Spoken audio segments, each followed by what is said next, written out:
this opening message. Welcome to the latest Warmachine stream at Mock Sporting House. Today we have our high reward tournament, which is basically a limited 8-person scramble format, 3-round tournament, but it has an exceptionally high buy-in, $25, and then as a result pays out a sizable sum of cash, a $100 gift card to the winner and $50 to everyone who's a 2-1. We'll kind of go over the details of the tournament and stuff at some point, but just sort of filling that natural space as we get this kicked off. We'll be here for 3 rounds of gaming, which will be about 6 hours, so hope you're along for the ride. And we're just now about to kick off the first round. Our feature table is getting their casters selected, their list pairing going, and they are just about ready to figure out which caster we're going to play and deploy and all that kind of fun stuff coming up. So once we have that settled here in just a moment, I'll actually get the lists from our competitors and we'll talk about those and then we'll kind of get to the action.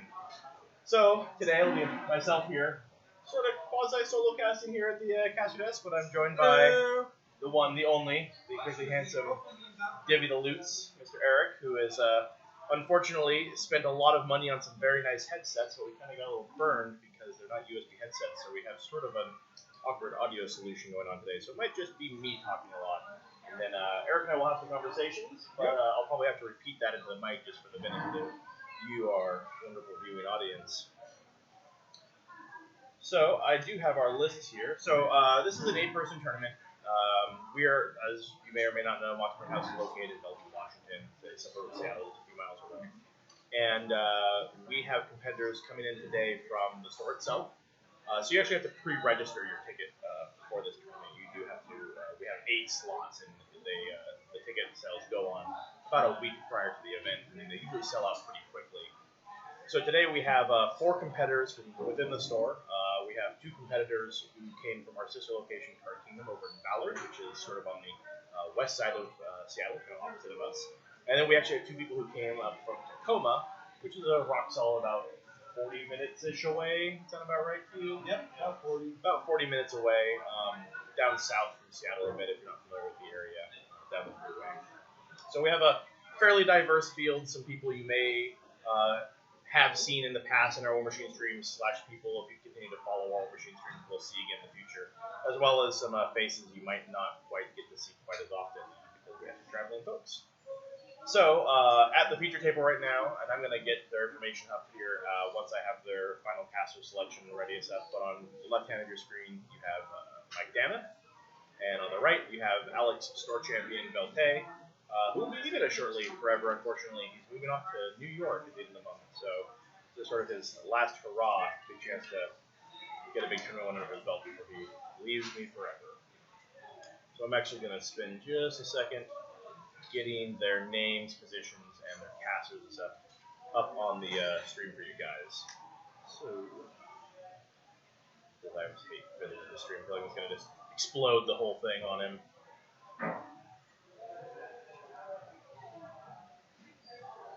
Next. Alrighty.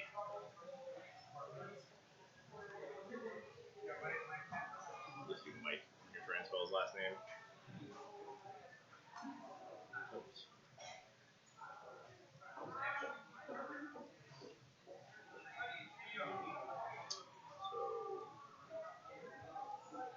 One.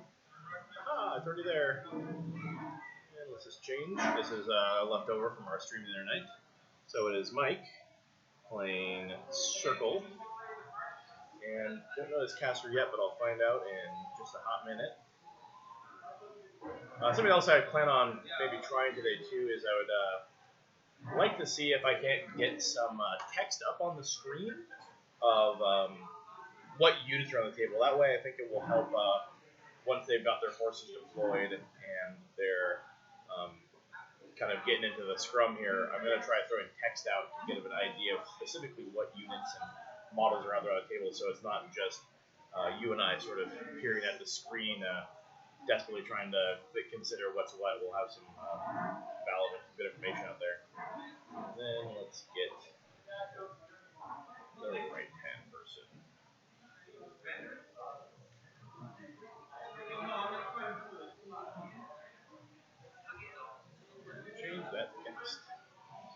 And this is not Andrew playing Tuna, but Alex playing Kador.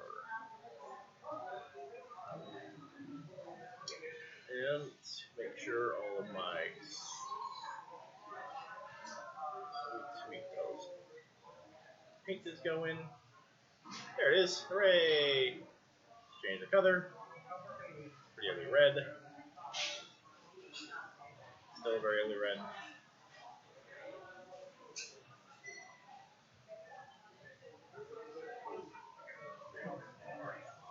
So we have a fairly diverse field today. It's an interesting. There we go. It's a little thick. We actually have an even split between Hordes and Warmachine today. We have a Kador player, which will be seen here. Actually, I'm sorry, we have 2 Kador players. We have a Minoth player, and we have a Crix player, and then we have 2 Circle, Trolls, and a Scorn. So we have a pretty, when everything is said and done, we have a fairly diverse field. We obviously are missing some classic staples of Warmachine tournaments, like our Signar players. Classically, Mike is a Signar player, but he's currently on a Circle train. And we don't have, and Crix is a little bit of an oddball these days, generally considered a relatively meta-off faction, but sort of coming into their own as people are getting everything all sort of situated and organized and figured out with the faction. They definitely started in a fairly weak place as far as Mark III goes. They more often than not, people were less enthusiastic about Crix than they were the other factions. So they've seen, while a very Mark II dominant faction, they've seen a very significant drop in both attendance and performance at most events.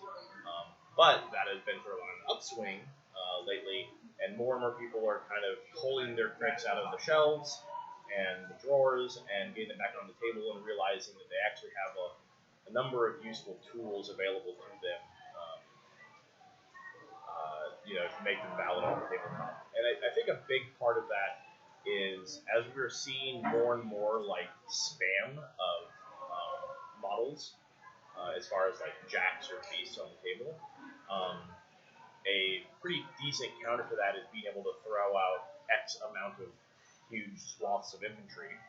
And the rationale behind that is, at the end of the day, Beast or a Jack can usually only kill 2 or 3 infantry in any one go for melee attacks. So it's very easy to jam them up and reduce their efficiency.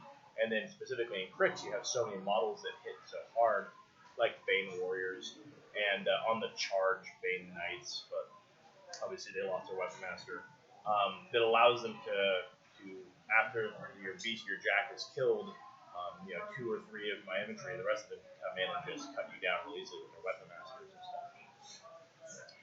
So just from looking at the models that Mike is beginning to put on the table, I can tell he is playing Wormwood and Cassius into Alex. And then looking at Alex's list, which I'll cover here in just a second, the actual specific lists. I believe he is going to be playing Malakov too. So let's actually take a moment and cover the lists, and we can chat a little bit about what they're bringing to the table, and what they're hoping to do on this table. And we'll also talk a little bit about the what the terrain and how that's going to impact this game. So Mike's Wormwood and Cassius list features Getorix, who is the character Wolfwolf, if you're not familiar. He's got a big axe. He has 2 Purebloods. They have sprays that are magical and assault, and their Animus gives Blessed Weapon, which is particularly useful. So they were less popular in Mark II, but their cost overall came down, so they've been sort of picking up steam on Mark III, because they still provide a decently hard-hitting package, but also bring the versatility and infantry clearing ability of a spray to the table, which is very useful. He has a Gorax Rager, which is the new name for Gorax. And last but not least, he has Megalith, which is the big character wold on the table. He's a big beast. And I think he's using the new model when I look at his army. He has Ladissa Ristle, who provides 3 charges, take away Pathfinder. And then he has Swamp Gobber Chef for a little bit of Fury management if necessary. A pair of Sentry Stones and Mannequins, which are definitely sort of the elephant in the room as far as sort of egregious circle units goes at the moment. And then a pair of Shifting Stones for more Fury management combined with the unpredictability of the teleportations if necessary, even though it's lost threat range overall. And then over to Alex's side of the table. He's got Malakov too, who's the journeyman turned full-on warlock or warcaster. Madeline Corbeau, Behemoth, the biggest, baddest character jack in the game. A pair of Juggernauts and a Rager. Alton Ashley to deal with those pesky beasts. Keld Baylock for a little bit more sniping action. Orn Midwinter for a combination of his ability to cancel spells and to do arc lightning into enemy models. A minimum unit of Winterguard Riflemen with their 3 Rocketeers. A unit of Kayazi Eliminators, which will probably give... I'm going to look it up in a second, but Malakov has 3 special orders, and one of them allows you to knock people down when you hit them. And then a unit of Battle Mechanics. For those interested, Alex's objective is Bunker, and Mike's is Fuel Cache. So Alex is going to be looking to mitigate shooting and blast damage with his, although it's not present on this table. And Mike is just going to be taking advantage of the extra cloud cover from the Fuel Cache. Our first scenario for the day is Incursion, which is 3 flags centrally located across the center of the table. And you can control and or dominate these flags. Actually, you can control the thing? I'm going to double check, make sure I'm not a totally crazy person. I don't want to mislead you guys and totally forgot it off the top of my head. So let me make sure I'm giving the totally wrong information. This one is, control and dominate. It's 1 point either way. So it doesn't matter if it's your warlock or your warcaster dominating, it's still just a single point. But the 3 flags across the center of the table means that you generally need to play pretty forward and aggressive with your army, otherwise it's really easy to just give up 3 points. And it is one of those unique scenarios where someone can casually get 3 points on a turn if you're not prepared for it. And that puts you in a situation where now you're really behind the clock as far as the CP goes. So now that we know which passive we're playing, let's make a slight alteration to this. Malakov 2 for Alex. And over here, Wormwood. And limited friend. Never mind. Alrighty. And I've got my Telestrator all set to go, so I think we're about ready to jump into the first tier here. They both have their deployment going on, and Mike has got his AD line set up, and same with Alex. So we're about to kick off. I think Mike is checking to find out if he has any Bizarro threat ranges from either Alton Ashley or probably just Alton Ashley. I don't think Kel Baylock. Ooh, look at those sweet, sweet Muse on Mini measurement tapes. I'm going to get some of those for the store here pretty soon. I'm going to sell those.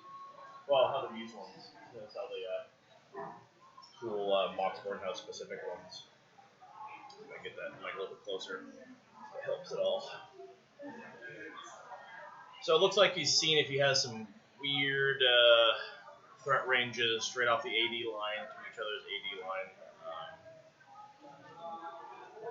Probably going to be an Ixnay on that, but I think what Mike was checking to see, there's 2. So Mike's going first here, and he was probably considering the option of, if I go up and I kill one of the mannequins for the Sentry Stones, is there a possibility where my Sentry Stone ports forward brings him back to life. The dude walks forward and boosts an attack and damage roll into the Alex's AD line. That's probably what that measurement was going to be. Tyler, I'm going to employ you as a runner. You need to give me all the hot details on the table. You need to get me any hot details going on the table. Let me know. Something super sweet going on. Tyler Belt, Alex's brother, is going to act as my runner and give me anything that's crazy going on the table today that I can't quite catch.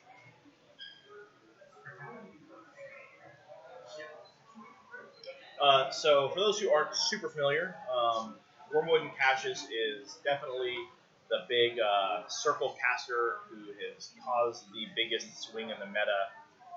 He definitely has had the biggest splash in Mark III, and he's sort of like the Asphyxius 2 of like 2014, where Crix was sort of the big hot faction for several years, and you always had to have an army that could deal with it. And that was always the issue, was you had to build an army specifically to deal with what that's bringing to the table. And so, while Asphyxius has proven to be not quite as popular because he got some nerfs in Mark III, that sort of meta warping gameplay that he brought in Mark II is sort of what Cassius and Wormwood are doing with the game right now. He is surprisingly hard to kill for Beat a Big Tree.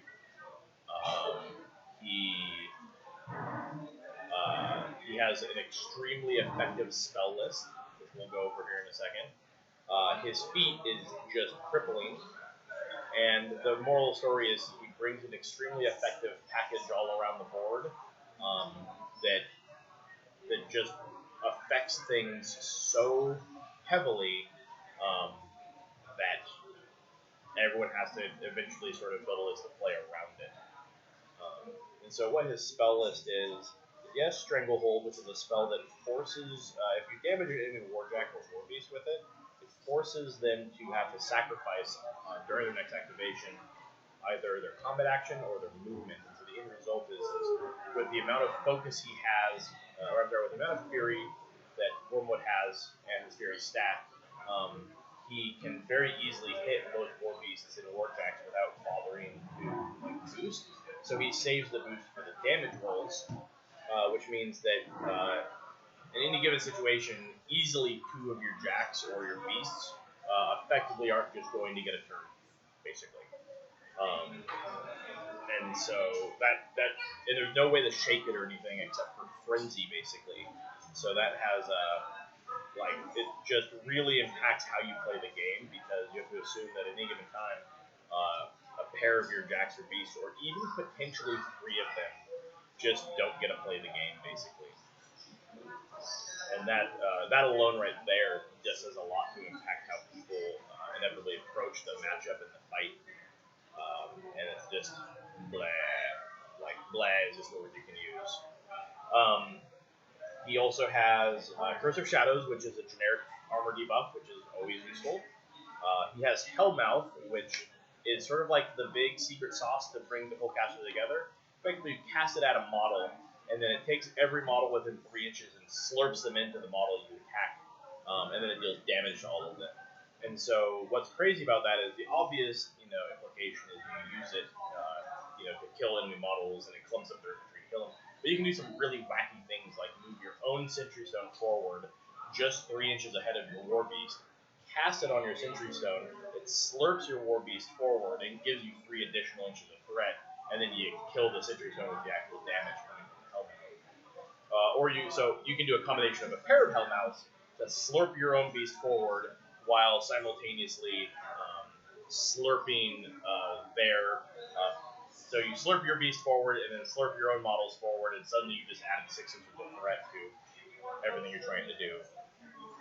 So he just has an abnormal amount of tech, basically. And it just does everything. His feat is his control area, which is 14 inches, becomes a forest. And with the reduction, with Isla Sight being changed and the reduction in Pathfinder in the game, basically it takes a about 30-inch area of the table and makes it not playable for a huge portion of the game, basically. And that's real rough. Let's put this up here. That's easier to see. No, I won't fiddle with it. Blue for now. Their heads. Alex's. The light is reflective of Alex, so it's kind of hard to see specifically who's playing is up there. But I think it'll work out at the end. So Alex went first. He moved everything real aggressively up the table. He has his troops nominally spread out, and what he's hoping to avoid is Cassius, who is Wormwood's meat puppet, and also an Arc Node. Just like getting into a sacrificial position to slurp up a ton of dudes and catch them with Hellmouths.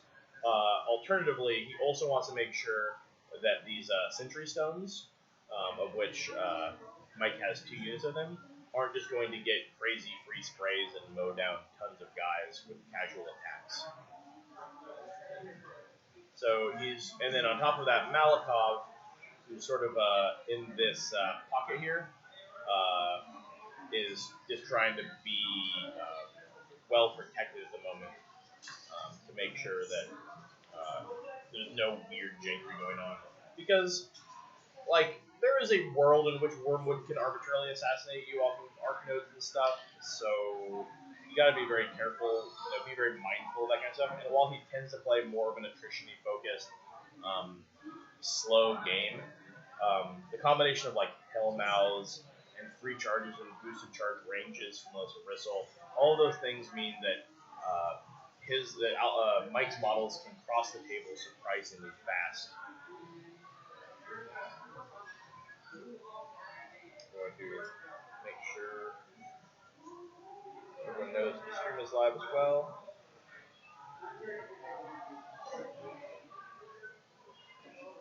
And get this party started.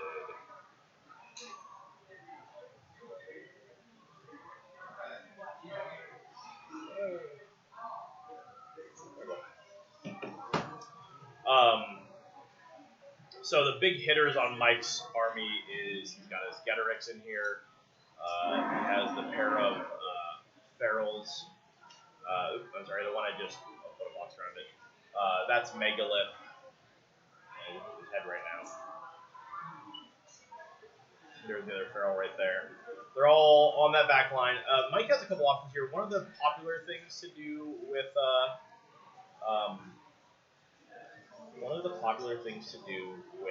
Wormwood army, and it kind of varies from player to player, is the Cloud Wall, which is Cassius has got this sword that fertilizes you, turns you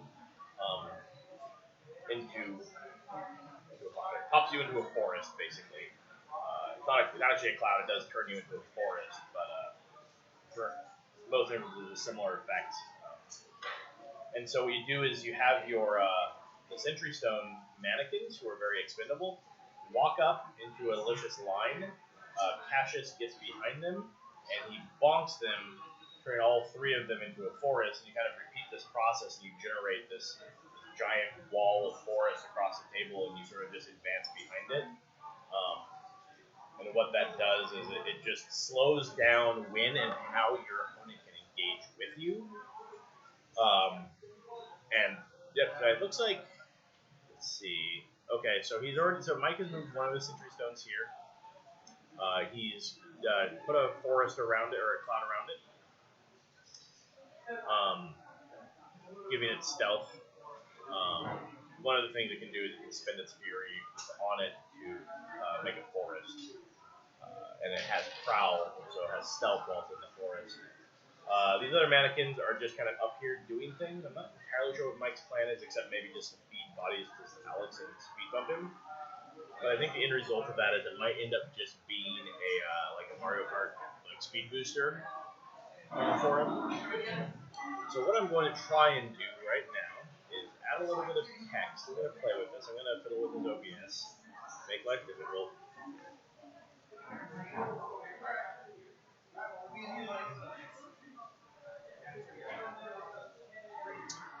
I'm going to try, we're going to test this out. We're going to see how, if I can, Winter Guard Rifles Plus.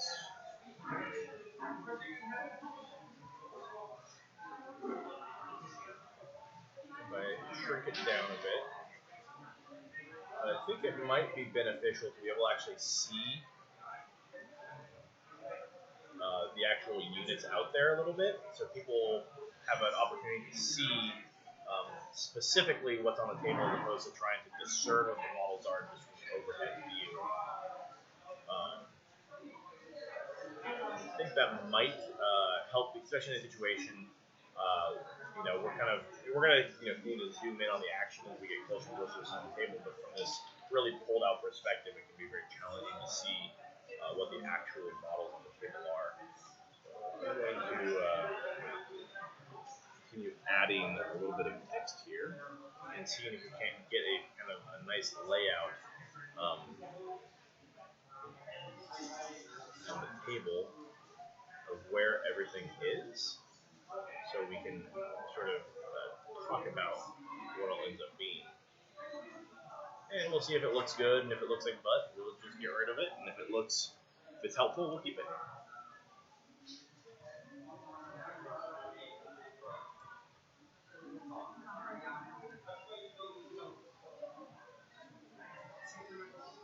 I'm probably not going to do all the jacks and stuff because I think it's pretty easy to sort of pick them out from everything else once everything starts happening. But I think all sort of like where the individual models end up being and how they're moving around the table is definitely very challenging to pick out from this extended perspective.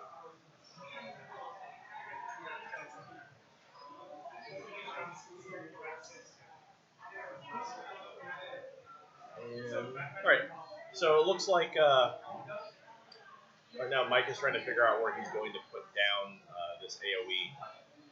I think he's trying to get as much line of sight cover as possible because he's obviously concerned about the punishment that Behemoth can bring. And so Behemoth is this fine fellow on this hill right there. And he brings the hurt because he has a pair of big cannons on his shoulders. And for every focus he spends, he gets to boost both the attack roll and the damage roll. And so he's very efficient for the low price of basically 2 focus. He gets 2 fully boosted Demolisher cannon shots, which are extremely long range. They're POW 14 with 4-inch AoEs. And so he doesn't really care if you're a beast or a warjack or a unit of infantry. Either way, you're either dying or taking some serious damage.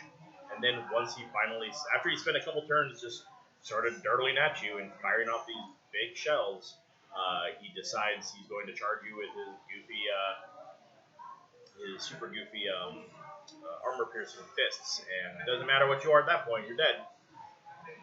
What you see Mike doing here now is these are the eliminators. And Mike is concerned about them because, again, I'm going to pull up Malakov's specific rules here, but he has a number of different orders he can give to his troops. And the Kayazi Eliminators are a very common one to give one of those orders to. We'll talk about that in a second. There we go. All right, Malakov. So he has 3 different orders. He can issue one of them per turn. And one of them is its next melee attack automatically knocks down your enemy. The other one is Throat Cutter, which is your unit gains backstab. And so with the moral of the story is the Eliminators, with their combination of both acrobatics and parry and gang, and the one where they flip around at whatever hits they sidestep or whatever, means that they're kind of getting wherever they want to go. And where is it? Sidestep. Yep, that's the one. So if you give them either the backstab one, you're pretty much guaranteeing that you're going to knock down the model because you're going to charge in the back with gang. And if you are doing the throat cutter one, they just charge behind the enemy and get backstab and wreck your face real bad. So it looks like Mike committed some resources. I'm actually going to get a little text out there for Cassius, who's a little meat puppet, because where he is where Mike is going to be. Well, so he can teleport Cassius right back wherever he wants, right around Wormwood. Cassius. He can port Cassius right. So Cassius is out there right now, and he's over here, and he committed some resources to killing those two eliminators. Probably with a Hellmouth question mark. I'll ask Tyler here to give me that information in a second. But then he's just going to recall Cassius back to Wormwood, which is one of the sort of neat little pieces of tech that he has. Yeah.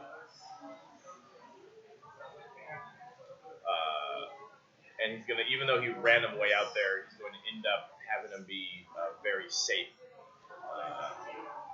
because he's just gonna pull him back probably. We'll see. I mean, it's pretty safe over there now. He's on the other side of giant woods. Alex has very little in the ways of shooting that he can divert over there. And so he's probably pretty clear where he is. It also allows Mike to has a couple options here because this one, there we go.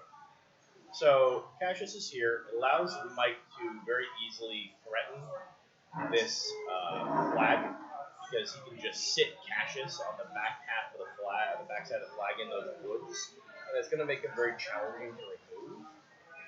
And right there on the other side of the woods, Alex, for all his purposes, can't shoot at him until he gets line of sight somewhere along that line, along those edges of the forest.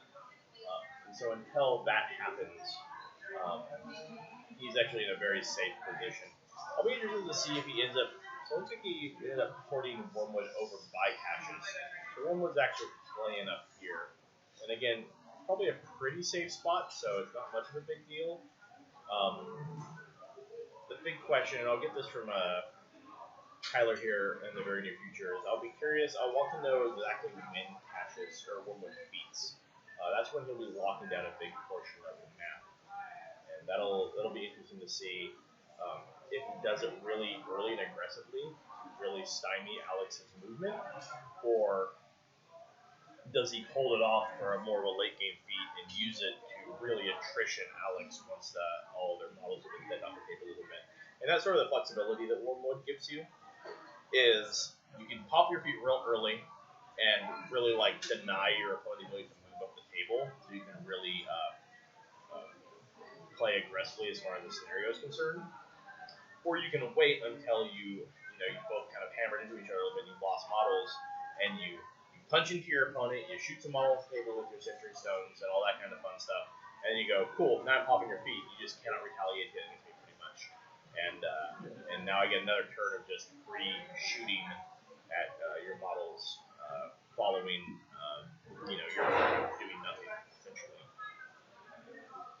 Alex is trying some line of sight here. He's seeing if he can probably tag whoever is behind that cloud. I'm going to see about zooming in here pretty soon. They're kind of getting to the point where that back edge of the table is pretty inconsequential. Let's look at what this ends up looking like. I'm going to try zooming in, and we're going to see if this gives us a better picture.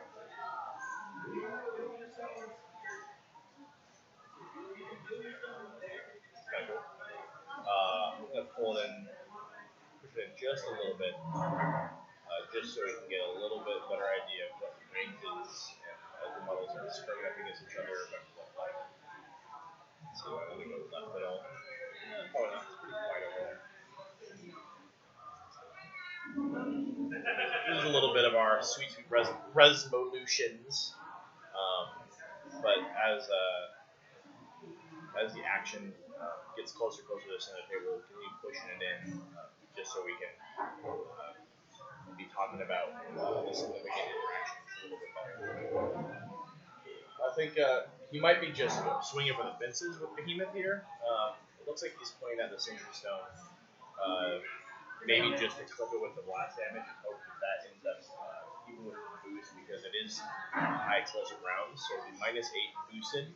He swings 2 good damage rolls and suddenly kill the Sentry Stone, and that's probably a decent trade. The question is whether or not, it's very dice dependent on that regard. Mike threatening Alex with that plastic fork there. Definitely have to see security about that one. As he eats what I suspect is either french fries or poutine.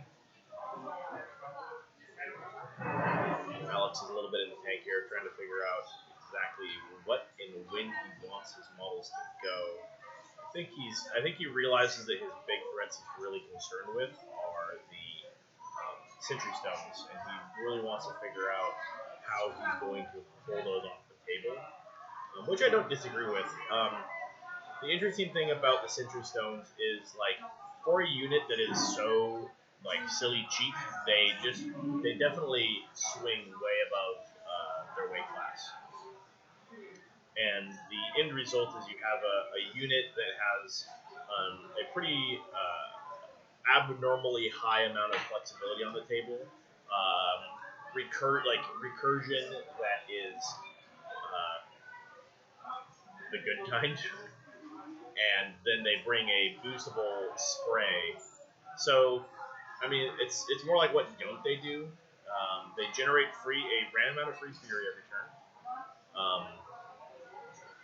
They then bring back one of their little guys who can still fully activate within the command range. This allows them to either aim or continue advancing forward to extend their threat range.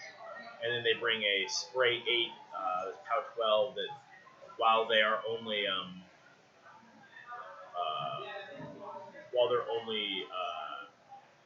Rat 4, you can spin the Fury that you randomly generate each turn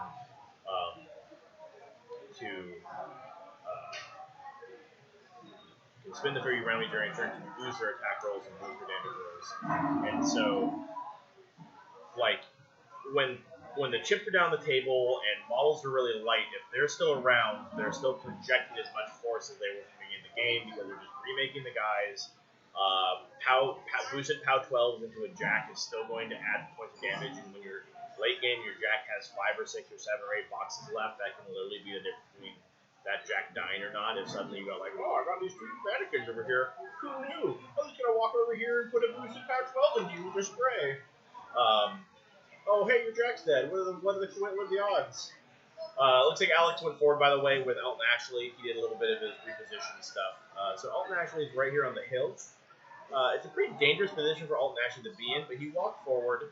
He popped a shot off down the line, probably at Getterix, because with his Beast Hunter ability, or whatever it's on his silly gun, if he hits, he'll deal D3 plus 3 damage automatically to a War Beast with a call of his choice, which ends up being very easy to strip like the spirit off of a beast. On top of that, his gun has grievous wounds, so you can't even heal it on the following turn, which is a very easy way of crippling a beast out of a game for several turns. Because suddenly, if its spirit is down, it can't force, and without being able to force, it basically can walk and swing, not a whole heck of a lot more.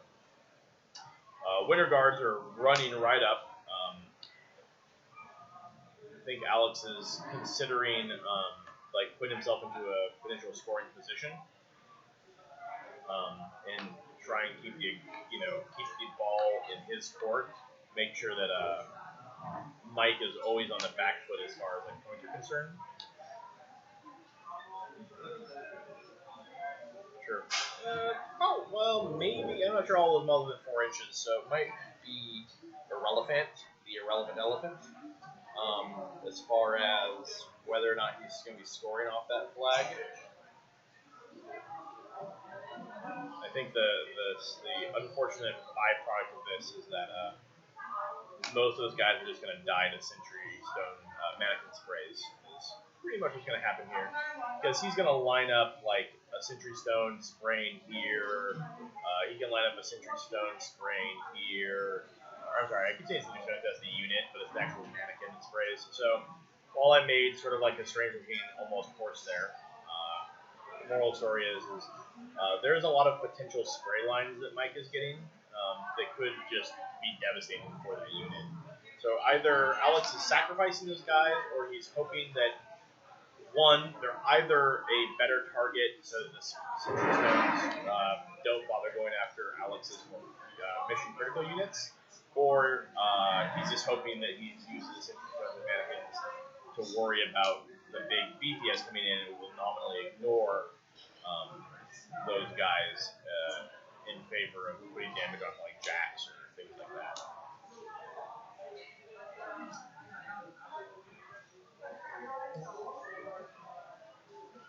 I feel like Alex has spent a long time on this turn. I'm not sure what he's getting out of it yet, but that is sort of what Warma does, is he puts you into that headspace where you really have to consider what this guy brings to the table.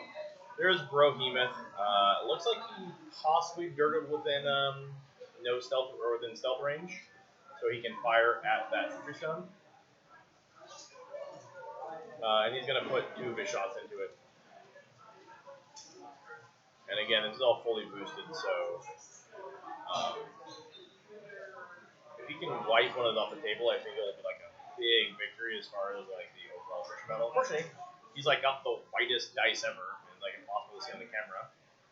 But it looks like he's at least putting some hurt on him, and seeing if the blast damage actually ends up clipping any of the other models around.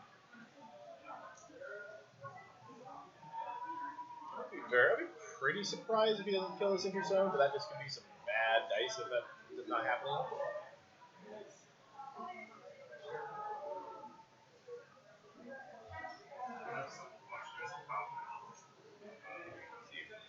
Oh, there you go. So as an outside observer, maybe Mike is more indifferent about the loss of the Sentry Stones, but as someone who has played against Circle a lot, and sees like the value, like has seen how much those things end up doing on the table, I think that was actually a win for Alex, simply because you kill the stone, the mannequins go away, and so let me look at Mike's list. He's got the Gorax, he's got Getterix. Getterix can kill. Oh, we got Loose Fry, Judge Fry, Table Fry. Getterix can kill one of the jacks.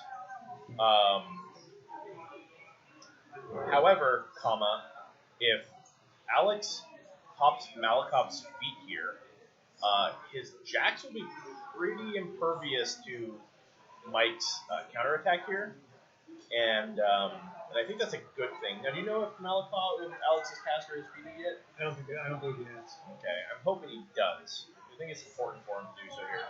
So what Malakov's feed is called Poison Pill. I'm going to pull up the exact text. But it has a number of elements to it. But essentially, all of your jacks get parried. Okay, you're like, oh, hey, parry, sure, whatever. Something. You're like, but whatever. But what happens is, whenever they suffer damage, after your model has suffered damage, the damage model, and this is only models in this battle group, so we're talking about Malakov himself and the jacks, they can make a full advance, they cannot become knocked down, and they have parry. So it basically means that Mike is only going to get, like, oh, there's Gulp, be right back.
Got a quick line of sight check over on Faye and Andrew's table.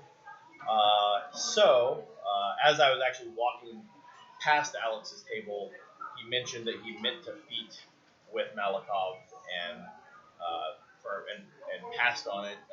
Just skipped his mind, or he was too deep in the tank and forgot about it. And so, unfortunately, he missed his opportunity to feed during Malikov's activation. So this could be very punishing for Alex. I think if Alex had feeded, he would have been entirely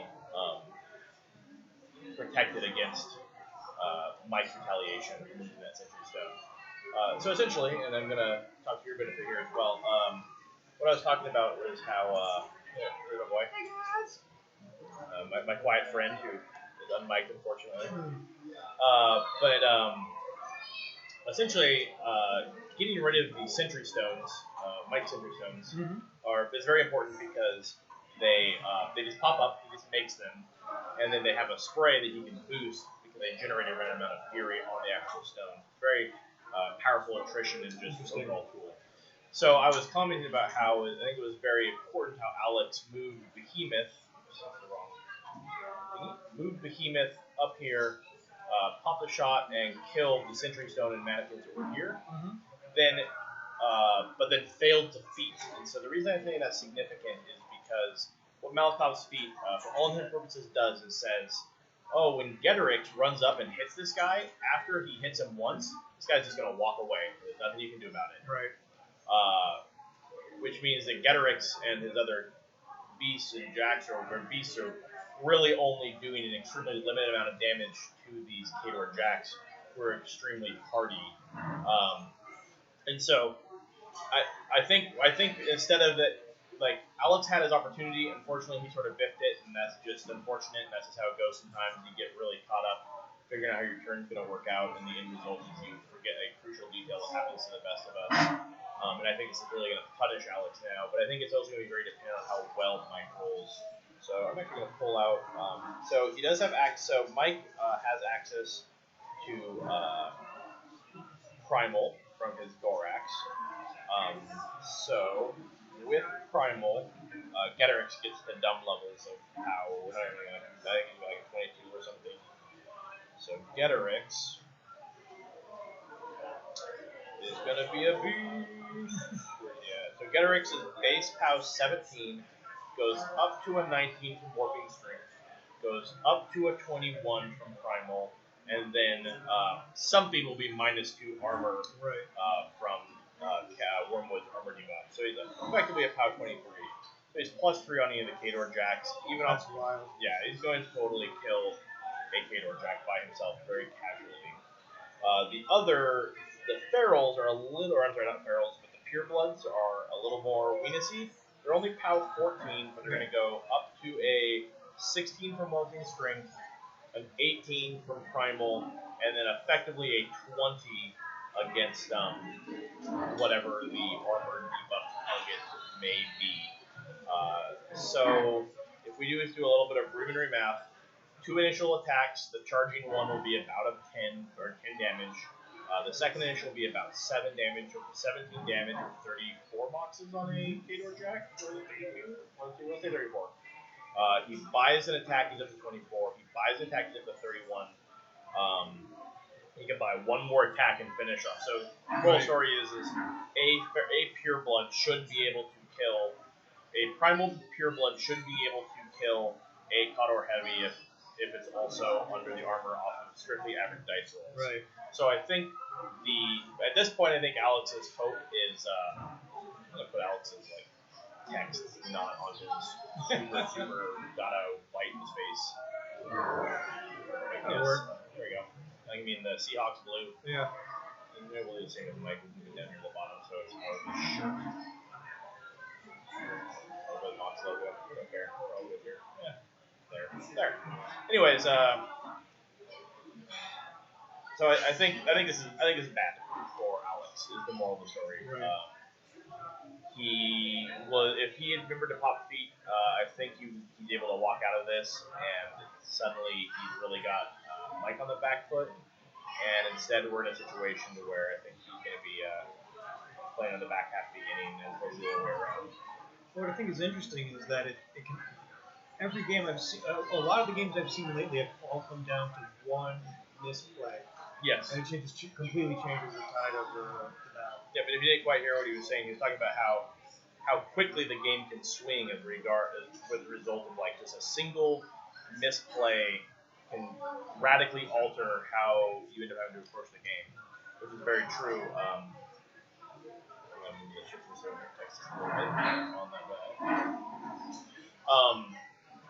And it's very true, and that's what and that's really sort of the beauty and the elegance of Warmachine as a game is the fact that it is a game that rewards you for the playing at the highest, most sublime levels of tactical supremacy, and really punishes you, when you're playing against someone of equal skill level and thinking that one mistake is the difference between winning and losing the game. I think Mike is almost certainly going to feed this turn. I think he's trying to figure out exactly what he's going to end up doing specifically with Wormwood. I think he's probably going to try and possibly stranglehold something. I think he'd prefer to stranglehold Behemoth. I think that's the one jack he can't really reliably get through this anytime soon. And if you stranglehold him, it's going to limit. You can keep strangleholding for basically the rest of the game. Sentry Stones activated earlier, so that was this little tussle. The wrong green screen. A little tussle right over here. Cleared out a couple of the Winter Guard. Wasn't minimum units in 1, 2, 3, 4, 5, 6, 7 left in a unit of 9. So I think we only got 2 off of that. So not the most impressive results there, which that's going to definitely help Alex because he should be able to kill and or cripple this Sentry Stone while simultaneously scoring this flag on his next turn, assuming things aren't like the worst thing ever. And that'll help him basically secure like literally this whole quadrant of the table. Like that third of the table, this could win Alex the game, by the way. I'm just gonna say that right now. If this goes this way, this literally can win Alex the game if he just gets to sit there and score turn after turn and nobody's threatening it. Nothing that Wormwood and Cassius can do about it. So currently have the Purebloods going in. He did an assault spray. Tagged Malakov, I believe is who that is. Probably didn't. That's not Malakov. It's painted. Malakov's not painted yet. Probably didn't really do anything. Did very negligible damage, but he's definitely hoping to have this Pureblood rip this Kiddo Jack off the table. Can you do me a favor real quick? Can you find out what this spell is right here and what that is? And I would be curious if that is the armor debuff, which is what I suspect it is, and a primal on that Pureblood. And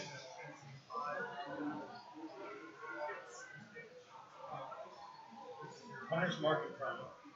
Okay, so Hunter's Mark is the spell from Lanissa Rissel that allows that guy to get a free charge. And then Primal will put him up to POW 18. So charge attack 10 damage, first initial is up to 17 damage, buys an attack 24, buys an attack 31, buys an attack 38, kills him. Yeah, we know. We've moved it on several occasions because Alex's brightness, well, it's also like he has like a light on him, so it's like super reflective. Yeah. We've moved it around. Like it originally was on his face, but like when he's standing there, it just it doesn't go anywhere. Alex just throw it down there. Yeah, maybe put it down there. Let's see if that does a thing. Nope, because like his darn tray is there. Damn you and your whiteness, Alex. Oh, I just moved the thing. What is this? You moved. Whoa. Hey, there's 2 of them apparently. Oh yeah, there's left and right.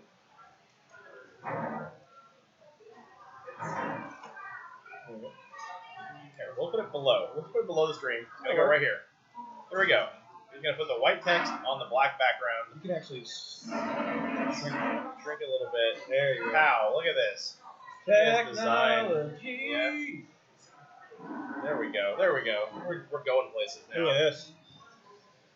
So it looks like that Pure Blood did not finish off that Kador Jack, which is good for Alex. Now, that guy's probably going to die, but that is that many more attacks that Mike has to put in to finish it off.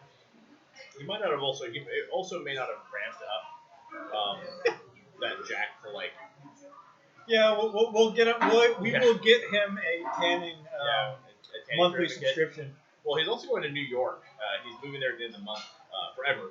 Oh. And or by forever we mean forever, for a couple of years. And I'm pretty sure it's like, isn't that like less sunny than here? Yeah, I just came from there about a year ago. Oh, so okay. Yeah. it's going to be cold for him.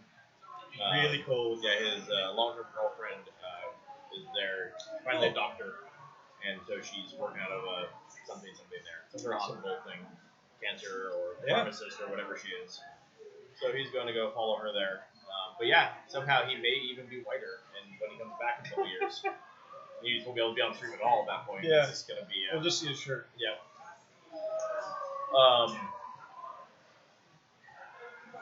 Yeah, see, I think that if Mike doesn't pull off those, so here's I think Mike's dilemma. Mm-hmm. These guys I think need to die. Sure. I think it's just that simple. I think if they don't die, I think it's bad news because those guys are those are juggernauts. They're so super efficient. I think if they're not dead, then it's like such a lousy position. That's a stranglehold that he just put on for sure. Either a stranglehold or a blood mark or shadow. Sorry, let me just put it this way. It's the armor debuff. It's either the armor debuff or a stranglehold. Right. And I would say yes. I believe Carmen's a pharmacist of some kind. I would say that what Mike needs to do here is this guy needs to get armor debuff, and Behemoth needs to get stranglehold. So that all Behemoth can do is stand your first game and shoot, and never move an attack.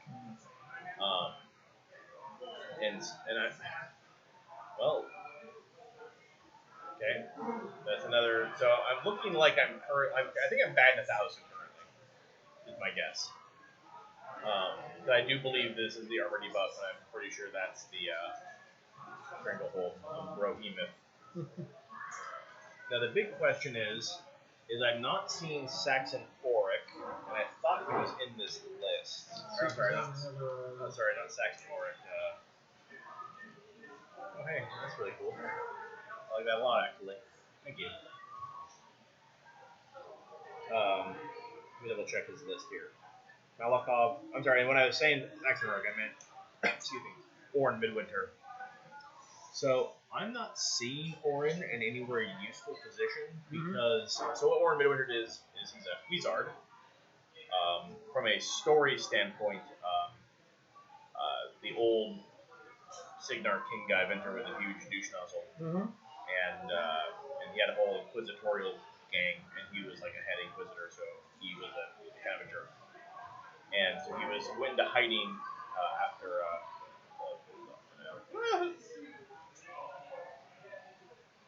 Set these aside to be redeployed later. My little unit texts. And so what he does in the game is he has power tokens and he can spend them primarily to cancel spells within range of your model, within 3 inches. So I think Alex's mistake is either Orin Midwinter is dead, because I know he's big and red and painted, but he should be behind Behemoth to make sure that things like that stranglehold don't end up going off. Interesting. And so either he's dead or Alex is just continuing his string of misplays. Maybe being on stream, he's a little nervous. Oh, I see. Paint to go right here. So yeah, Orin Midwinter should be like here-ish. So Getarex charged, finished off that one Juggernaut. I don't think that was the most. I don't know what the exact damage grid was like, but I doubt that was the most efficient use of Getarex's charge attack. I get a little bit of interesting even there. I saw you put the model. Judge, game state. Man, this guy's got to die, right? I mean, 'cause this guy's primal, which means he's losing control the next turn. This guy has to die.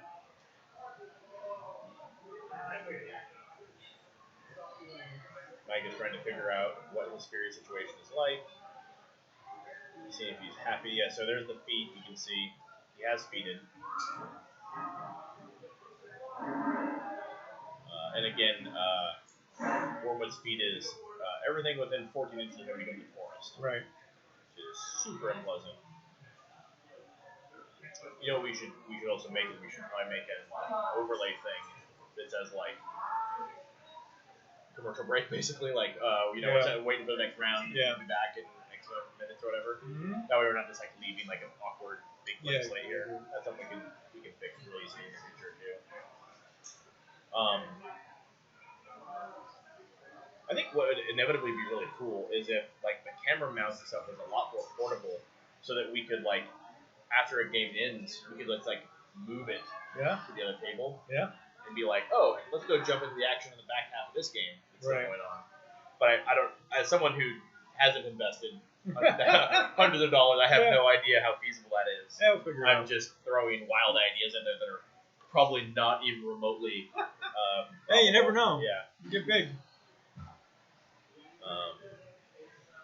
The big proxy base going down is you know what? Because he still has Megalith right here. Mm-hmm. Megalith probably wants to dirtle up here. Oh, but wait, he can't. Because he's not going to be able to get through that. No, he's the feet. So can he see? Did he move that far?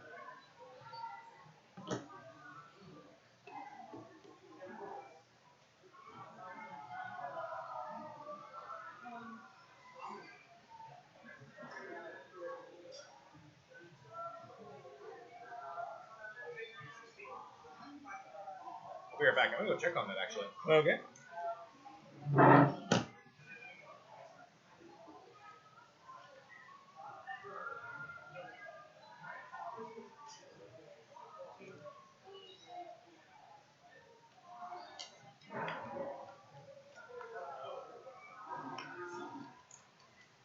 Hey guys, really quick while Jeff's going, if you can think of anything that would help us improve the stream or that you want to see on it, let us know, because we're always looking to just improve the overall quality of what we're doing.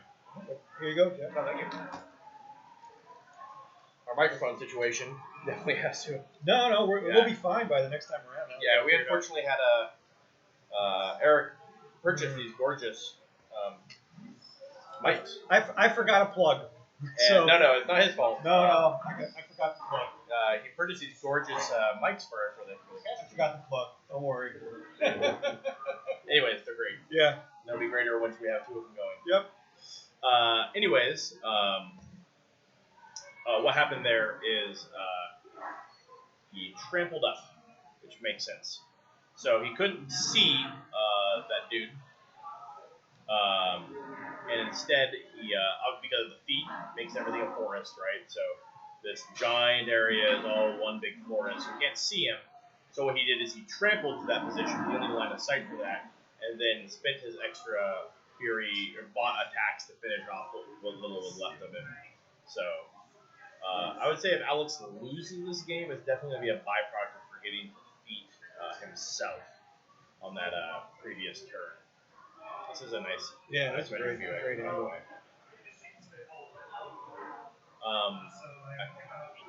So Wormwood is defeated. Malakov failed defeat. Mm-hmm. There's and Behemoth is Stranglehold. So this is Alex being on the back foot for sure. The way out of this predicament is a long road that I'm not sure Alex is going to be able to tread. So I'm actually going to switch back to their camera view real quick just so I can kind of highlight what we're looking at here. Mike the Apex Predator. No, it's not beating. So I'm going to actually just to Hadoop. So I know what that is. That's one of the mechanics, I believe. So the path to victory for Alex is trying to start scoring scenario points, Right. and making it challenging for Mike to react to that. Now, who is stopping him from scoring up on the left side of the map? I would say there's two things that are stopping him. One, I don't think this guy is within range. Okay. And two, if that guy is in range, then these guys are also definitely in range. Right. So and they're preventing him from scoring. So Alex's job is to swing all of these guys in here, take out. This is his big target. I'm going to cut down the lines here just so we're not oversaturating the information. His job is this Sentry Stone needs to die. That is the path to victory. Is kills the Sentry Stone, probably by a combination of. So this right here is definitely sub 9 inches, which means you should be able to get a sequence of guys in this like ballpark to either put CRAs or the Rocketeers into it and kill it. If he kills that and is still able to score the zone, or score the flag, I think that will prove extremely beneficial towards his long-term game plan. Because he should be able to contest that flag. right. And no one's really doing anything on this flag, and I'm pretty sure that is Alex's model there on that flag. And so, I'll go double check that here. No, it is. Yeah, I'm almost positive it is too. No one's getting the center flag anytime soon. That's one thing, because like right. this is all huge just mess, right?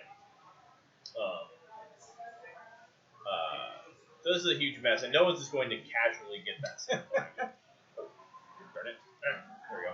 Sorry, I moved that. I read the screen. So the what he has to do is he has to put himself in a position where this is his victory condition, where he owns this side of the board. There is very little that can contest without sacrificing like his runs and all that stuff, and he just needs to consistently score points off of this flag over and over again, while slowly backing away from Mike, not giving Mike much ground on the attrition game. Because again, Mike does have Pureblood, Getorix, and Megalith, which are all super threatening, and this Rager, well, he's kind of a sissy, and he ain't going to do much. So one of his hopes is in a world where Behemoth is not Strangleheld, which is what he currently is. If he's not Strangleheld, he will literally kill 2 of Mike's heavies in one round of combat. Because he has POW 12 Armor Piercing Fists. Right. And so on Getorix, who's like a 17 with unyielding, goes down to like a 9 up to a 11. So he's just like +1 damage. Doesn't have that very many boxes, probably like 28 or 30, be my guess. Oh, interesting. That's a Veil of Mist going down. Veil of Mist is going to give him line of sight and Pathfinder in there. So he might be able to get a trampled attack into Cassius and kill him here? Question mark? Like that's A pretty aggressive move. Well, yeah. Again, it's Questionable. I'm not sure it's questionable. I think it's a good move because this is a Rager, and a Rager is like a light jack on a heavy jack chassis, so he doesn't hit very hard. He's only moderately durable. He's mostly there for the shield guard. I would say that's not a bad trade to trade a Rager for Cassius. So let's look at exactly what's happening here. So this is actually good because what this does is if he can kill Cassius, that takes away the Arco on Wormwood, which really reduces his threat range, and then I definitely got the attack roll off. Now he needs to smash him here with his Gladius. Or did he not get it off?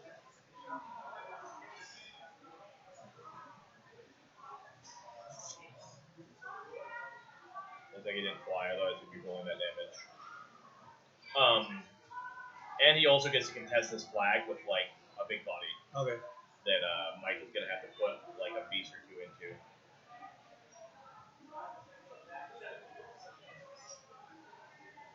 I'm gonna guess that attack roll did not go great for him. Yeah, hard to see. He's got to be Matt 5 probably. Cassius is for almost certainly def 14. Needs 9s. Did he get a chumpy damage roll? I bet he got a chumpy damage roll. He got a chumpy damage roll. Wow, he did just get a hit off on that. Anyway, God, he's not killing him. He's just falling apart. No hit there. Wow! So he actually hit Cassius twice.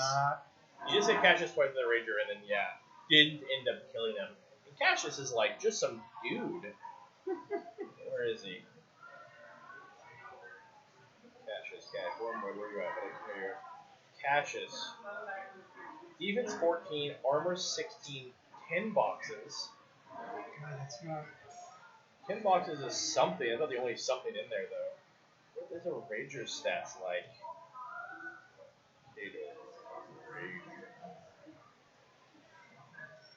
I mean, he hit twice, which is a feat. And he has a POW 15 Gladius, so -1. You boost the damage, which he did not do. Right.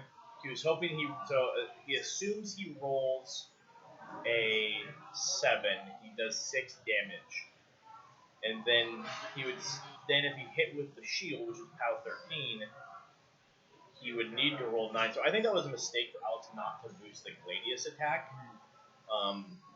I think it increases his odds of killing Cassius by a lot more. I think not killing Cassius there is going to hurt a lot in the long term. I think that's bad news. Boy, we'll see if that comes back to bite him. Maybe it does.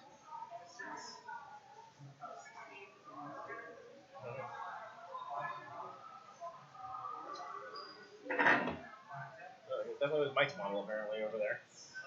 I don't know what it was. It was like some fatty.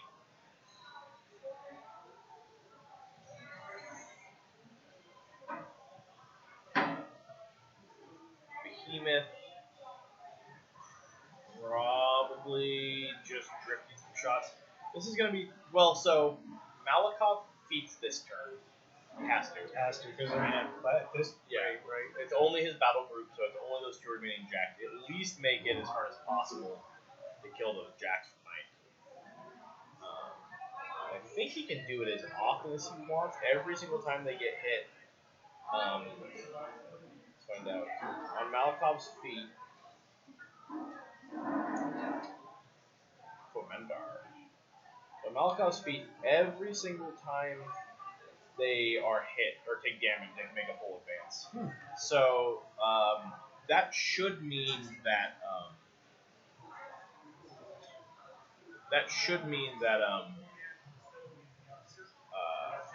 he only is going to get nominally 3 good attacks in the Behemoth. 1 from Getter-X, 1 from Megalith, 1 from Pure Blood. And that's like assuming that he doesn't just walk away. He might just get 1 attack at Behemoth and then move out of his threat range. Alright, Alex, to see you play this right, I want to see. He's aiming at that guy. So that guy has to be within 4 inches. So I can't imagine Alex making an amateur mistake. That guy has to be within 4 inches, I would hope, of that flag.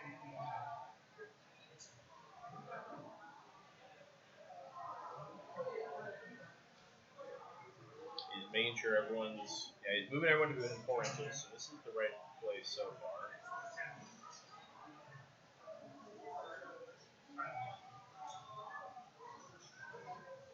Spraying his guys out. He wants to minimize how the sprays end up going down. If he's not going to... He didn't kill all the mannequins, and he didn't kill the Sentry Stone. I would probably... So what I would do in this situation, if I was Alex, I'd probably put 2 guys onto the flag. And my rationale for doing so is he only has a single... mannequin. Right. He makes it so that you have to boost into both guys to get the spray off? to kill them, right? So what I'm saying is this mannequin, he walks up here and he sprays at them. Yep. Right.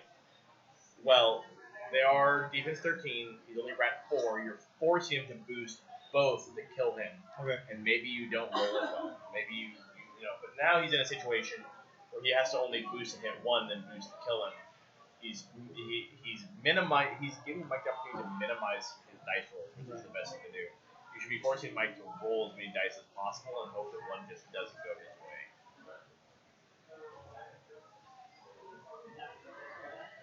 He's bringing out Sentry Stones as close as you can.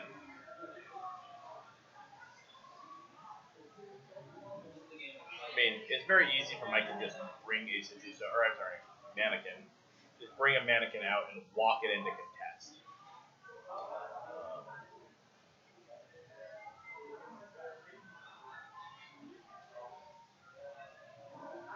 But now he's going to have 2 spray dudes as opposed to 1. Well, let's see if he can get any of them. He's going to take some pot shots at him. Maybe he puts some hurt down. I also feel like Alex is running really long turns. Yeah. Does it feel like that to you? Yeah. Mike's last turn was a little long, but I feel like the last 2 turns in Alex's have been really long. And this is sort of what Wormwood can do to you. Right. Because you're playing with so many of those models. Yeah, there's so much weirdness going on, so many things that are stopping you from moving them, you got to consider. We saw that the other day with Andrew at Jordan's game. Yep. Where again, there's so many variables that had to be answered. Well, he's getting a couple of random shots off, pulls them all off the table. Those guys were very highly backed up. That's gonna help. Not sure it's enough.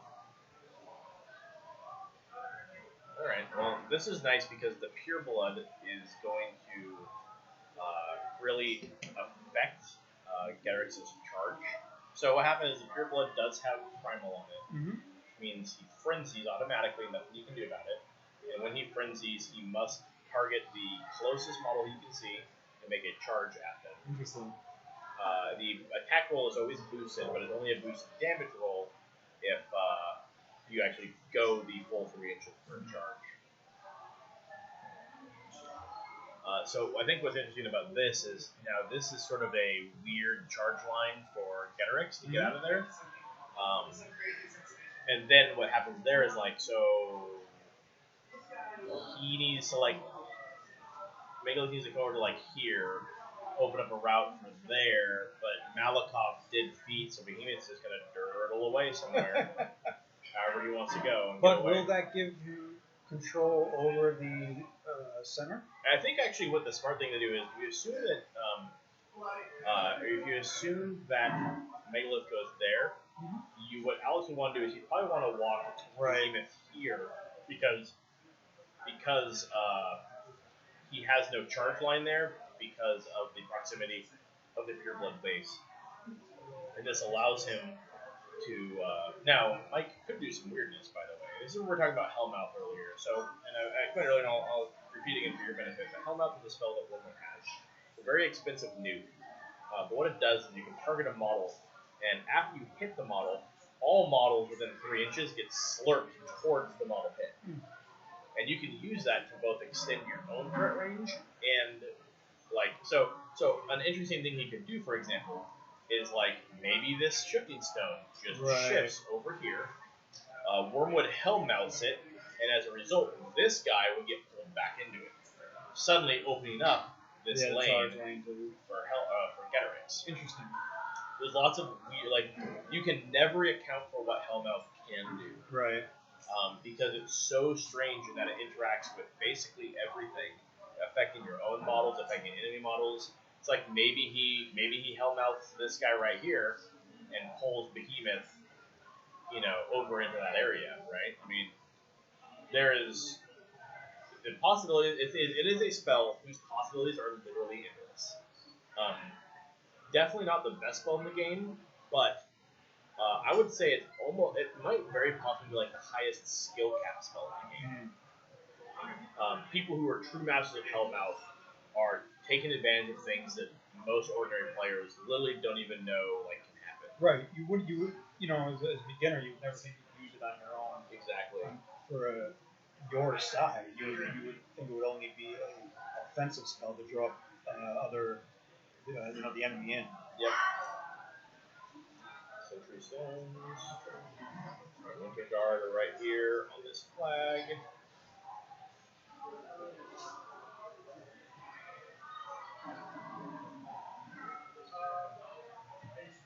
This is a whole slew of mechanics. Mm-hmm. They're just body blocking at the moment. There's not a whole lot they can do. They're also good sucker targets for Malakov, so it's pretty hard to shoot Malakov off the table. Here's the Sentry Stone. Gonna kill like 3 guys right here. And then this Sentry Stone probably just walks up and tries to spray down those 2. That's my guesstimation. My professional guess. So Alex is really looking for some bad rolls right now. Yeah, that's for sure.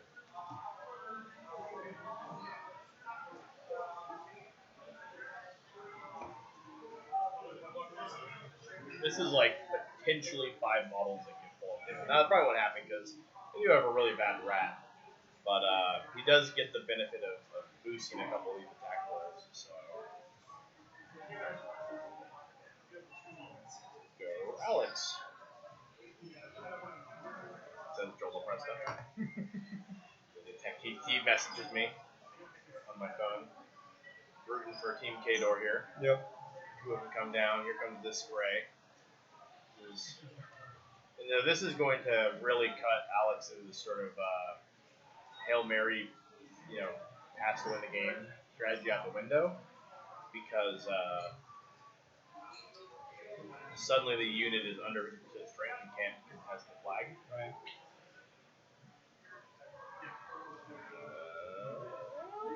Left out of a 9-man unit. So no more flagination there. So Alex's hopes rest on Behemoth being able to solo 3 beasts. I think, basically. See how that turns out. Yeah, it could happen, but it's probably not going to happen.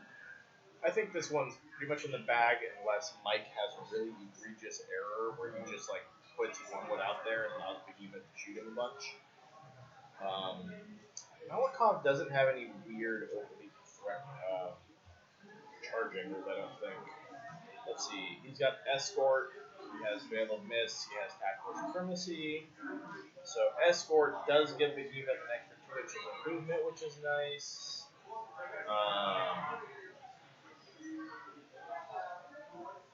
You got a gun? You got a gun. Yeah.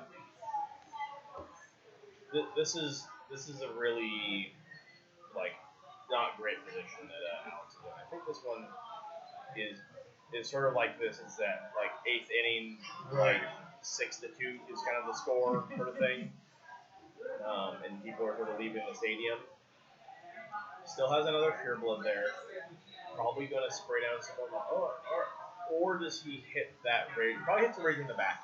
The Rage does have a shield. That's a big part of his armor. Let's see what his base armor is. Not great. Base armor 18 goes up to a 20, so that'll help. He's probably primal, is what I'm going to guess that marker is right now.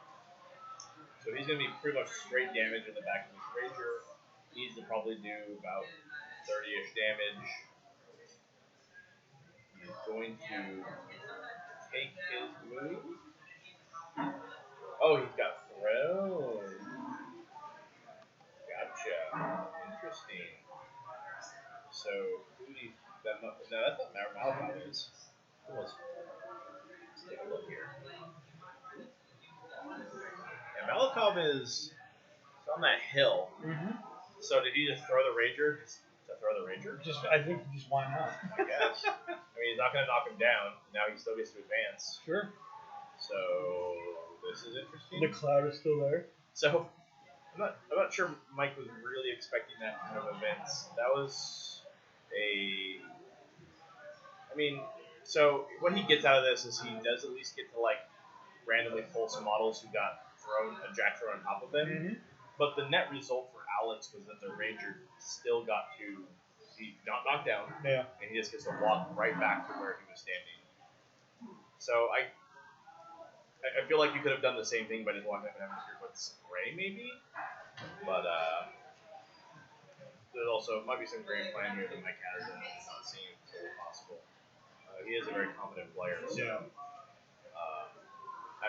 He might have just been hoping like, hey, if the guy's just gonna walk right back at me, maybe I just throw it at some dudes, kill them, and put a little damage onto him, and then Jay just walks back where he does, and it's kind of a vague net gain in my favor, right? Trying to see what can see in those woods is sort of the big question we ask. Inevitably favors. The woods, always in a favoring circle. They all have Pathfinder. Generally don't care for one reason or another. Rules. I don't even know. Scar spells can charge through woods and just ignore the line of sight. Obviously, Eyeless Sight no longer sees through wood, which is really great, big boon for Wood in general. But everything in your faction has Pathfinder. It's pretty nice, especially when you're playing with. This is sort of a table of what their expectation for terrain looks like. It's 8 pieces, something that walks on the side of the table, some Pathfinder requirements out there. Mike's going to the tank here. He's trying to figure out. He wants to score as many points as possible this turn. Because right now he's winning the attrition game against Alex, and he doesn't want to give it up by letting Alex just arbitrarily scoring points in various places. How's it looking over there, Tyler? Yeah, I saw that. Can you tell us what time is on the clocks? Yep. Thank you. I'm curious to know what their clock times are like. So my runner. One's at 16 and Andy's at 25. So Mike is down to 16 minutes left on his clock. And Alex has got 25. So not the numbers I was thinking. No, because we talked about how it seemed like Alex was taking long turns. I would have almost thought those numbers would have been reversed. Right. Me too. And maybe that's a win condition that Alex looks for is if he can cripple enough of Mike's hitting power and just sits Behemoth there, and stalls up the clock as much as possible. Like the longer he can make Mike have to sit here, because this is Malakov's speed is also kind of a brain burner because you're like, I've got to put models behind this guy and around this guy because when I hit him, he's just going to walk away. So you're trying to figure out all these weird ways to come at your enemy to try and negate the feat. Right. As someone who's played against Malakov several times, I'm almost like, let the feat happen. Like, the dude's going to walk away. I get it. Just go up and get that one good shot and let that be the shot you take and then let the guy walk away. Because I think one of the strengths of Malakov is that it forces your opponent to do this kind of weird, Rube Goldberg machine. Because what Mike is doing here is he's like, ooh, I need to have this guy run up here behind this dude, and I need to have this other guy go stand over here, and then if I can lock him in, then I can run up and punch him and kill him, and he can't walk away. And then you're like, oh, and by the way, that took 15 minutes to figure out. Just for killing one crappy jack. So, like, this might, like, there's still a possibility here. There's a possibility that Alex turns this in his favor, like, based purely on Mike trying to figure out how to negate the feat. And I think the secret sauce here is Mike should just, Gederick should just, I think what you should do is I think you should have a, oh, thank you. Oh, I got a Judge Call. Thanks, second. Pass it off to my friend here, Dibby. Judge. I heard it. They already have a Judge Call.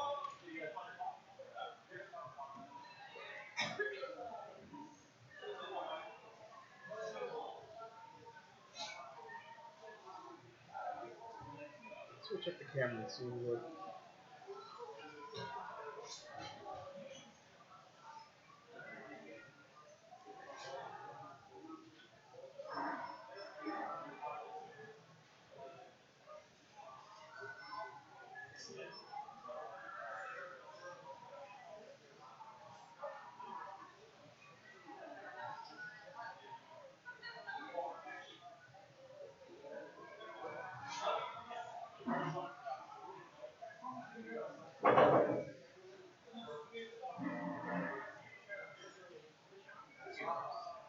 I have 3. I think I only need 2.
What did you see? You moved the behemoth.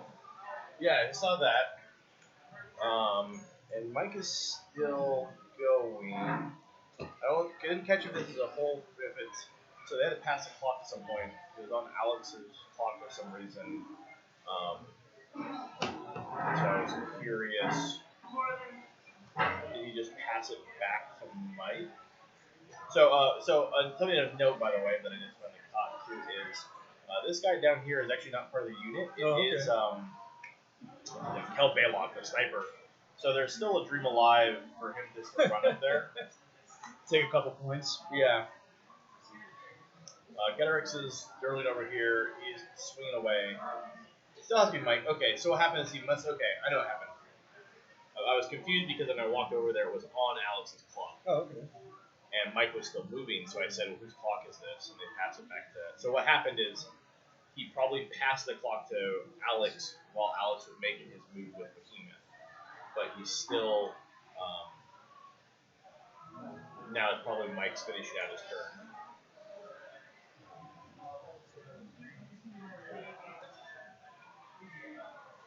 Anyways, let me talk a little bit about the Judge Clock effect. It was kind of interesting. Jordan has Zadesh, and he has Tiberian, and Tiberian has Crit Smite, his Tetsubo. And one of the guys ran up to Tiberian. Tiberian's going back and Crit Smite him, which is a slam. It was an Ulan, a big horse guy for the Kator heavy cavalry. And the question was, when they're base to base with each other, would the Oolong benefit from their +2 armor buff they have in their base after being slammed into the other guy? Mhm. I ruled that he would get the armor buff because you move the model first and then you do the slam damage. So Right. he would have been moved into base contact and then he would have benefited from the armor and then you would roll the slam damage.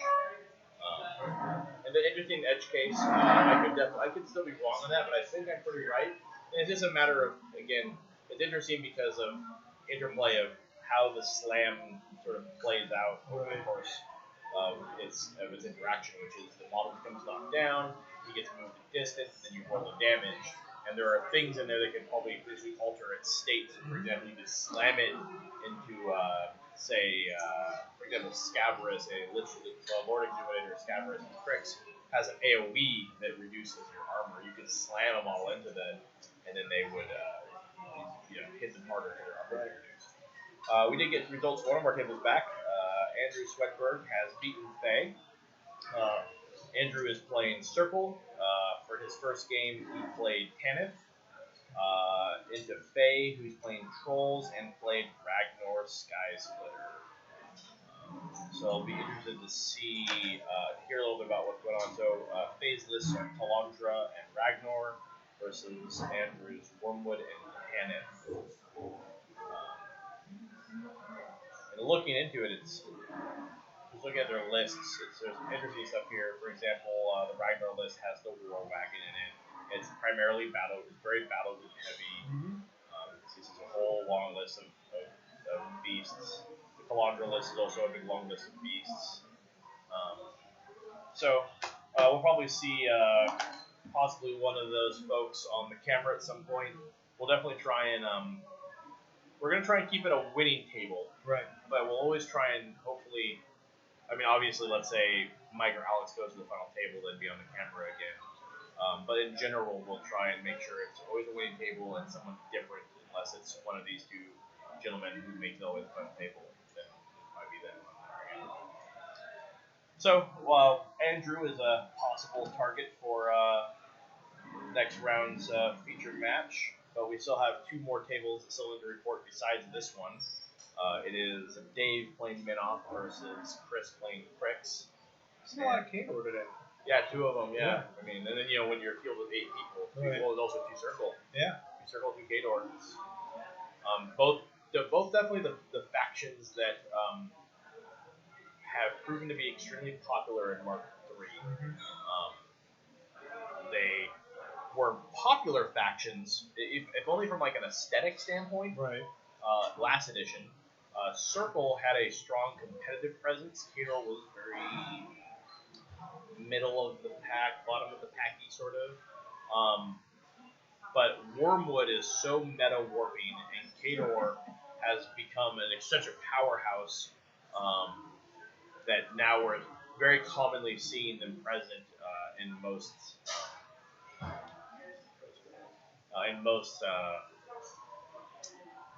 tournaments. Gotcha. So yeah, it was like last edition, K-Door was not a particularly popular faction. They just got a lot of little quality of life improvements. that really boosted their play. Yeah, so for example, last edition, you always took Winter Guard infantry, Mm-hmm.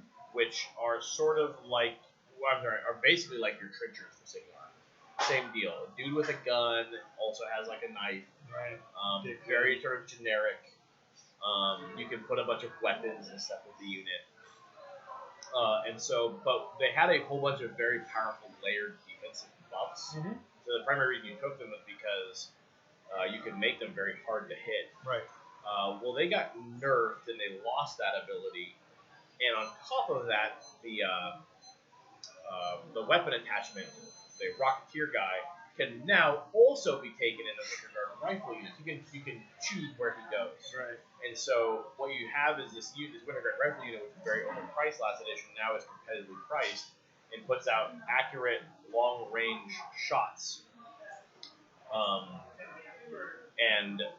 Then you also combine it with these Rocketeer guys who also got a very noticeable buff. And what you have is a package that puts out very long-range, nominally accurate, high-volume, like good firepower. And so they become a staple of K-Door play.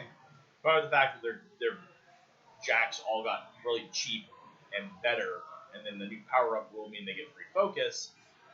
The net result is that you have a faction that went from being pretty bottom tier to pretty top tier. Right. And while they haven't had tons and tons and tons and tons of success winning the tournaments, they are generally placing very high in all tournaments. So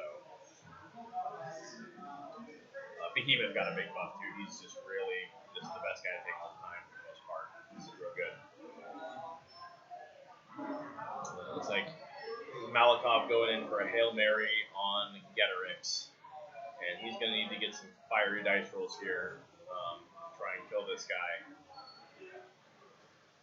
And I just don't know if it's going to happen. And even if it happens, I'm not sure if it matters at this point. This is definitely a world where Alex is just looking for that Hail Mary. Right. Because Or the clock, one of the two. yeah, but I don't think, unfortunately, I think putting his caster there is It's not taking gonna- the clock out of the equation. Yeah. He repositions to safety after taking a good one decent shot at him. He's camping a focus, and what does Behemoth do with his time besides be engaged? Which is kind of a spooky place to be. So, for the action we're looking at right now is this is the world that this is the microcosm of the game that Alex is probably the most concerned about. Right. Behemoth is Strangleheld, is that buff right there, which means when he activates, he has to either give up his combat or his movement. Because of the reach range on Getorix's axe, he is currently engaged, which means he can't shoot his gun. And he can't move in and punch because he has to sacrifice one or the other, and he only has 1 inch of reach. So, for all intents and purposes, Behemoth literally can do nothing this turn. Unless Behemoth can still shoot while in combat. That was a rule he had last edition. He had a rule that because he had 2 Cortexes, he could shoot and while he's fighting. So, let me make sure I'm not a crazy person. Behemoth. Brohemoth. Subcortex. Blah, blah, blah, blah, blah. Yada, yada, yada. Yeah, I don't see anything on there that would indicate that Behemoth can shoot. So I think what he needs to do here is he needs to, he's doing that sort of Pansy last-ditch effort where random models charge Getorix and try and get lucky and kill him. And then that'll open up Behemoth to at least take some shots at something. But unfortunately,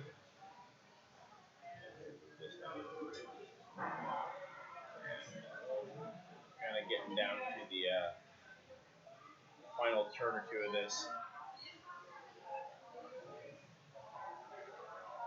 Oh boy. Alex is just swinging away and praying at this point.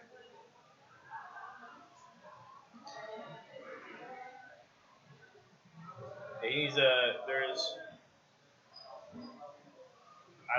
he has to engineer something weird here. But I'm pretty comfortable calling this one for Mike at this point. Right. Unless he either just has some crazy dice rolls or Just knocks him out of the park. engineers just some really, really arbitrary assassination or something. We could eventually have a circle mirror this here too, which is weird. That'd be interesting. That would be something. Well, what's interesting about it is that Circle, because Wormwood is so Wormwoody, that the second list for Circle tends to be a Wormwood drop. You tend to drop Wormwood into everything, and then you bring a list specifically tailored to fight against Wormwood. Because you did, just in case you you have to fight him, yeah. So.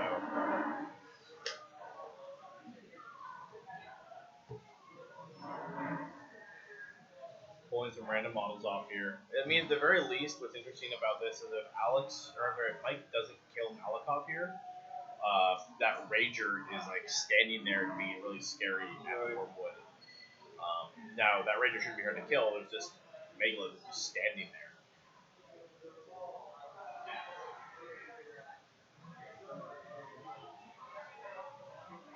Mike looks at the camera and he's like, oh my go. What's happening? Walks up there, grabs the flag, takes a shot, and he's really not killed that guy. That guy has like Nothing. He's got like just the worst defensive stats.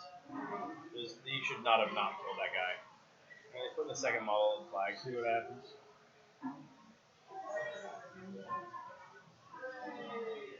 And he got one and kills it. There we go. Hooray for small victories. Yeah. Well, And get him where you can, right? Yep. So this still runs on clock. Like this is still a game that's gonna be won or lost on clock because Mike has about 12 minutes left. And yeah, Getrix is like standing right there and could probably just kill Malachi.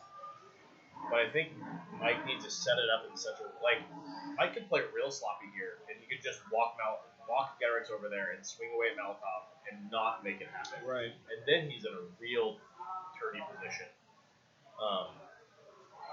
And if he needs to make sure he executes this turn correctly. And I would probably guess that means that here's my professional opinion. Megalith kills this guy. Mm-hmm.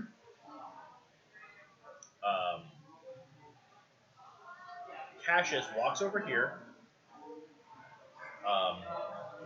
Wormwood arcs a primal through him onto Getrix. Okay.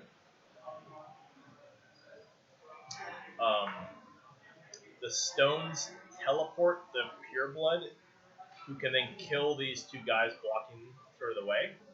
And then Getrix just walks right here, warps for Murderous, and swings away at Mat 9 with an additional die to hit, and kills Malachi.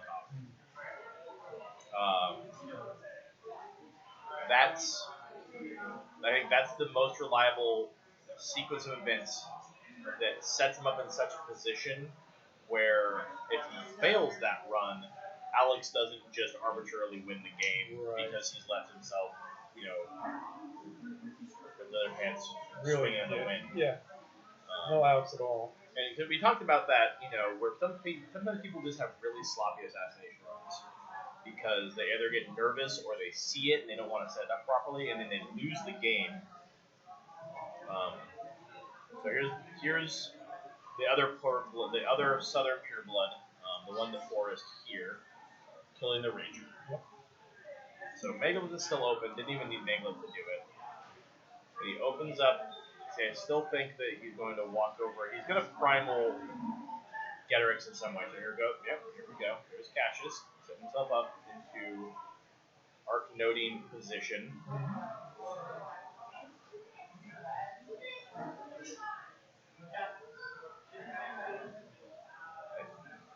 This is going to want to be... is he trying to be cute and do something silly like maybe a stranglehold here? I hope not. I hope he might just be shooting him for the damage. Or is he strangleholding Behemoth just because he doesn't think he can get the kill here? What's happening? Mike, what are you doing? There can't be anything on special on Malachi. Dirty Snake Sucker. That's for tackle for development. Really is not really much of a world in which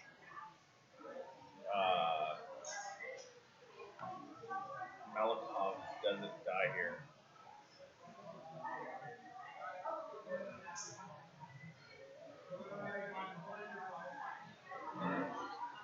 Teleporting me, pure blood.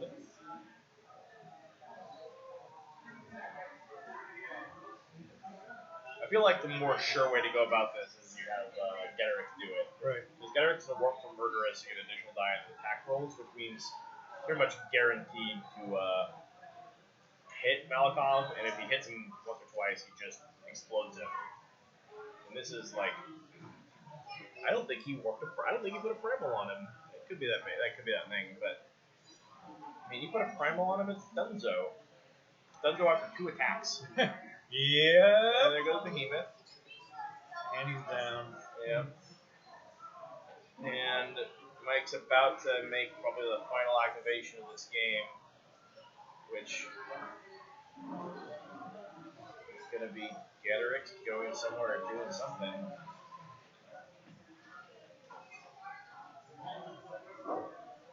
Man, there was like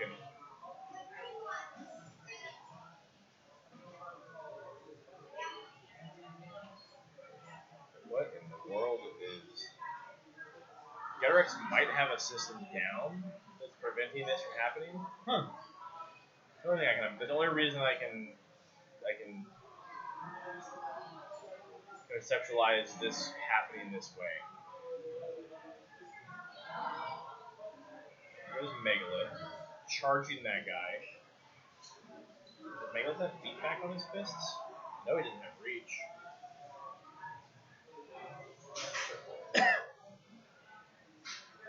Go on. Okay. Kills that guy. Is he gonna do anything with it? Megalith. 1 inch reach. No, it doesn't beat back. Getting rid of those. So it looks spraying like with the. he's like playing for like he's. I mean, the only thing I can guess here is that Playing for points. he could be playing for points, which is a smart like habit to build, but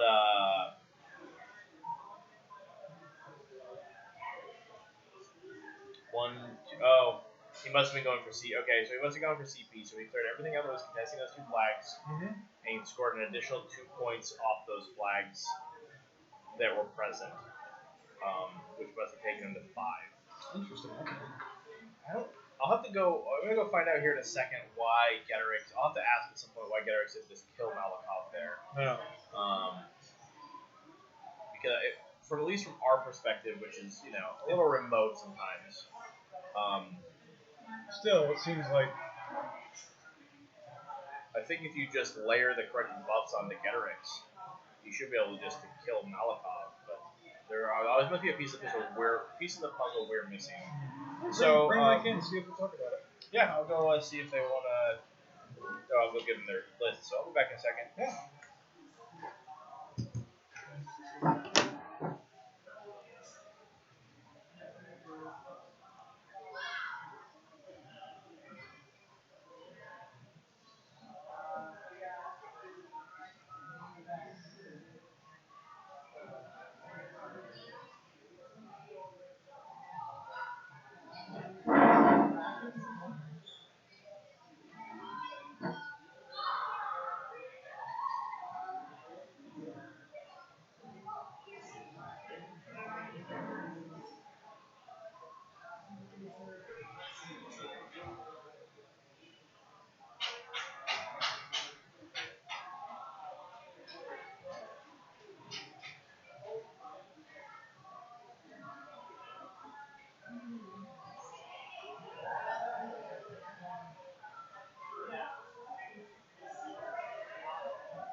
I'm back.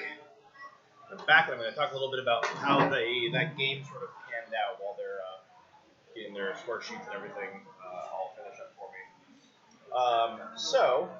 What happened is Malikov made it so he himself would knock down. He ran up, knocked down Getorix, and then repositioned away with Atlas Primacy. Then he got grievous wounds by a shot called Naturally and almost dead, just a hair left. And that's how Behemoth was able to shoot on his turn. Which is why inevitably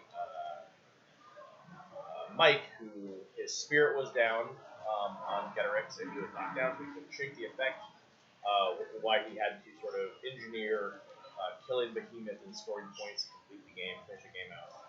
And then I also have results here from another one of our tables. It looks like Chris playing Crix, fielding his Gorshade Lord of Ruin list, has overcome Dave Sawyer, playing Harbinger from Minoff. So we're just waiting for the final table, which is going to be Jordan v. Nathan, scoring versus Kador. And then we're going to be moving on to the next round. So what I'm going to do is I'm going to leave you guys here for just a minute. I'm going to go set up the tables for the next round.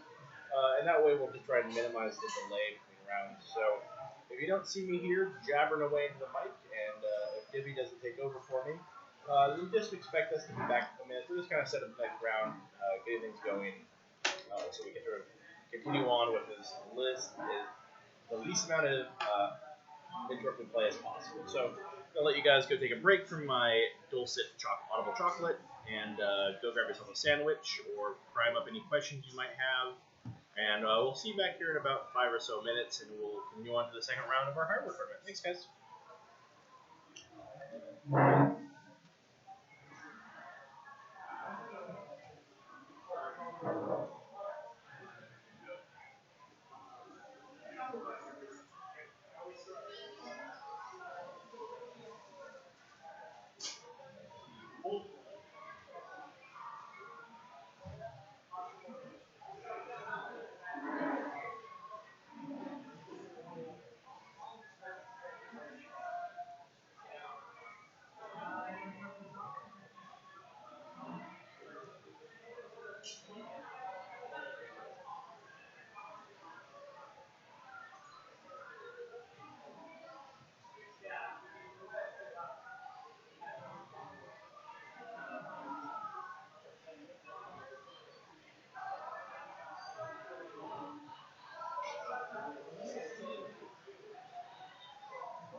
Boop, doop. Good afternoon, ladies and gentlemen. We are coming back and just sorting out the next round's pairings. The tables are all set up. You saw my wonderful head there moving around on your screen. all set up. I'm probably going to put a losing table on the stream table, and my reasoning is that if I put a winning table on there, whoever it is plays on the table will inevitably be on this final table for the third round because they all have been going 2-0. So I think just in the interest of like seeing some more people and seeing some different armies as opposed to sort of seeing the same armies over and over again over the course of the day, it might behoove us to actually put for at least this second round, putting one of the losing people on there. That'll give us an opportunity to see some fun different stuff. So we saw Alex already, so you can. So we're going to do a bit of that, a little bit of that, and we're going to get.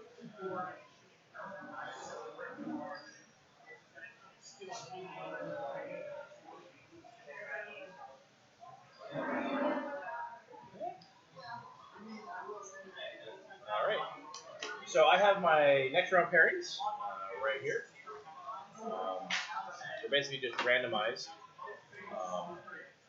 All I do is I take everyone who lost and randomize them against each other, and then take everyone who wins and randomize them against each other as well, because we don't worry too much about the strength of schedule in this 3-round tournament, so we're not worried about everyone's overall points and everything. So I have the next round pairings right here. I'm going to go get those on the tables, and once that is there, we will have the next round kicking off here in just a minute. So I'll be back to chat with you guys about the next round in just a minute once I get all my players together.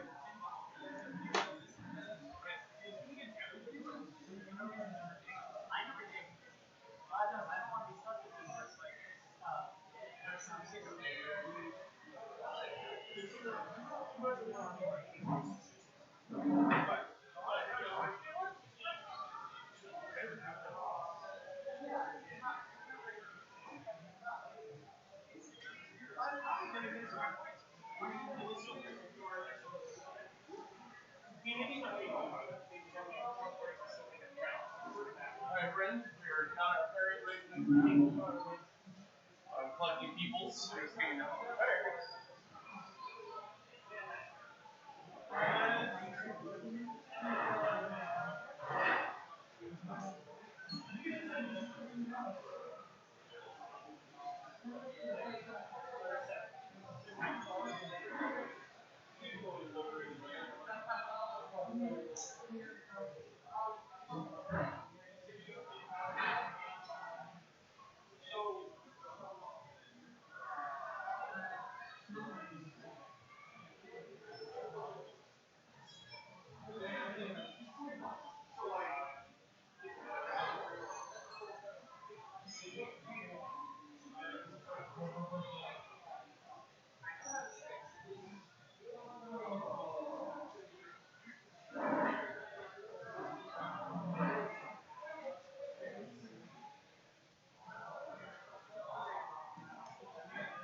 So if you guys do me a favor, once you have selected your captain, just bring me some of the stuff so I can pop over this stuff. And let me know when that is.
Hi, I'm here. Hi, Duke. The reason there was no sound probably was because I was busy setting up the second round of games, and so I was off not talking. As for a black screen, if you can hear me but can't see me, I don't have a solution for your black screen problem. Maybe you just want to refresh the stream? Question mark. See if it's running. We're gonna do a quick check over on our side as well, just to see it from our perspective, make sure Yeah, we got it. everything is working out. So we just independently verified it on Divvy's phone. Do you go by Div? What do you go by on stream? Eric. Okay. I don't know if you had some strange whatever you want to go by. That's fine. Sorsha 1, if you want to. Thank you very much. You're handsome and very strong.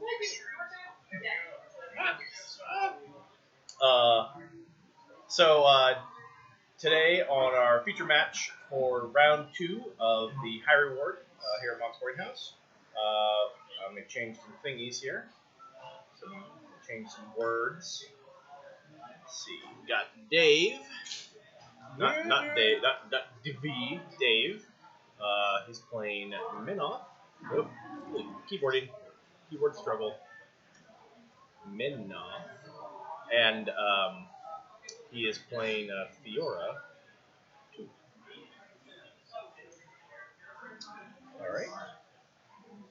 And then his opponent on the other side of the table is fan favorite Nathan Blackmer from Tacoma. He's playing Kidor. And he's playing Sorsha. Sorsha 1. And I'm going to make sure I pull out the camera back to its starting position. Video. And hiya. Perfection.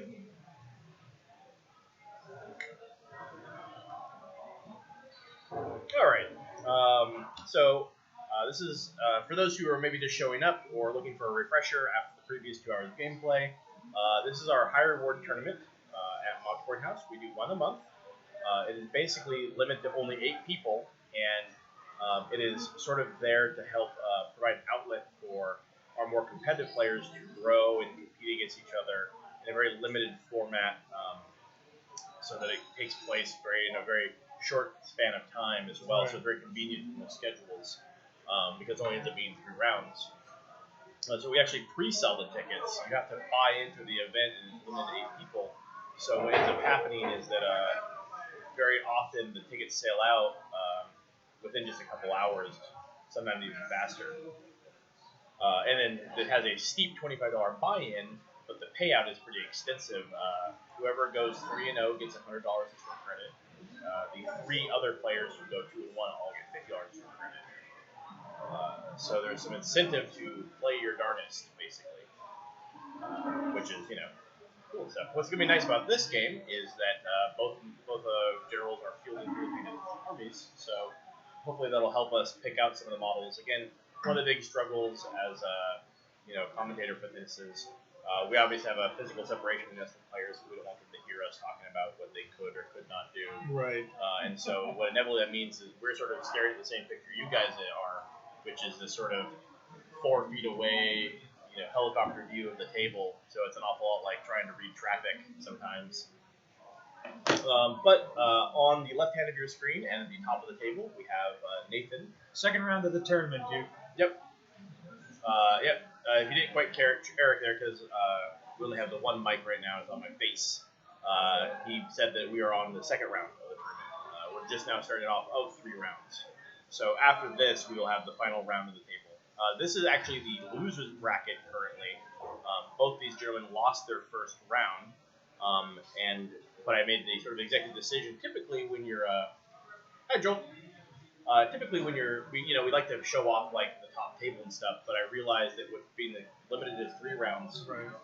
The end result would be that whoever played on this table and won during this round He's going to be round staying on. would be just staying on there. Right. And I allowed him to get a diversity of armies and players out there just so people can see a little bit more than the same army over and over again.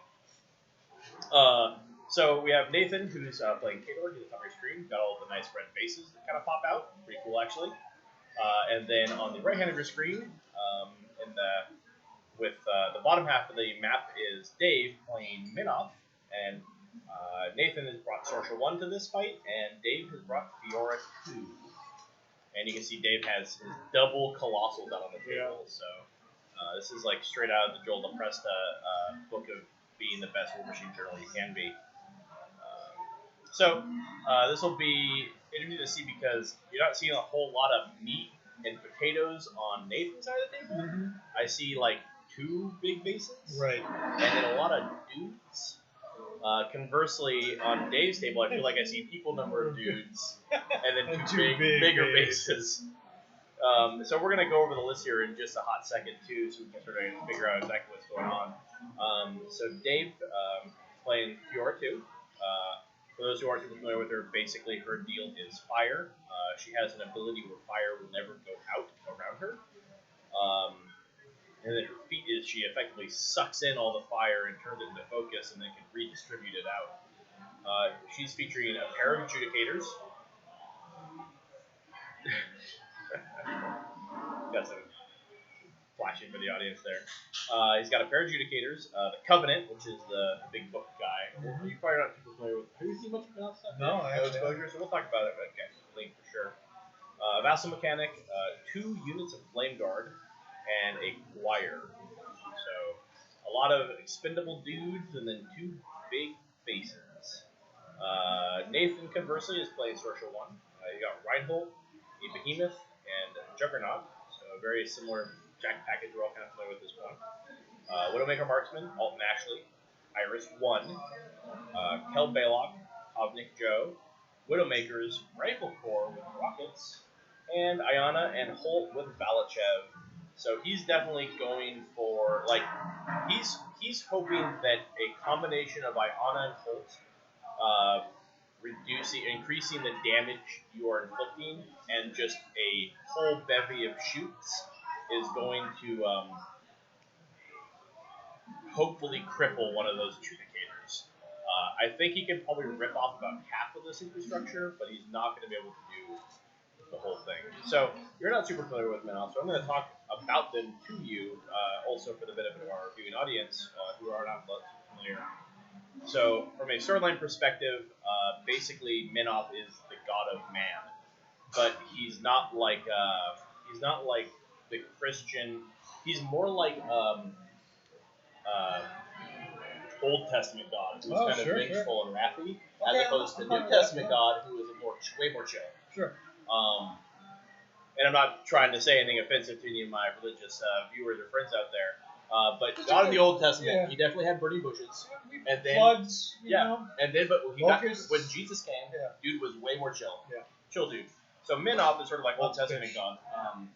Yeah, exactly. One fish. Hey, party animal. Go ahead, crack that out. Oh, checking your objective. It's a bunker.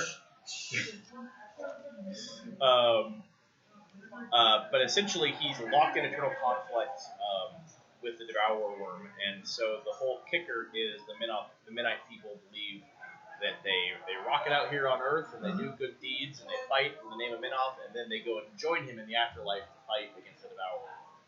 And he's sort of like, life as a mortal sucks. You should fight hard so you can come and join me for the real battle against the Devourer Worm, because he's real gnarly.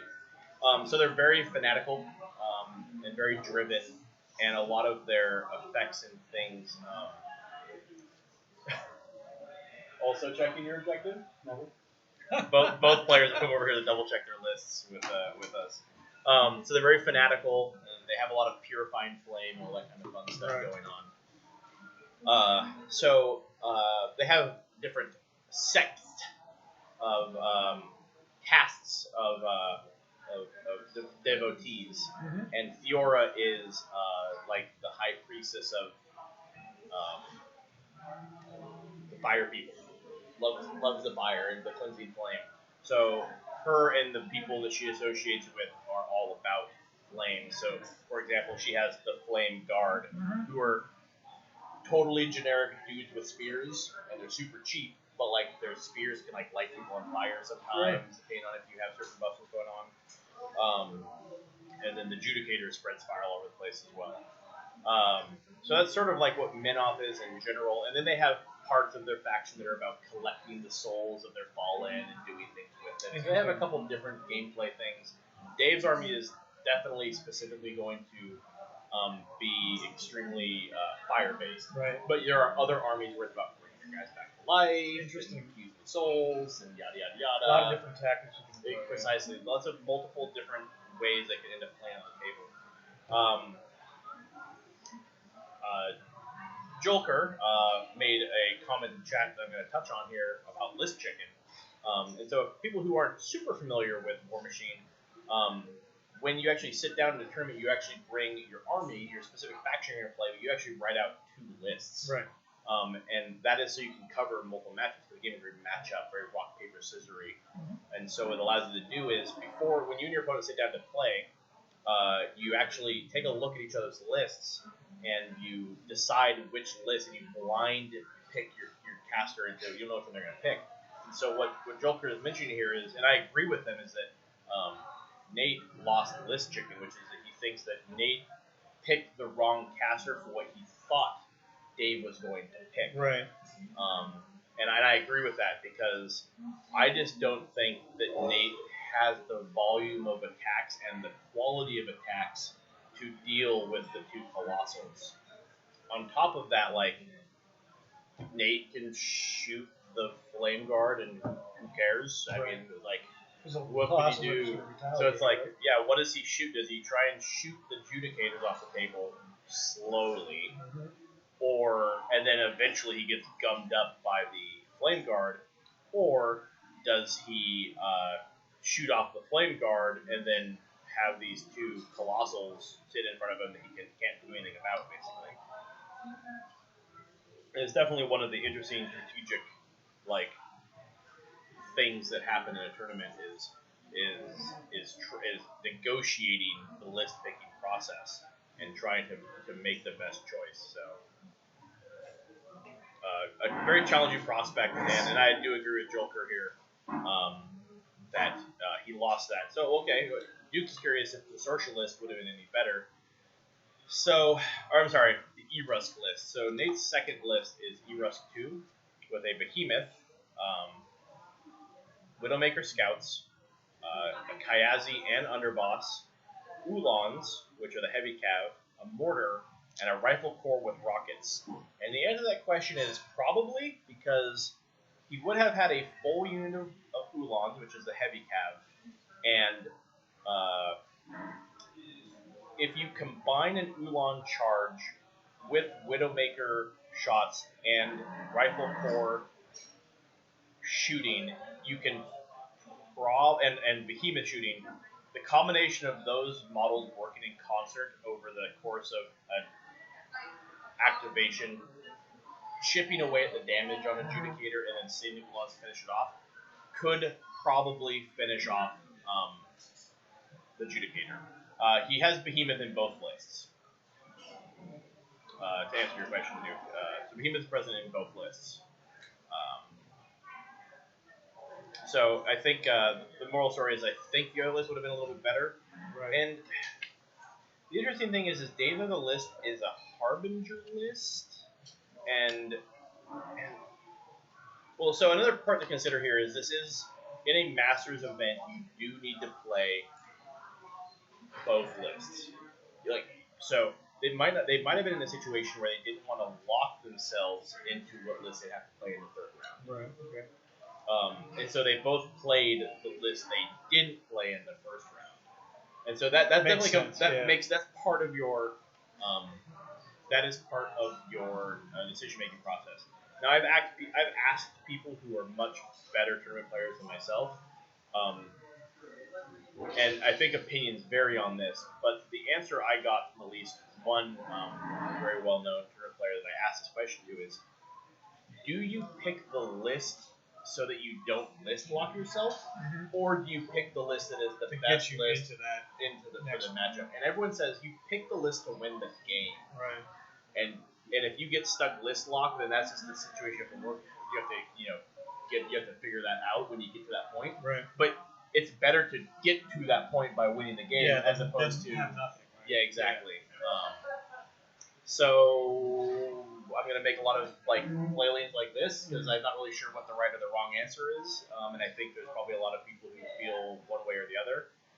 But I'm probably personally coming from a lot of thinking that you probably want to play the list that is going to get you to the finals, as opposed to worried about what list you will play in the finals. If you don't get to the finals, then it's irrelevant. Right? Yeah, precisely. So the answer, I guess the answer to the question is I think that the E-Rust 2 list probably would have been better into this list. I don't know what the difference is. So looking at Dave's other list, it's the Harbinger with several jacks, including the Devout, the Blessing of Vengeance, the Crusader, and the Avatar. So a good amount of beef there. The book again, the Covenant, a pair of mechanics, Iona and Holt, with their attendant priest, 2 units of Daughters of the Flame, and so maybe I don't know. See, because Nathan's list is so shooty heavy, it's not going to shoot the Daughters of the Flame off the table anyways because they got stealth. So maybe this was just he felt he just didn't have a good fight. He didn't have a good dog in this fight either way. Maybe he looked at his list and says, I feel pretty bad into both these lists. I don't. So maybe he just went. So then at that point, then you're like, well, then I'll just play the one so I don't lock myself. Because sometimes you just have a bad matchup. That is, you can't cover everything in this game. Right. So maybe he just had a poopy matchup either way, and so he said, well, I'm still not gonna lock myself in. And Dave, this is Dave's first go back to Min. So he played Minoff a lot in Mark II, and he found a lot of success playing Harbinger, but he's been less than thrilled with what she does in the current edition. So he hasn't played Minoff though. It was actually his first outing with Minoff since Mark III. Oh, got Judge Call. I'll be right back. Here you go.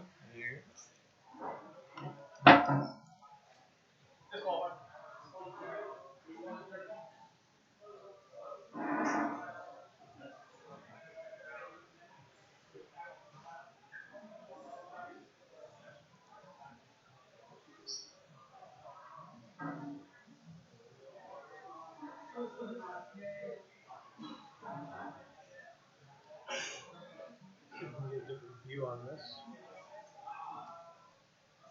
Not too close to fall.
Well, anything good? An interesting one. I got a call from Mike and Andrew's table where they're playing the circle versus circle mirror matchup. Mm-hmm. And the question they had was, so the rules for spray templates say that you cannot, a model will not be hit by the spray if you do not have line of sight to it, and the line of sight to it is blocked by a piece of terrain. Oh, another direction call. We're back. Church.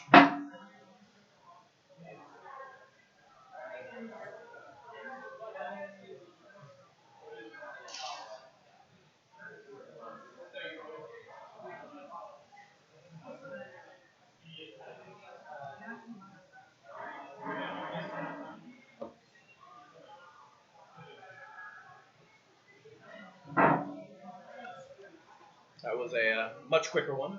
Let me get back to the first one. So the question was, a spray will not hit a target if the line of sight to that target is completely blocked by a terrain feature. And the rules specifically say terrain feature. Mm-hmm.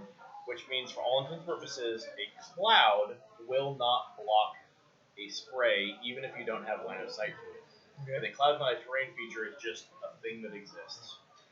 So the question that came up is dense fog a terrain feature? Dense fog is a cloud, and it is a terrain feature that I, the judge, put out on the tabletop. My ruling on it was looking into it is basically says a dense cloud is under the terrain heading, and it is a 3 or 4 inch AoE. That is a cloud. So yes, it is a terrain feature. Right. Yes, it does block line of sight. Yes, it will block a spray if both the fire and the target are on opposite sides, but we can't see each other.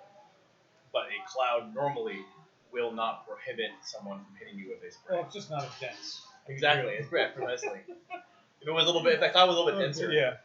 And then Nathan's question was, he was just confirming that he can always see a colossal. So he want to make sure he can shoot it. So what he's currently got going on is he's got his gun friend. So this is like Alton Ashley, and Kel Baylock and friends are basically propped up in the woods, out of retaliation range because of the 3 inches of wood blocking line of sight. And he's just taking some shots at the Colossals just to start start doing as much damage as he can, as quickly as he can, and then protecting them from the inevitable retaliation of AoEs drifting through to the woods with their wackiness. So he's got a long road ahead of him of like taking off damage on that Colossal, like 2 damage at a time, basically. So in approximately 48 turns, the game will be over. Or 40. He's got 62 procs probably, so I guess 36 turns. Because essentially, Kel Baylock will always do 3 damage. You can just elect to do 3 damage.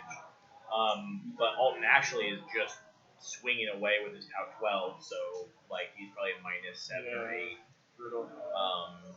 Yeah. So it's gonna be a long road without a little bit of help. Yeah. Hopefully Behemoth can do some damage, and hopefully the Mortars can do some damage.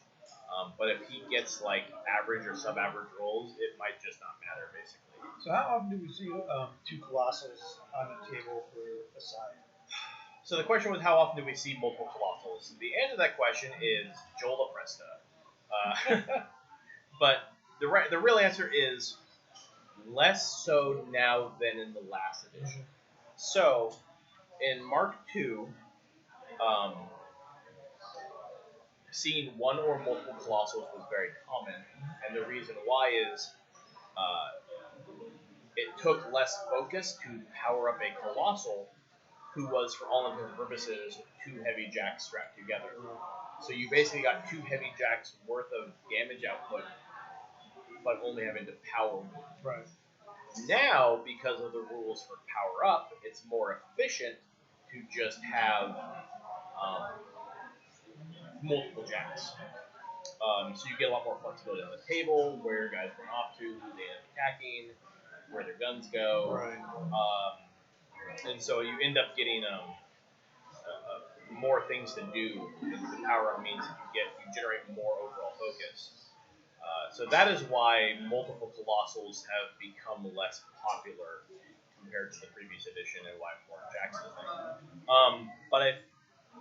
But there is still a place for multiple Colossals, and I think we're going to see them coming back a little bit into favor. So here's sort of the meta evolution as I'm sort of viewing it as as a relatively well-educated outside party looking in. Right now, the meta favors spamming of jacks and beasts and just taking the same guy 5 or 6 times. Mm-hmm. And people have been taking less infantry because, in general, it's very easy to kill infantry. Right. And so I think that with people taking more and more jacks and fewer ways to kill infantry, we're going to see a shift where suddenly it becomes a little bit more reasonable to take infantry. Right. Because certain factions like Pricks are really out of favor now because 1, their jacks are only okay, and 2, shooting is very predominant right now, and they're kind of weak to shooting. But I think as people start playing these lists where they're spamming a whole bunch of stuff, right, the counter to that is having a whole boatload of infantry, especially hard-hitting infantry like Pricks infantry, can pretty casually cut down your 3 or 4 jacks. Yeah, you get the Bane thralls and the knights and all that kind of stuff. Precisely. I think another possible counter we'll see is things like Colossals. Something that you basically have to kill it down to its last boss before it loses effectiveness. Right. And that itself is so hard hitting, can very casually wreck jacks. So if you imagine that, like, you can only bring like 2 or 3 jacks, to fight a Colossal, to just base size and where models are going and stuff. And those guys typically aren't going to one round a Colossal unless you've done a bunch of chip damage to it first. And so what the Colossal now brings to the table is a world where he can kind of fight against the spam, because you run your models into the Colossal, you fail to kill it, and then the Colossal just sort of plays like whack-a-mole on you. Yeah. There's like So I think there's a world in which multiple Colossals can exist. I just don't think it has been super explored yet. Mm-hmm. And I don't think I'm spoiling any of Joel's super secret tech, but once the new Retribution Colossal comes out, I think in January, Joel plans to run 3 of them. And there's basically a hyper-specific situation with a hyper-specific caster that works out the points exactly where you can take, I think it's 2 of the new ones coming out, I forgot the name of the stupid thing. Joel will remind me here in chat in a minute. And 1 of the currently existing Hyperion. Right. And the idea is like, well, how do you kill it? Because maybe you devote your whole army to killing 1 of them. Yeah, what do you do with the other 2? And then the other 2 can just retaliate on you and smash your face in. It definitely asks extremely challenging questions. Helios, thank you. Yeah, so 2 Helios and 1 Hyperion. And then on top of that, the caster he's specifically using is the new BattleBox caster, Helena. Okay. And she has a couple pieces of interesting tech. Like she has the spell where your guys get armor against shooting. So they're just harder to kill with shooting, so you have to charge them. And then her feat is that basically they all get +3 armor, I think, off the top of my head, per turn. That'll be a trick. Yeah, exactly. And not only they get +3 armor, but they aren't affected by their crippling systems. Huh. So, like, you know, if your armor's down, it's really still there. it's still totally there. So it basically means, yeah, it's goofy. Yeah, that's wild. And so come January, we're going to see how that ends up panning out. But I suspect, at least for our local meta, stuff like that, and if Dave finds some success here playing his double your adjudicator list again, that'll, I think maybe he'll start playing that again. And so we'll see a kind of a strange meta shift. Additionally, like Jordan, who's playing Scorn, has had a lot of successes playing with his mammoths for Raksheth, which is the big fat guy on a throne of baby elephants in Scorn. And so, and then their second colossal, the Desert Hydra, is coming out pretty soon. I think that thing's actually quite a bit of a winner as well. So we haven't seen a lot of colossals and gargantuans played in Mark III, but I think that might change a little bit pretty soon. At least I'm hoping it does, because they are cool and fun to see on the table. Yeah, absolutely. And I think that they ask some interesting questions of your opponents, and I think they help mitigate some of the goofy spammy stuff we're starting to see. So anyways, let's sort of get back to the action here. We haven't really talked about the moves these guys are making. The first turn or 2 is usually pretty unnecessary sort of filibustering going on, but you can see that Nathan is taking advantage of this forest. Essentially what the Judicator has is it has these rocket pods that are extremely inaccurate, that it shoots off of its shoulders and it lights things on fire. But what it also does, let me double check before I start spewing off here, but I'm pretty sure is it actually, after the initial template hits, it scatters an additional template. So let's see. Triggerpod. Make sure I'm not totally crazy. Yep. So it's extremely inaccurate. It's always going to miss. But it places down that template, and then it hits everything on the template, and then it scatters another template. Oh, it's brutal, yeah. So right now, Nathan is definitely trying to protect this imagery being back here, because he doesn't want, like, a stray template to, like, bounce through this forest and just obliterate swaths of dudes, which is, you know, a risk something he has to, you know, watch out for. He has, we got Behemoth back here, and the Juggernaut here. Now, Sorcerer 1 does have Boundless Charge, so right now he's hiding behind that wall, but he can give it Pathfinder, right? Exactly. Yeah. So he can get over that wall and get some bonus speed, which will help. So right now he's pretty safe behind the wall, because the wall will protect him from the melee attacks of this Colossal and give him +2 defense. So at least it's like, it's suddenly a Khador, when a Khador Colossal or a Khador Jack goes from defense 10 to defense 12, you're like, oh, man, if I had to boost a hit, I'd be really mad Yeah. about this. So now, will we see Dave split his colossals? That's a very good question. And he was asking whether or not we'll see Dave actually split the colossals. And so, what on this scenario? Spike. On this scenario, you get to control 4 dominate the flags. Right. And so what that's going to be is Dave can't. So I think what Dave does is I think he parks a colossal like here basically, and he parks a colossal like here, so that you're like, Yeah. if you want to get these flags, by the way, Have fun. you have to get a colossal out of the way first. Yeah, exactly. I think that's sort of the situation. So the answer to your question is yes, nominally. I think he separates them,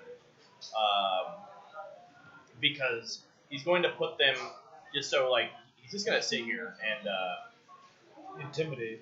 yeah, and contest those and force Nathan to have to kill one before he can even have a hope of it. So basically, the moral story is I think the scenario's just out of play this game. Because I don't think that Nathan has a scenario opportunity here. If he can kill both colossals, well, he can win. He can win the game a million different other ways. Then Right. He'll just you might as well just kill the rest of the army at that point. If Right. you kill those 2 colossals, you should have enough army to just finish the rest off.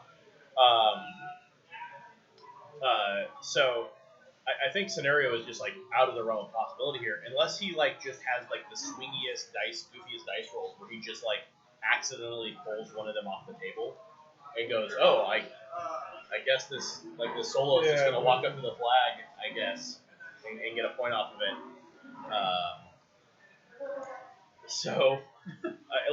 I think the scenario is generally off the table, but I think the scenario is on the table for Dave. Right. I think Dave can park one of the colossals literally in base contact with it and be like, well, if you're gonna have to just feed me guys for me to kill every turn until I've attritioned you so hard you can't just sacrifice models trying to contest the flag and all start scoring points.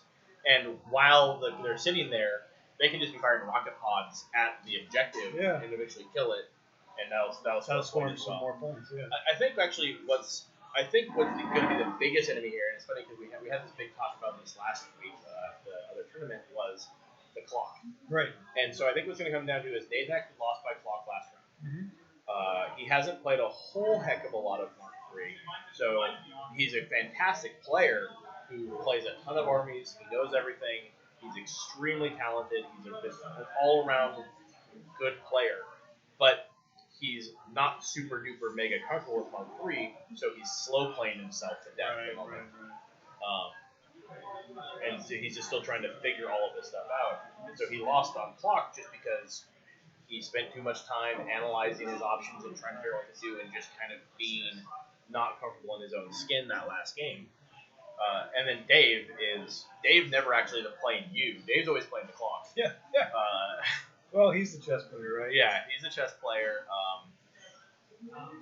And so he needs to. He's always trying. He always inevitably runs the game down. Like there's some crazy proxy basing going on here. Yeah. Like I've seen, like professionalism. I also like Joel Chris statement here. He said Dave needs to not forget boundless charge. So we know we talked at length about Dave actually in the tournament that he's actually an extremely talented player who just loses because he makes that one mistake. And what makes him such a decent player is the fact that he really knows how to go back and think about that one little mistake he made that cost him the game. And so Dave started the game with Kador and Sorship too, and he's very familiar with their abilities and what they bring to the table. And I think Joel's statement is extremely what sort I'm looking for. Accurate, I guess, is probably just the very simplified word I'm looking for. But basically, I think Joel hit it right on the head that I think if Dave is going to make a little mistake here, it's that this juggernaut right here is going to be is going to be scarily in range. Yeah. So he's going to be base speed 4. He's going to boundless charge up to speed 6. which means he's charging 9 and he's got 1 inch reach on his weapon. If that is Dave's final position, then that is certainly a world in which that Juggernaut charges that Colossal, and he... How much damage could that get off onto the Colossus? So, the dumb thing about Cater Jacks is how cheap they are, combined with how high POW their weapons are. So, the armor on the Adjudicator is 19, and the POW of his axe is 19. So it's straight damage. Right. So he puts 3 on there. Boundless Charge is a free charge. I'm like positive it's free charge, but before I just quote arbitrary rules, I'm gonna double check myself for the benefit of being good at my job. But it's a free charge, plus 2 speed, and Pathfinder.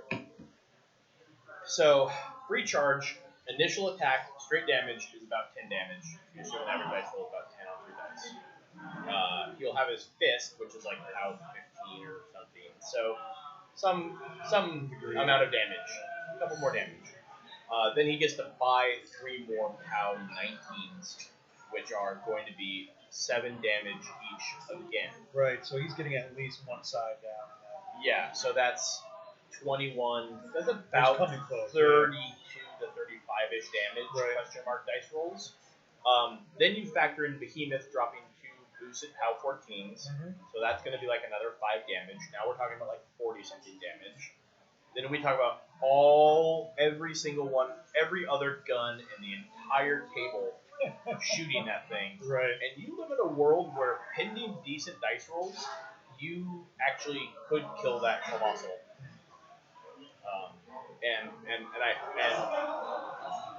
Dave either knows that or doesn't know that. And I'm pretty sure that if Dave loses this game, if Dave loses this Colossal right here, It's going to come down to this move. he's after the game, he's going to be like, I'm gonna go a little off PG here, because I'm gonna literally quote Dave. He's gonna say, "I knew I shouldn't have fucking forgot about Boundless Charge." Those are like almost his exact words. We'll have to get him coming in and explain. Yeah. So like that's just like I think Joel's comment was extremely insightful, and I agree that it could just happen here. Now, Dave's also popping off some random AoEs, and these could prove to be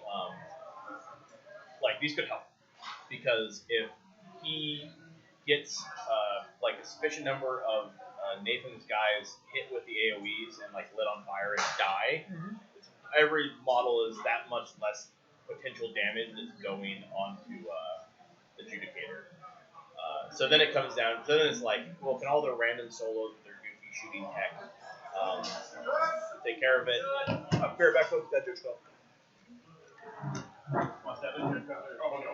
I'll be like, oh, he's got something from Menoff. There's something there. Something from Theodore, and do you think he's gonna hit him? Maybe? Yeah, exactly. Something might happen. Yeah, exactly.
Alrighty.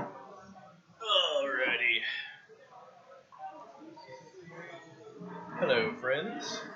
That was a very interesting judge call. It's actually something I've actually didn't even know. I had to look this up.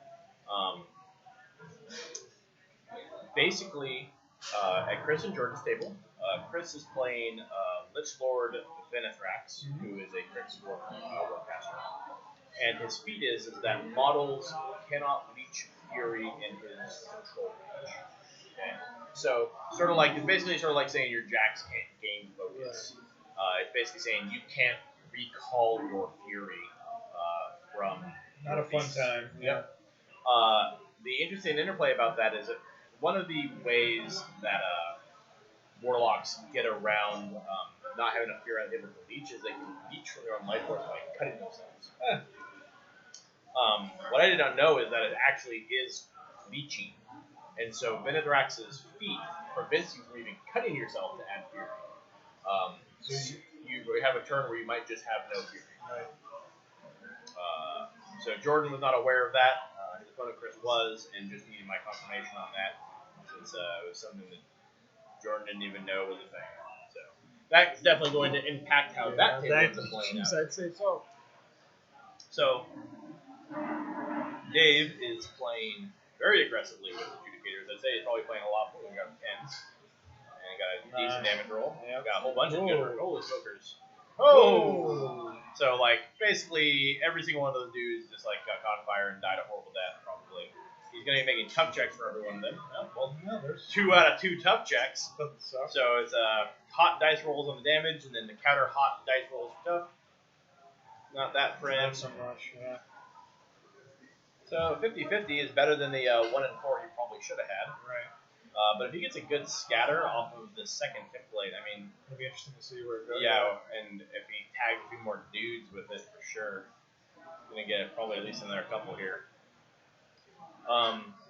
So he's definitely got his Judicators, up close and personal. Right.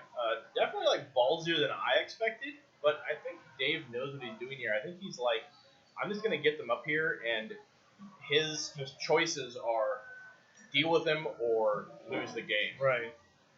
So he's really putting the ball in Nathan's court to, make moves. Yeah. I mean, yeah, totally. The other thing too is, here's the question: is Behemoth is back here? Is this boundless charging Behemoth range? Because if Behemoth can get there, then I think that he at least pulls one Judicator off the table. And we can do a little bit of mental arithmetic here. This right here is 16 inches. so you're, And this to right here is 8 inches. So there's 8, that's 16. So doing a little bit of just sort of guesstimating based on those. what's the Behemoth's charge range? So he's speed 4. Boundless charge will take him up to a 6. Charge 9 inches, 1 inch of reach, so 10 inches of threat. It's going to be damn near close. Yeah. I would think you'd get it. Well, so You're just doing the math. Center of center is going to be 16. Yeah. And his base is just under 2 inches. So that's about an inch there. And then he's less than an inch back. I do believe that Behemoth is in just off of looking at the table. But it could also be a lot closer than that assessment makes it. So I'm going to guesstimate that, yes, Behemoth is in if he wants to charge. But there also could be a situation where he maybe just possibly a smidgen out just because we can only see things so well where we're observing from. So he's getting some hits out there. He's holy smokes. He's getting hits, that's for sure. Yeah, well, these guys don't have great armor, so this isn't the most unrealistic set of damage rolls in the universe. Because let's see, the Judicator is probably power 14 off the top of my head. Obviously, it becomes just blast damage. So it goes down to a 7. And all those dudes are probably armor 11, 12, 13. So he only really needs 6s, maybe 7s to kill them. Right. Yeah, power 14, range 14. So he's really looking for maybe like 5s or 6s or 7s. Yeah, he probably forgot about it, but you never know. Yeah, I agree. I think as we mentioned earlier that I think if Dave loses this game, I think he's in a really strong position right now. If Dave loses this game, he's going to lose it on the back of forgetting about Boundless Charge, and he will literally immediately come back here and be like, I forgot about Boundless Charge. If I just factored that in, both my adjudicators would be alive. Yeah, he could also just be playing like a big baller and throwing them out there and forcing Nathan's hand. Like if Nathan doesn't, so here's what it comes down to. Nathan has to kill one of them this next turn. Right. If Nathan doesn't kill one of them next turn, the game is over. Like it's just over. That's just the way it's going to be. And like Dave is throwing these models out there, which is fine, but like none of these are stopping any charges. Right. So they're just going to trample right through. It's not even trample. It's like this dude. He's gonna have the range. He'll just go over right here. Right. Right. This behemoth is gonna go right there. All you have to do is you have to kill this one guy basically, and both of his jacks can get in there super casually with Boundless Charge.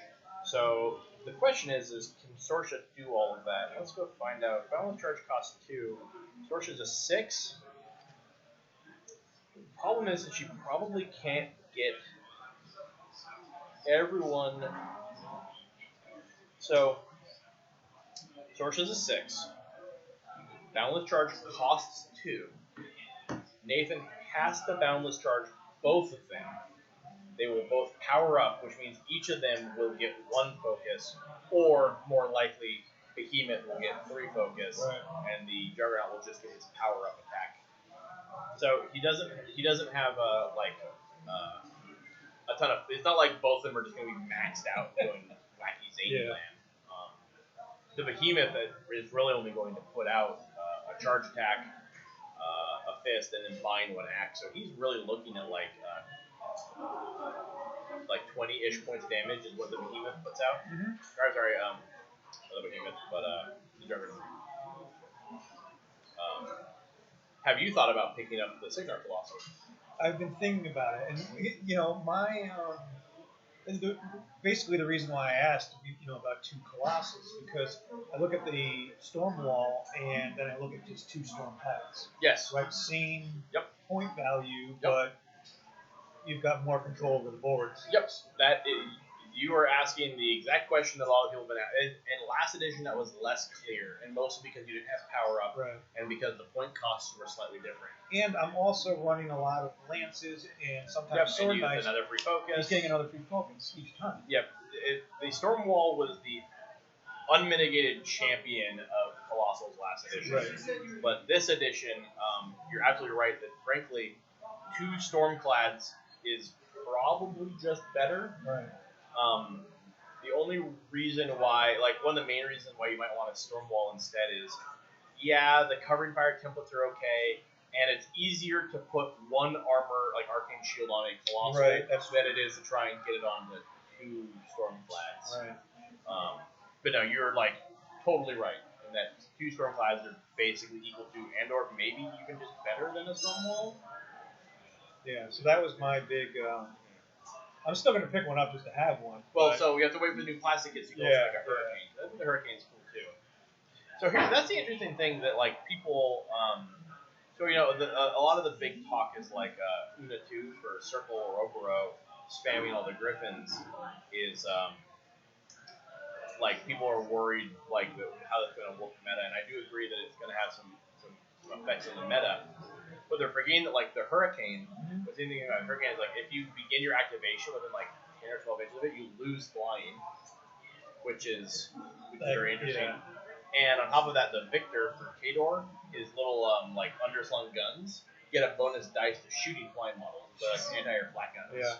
So it'll be interesting to see if is taking all of those Griffins going to start encouraging people to take these newer jacks that have anti-flying tech. All right, so Nathan now has got the part where he needs to basically win the game or not. So he is going into the tank, figuring out where he's putting his focus. Definitely see a couple on the 1 or 2 on each of them. He's looking at some control ranges. Yeah, we probably zoom in and see if we Yeah, can get a better definitely. view. One thing that we did that we have been not accounting for this game. That would actually be even the isometric view is actually pretty good here. Actually, Yeah.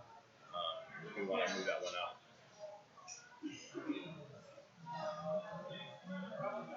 Yeah, that's a good view right there. So one of the things we have not been accounting for is that in the social list he does have Ayana and Holt with Valachev. So what Ayana Holt does is she has a magical kiss that makes it so friendly faction models get +2 to your damage rolls. Okay. But last edition it was just friendly models. Now it's friendly faction, which means for his models to take advantage of it, he needs to have the officer Valachev with him to make them capable models, basically. And we actually can see that Valachev is here. Ayana and Holt are here. Sorsha is standing here. It looks like he's got 4 right there. Focus on Sorsha. So that's 2 boundless charges. So she needs to get out of the way. She needs to end up probably about here-ish. Ayana needs to go forward and kiss this guy and make him look hard. Smooch. And then cast Boundless Charge for these guys can go in. And obviously, this guy needs to die. And you might just have to take a free strike from him, or you kill him. But he needs to go in. The combination of that would probably bring down a Adjudicator. And then plus some just random shooting as well. Then, on Dave's next turn, does he have the ability to wipe out those 2 jacks? Yes. I mean, right away.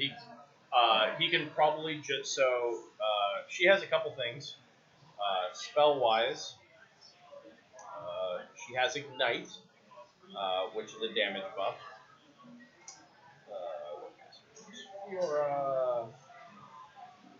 So she has Ignite. Oh wait, no, she doesn't.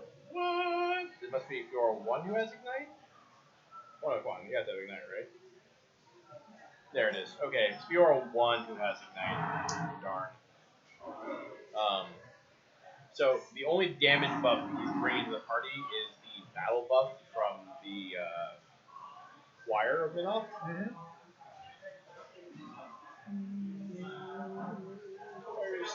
Yeah, she doesn't really have any buffs to them, but the Judicator will be POW 21 fists up to 23 from the Choir buff. Yeah. And so you put 3 focus on it. You get 2 attacks. That's about 10 damage each. Mm-hmm. 3 of your attack rolls will basically cripple or kill one of the jacks because it's about 30 damage and they have about 34 boxes. So for all intents and purposes, you can unless the not correct systems are down. But like in that situation, like you're like move these guys in. Now they don't hit very hard, but I have to imagine that like a charging dude with combined melee attack can like get a point or 2. Oh, you know what I was about to say? I was actually just about to say she's probably gonna feat here, making all of these dudes stationary so they can't retaliate. Now it won't make the colossal stationary, but it will make all of these infantry dudes stationary, so they won't have a chance to retaliate at all. This is about the only time. He basically has 2 places to do this. Right now, or you hold it until you go for a weird Hail Mary assassination run with Sorsha. And then you stationary their caster so you can hit them easier and become a weapon master against it. Those are like the 2 times you're going to use her feat. So I think she's going, she's in favor of this one because it allows her to protect herself a little easier. I'm slightly concerned about his charge angle here. like at least from this side, and also from where we were looking at, like, does he make it past this line here? He might need to go like out here a bit, right? Like, I don't know. It's a little. I feel like he's wind rushing back. I feel like, oh man, if Nathan's not pulling an adjudicator off this turn, if Behemoth and the Juggernaut are not going in, he's just not convinced he's going to be bringing enough hurt to the table for this to matter. Now, what he did do is Dave's guys are all stationary, and they're stationary in inconvenient places. You'll notice like none of Dave's guys are touching the flag. Right, so he's not going to get. He's not going to score points, and so all he did is he slowed Dave down. Now Dave is like, he has to like kill his own guys to walk the adjudicator there or something. Like if he wants to score points, start getting ahead on scenario. If David just put a this guy looks probably in base contact, and there might be a guy down below. Let's see if we just switch cameras. Maybe Dave did get them in there correctly. Let's hope he did. There's no guy on that flag. This guy is definitely, this flag is, well, but here's the thing. This guy is outside right there. That guy's outside the trenches. Right? Yeah. Dave probably could have played that slightly better to make sure he had his dudes on the flags. So that you either force Nate to waste shots killing them, or start giving him the lead on scenario points.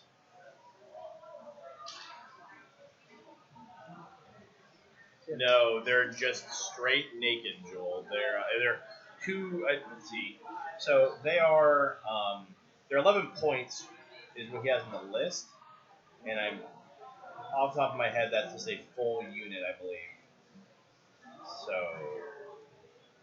yeah, he just has full units with him, no command attachment.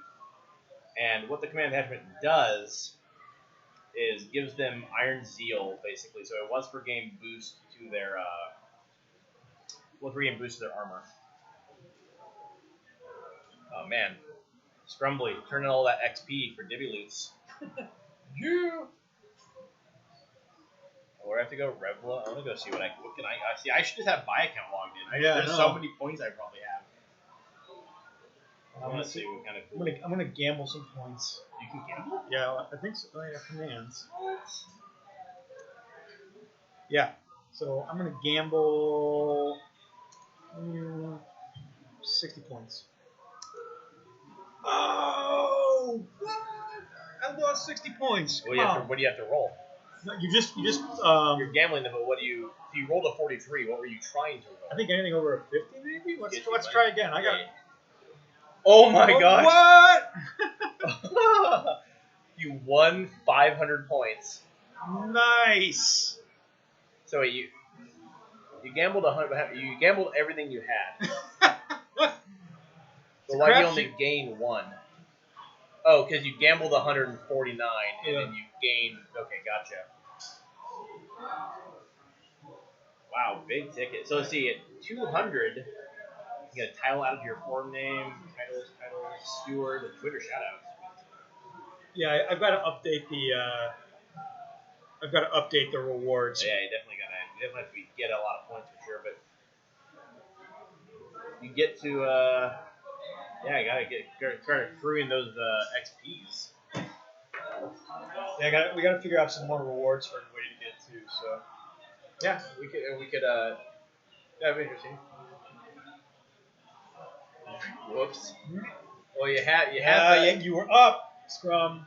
Yeah, he rolled the big ticket and then he had to follow it up with the bad roll. So I didn't want to waste those. The value. So here, the Juggernaut went in off the Boundless Charge. He's got all the focus on him. He's also got the Kiss from Iona. It's true. He's got the Kiss from Iona. And he's going to do some hurt So I think what Nathan's plan here is play conservatively. Right. The Juggernaut's going in, going to do as much as possible, and then Behemoth is just going to stand there and shoot with his guns. And it'll be POW 16 minus 3 damage on the guns, 2 boosted shots, plus the Widowmakers, plus Kel Baylock, plus Altnat. Altnat didn't really do anything. Well, no, he'll be POW 14. The moral of the story is I think Nathan is sort of like swinging for the fences here. Right. I don't know how great his math is. Maybe it's better than I give him credit for. Because I mean, he obviously knows what he's doing. He's a great player. He's playing here for a reason. He plays a lot of my tournaments. He has played in many of my tournaments over the last couple of years, and he always has a very good showing for himself. I just think that, from my opinion, where I'm standing is it probably would have behooved him to try and like go all in, like throw your beasts, throw all your jacks in there. Wow. Wait, what? Wow. See, this is why we're not playing the tournament. This is why we're commentating. Yeah. He obviously knows what he's talking about. Goes in, clears Good. out one of the adjudicators. Now, Behemoth hasn't been activated on that. So let's see. It must have taken some damage from the shooting going in. Sure. The Juggernaut obviously went in. It must have rolled pretty decently, and then he put a couple of other shots into it. Well, so I'm a little speechless as real with that. That's wild. Yeah, it definitely swings. It definitely helps Nathan's position.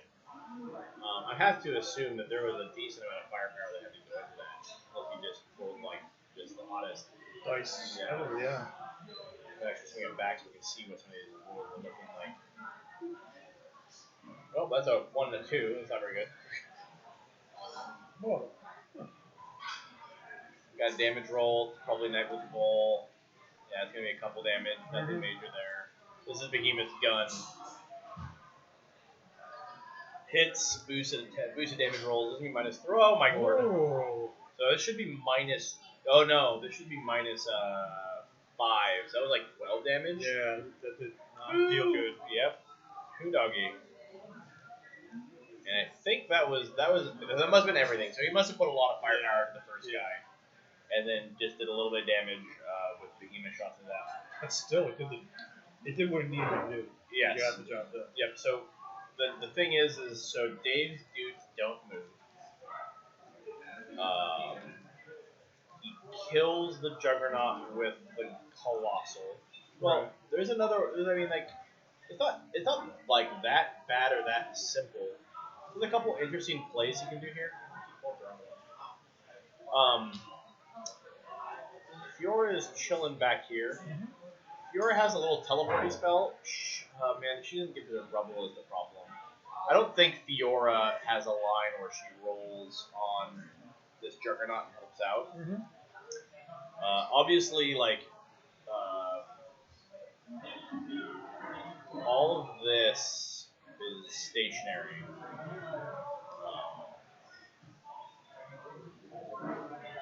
All of that's stationary. So they're not doing anything.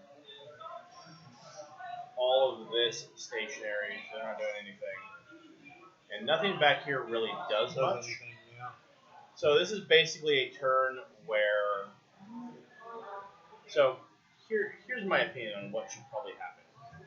Behemoth backed off, right? That is further back than Behemoth's previous position. Right. In my opinion, you actually back up the Colossal 1 inch just to maximize the distance between you and Behemoth and scrap it.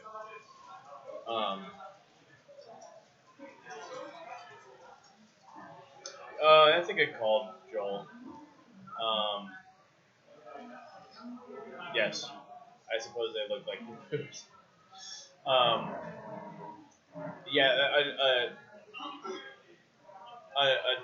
Something we forgot about here. Oh, thank you. Who won the match? Okay. Shouldn't know, but I did, so I'll take it. Anyways, One way, does Ayana's kiss make it so all your shooting is magical, or is that not the case? But anyways, one of the choir buffs that Dave could have done is make it so magical shooting can't affect your jacks, and that would have basically negated almost 100% of Nathan's shooting. Uh, there's almost nothing Nathan does at that point except charge the jacks in.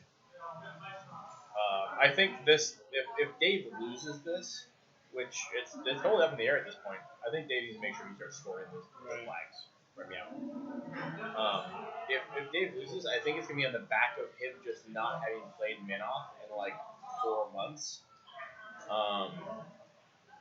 And that hurting and just being unfamiliar again with the faction. Because like right now Minoth, like this list should actually be very powerful into a lot of different armies, because the choir are sort of like, they're like guys who sync your jacks and give them special abilities. Mm-hmm. And they have several different ones. The ones that almost everyone just sort of does by default is called battle. You sing battle to the jack, and its damage rolls get +2. It's very powerful. Yeah. But one of them is called passage, and if you're passaged, you cannot be either targeted or damaged by non-magical range attacks. Interesting.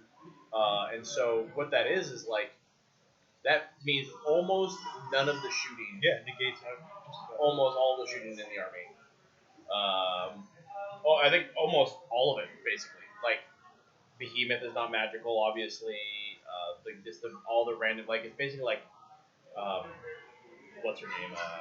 Iris's gun, which isn't going to do any damage, is magical. And Ayana and Cole. Let me go read what they do again real quick. Lady Ayana. So can she still give magical weapon to someone? Yes. Stealth. So, she can still make one person or one unit's ranged weapons magical. So it's like you could have had Behemoth be magical, but it still nothing else. Literally can do anything. Do anything. Yeah. Yeah. If you'd just been passaging the whole game, the amount of options that Nathan has on the table suddenly shrink to extremely different. few. Yeah. We do have the results from one of the top tables. It was the circle matchup.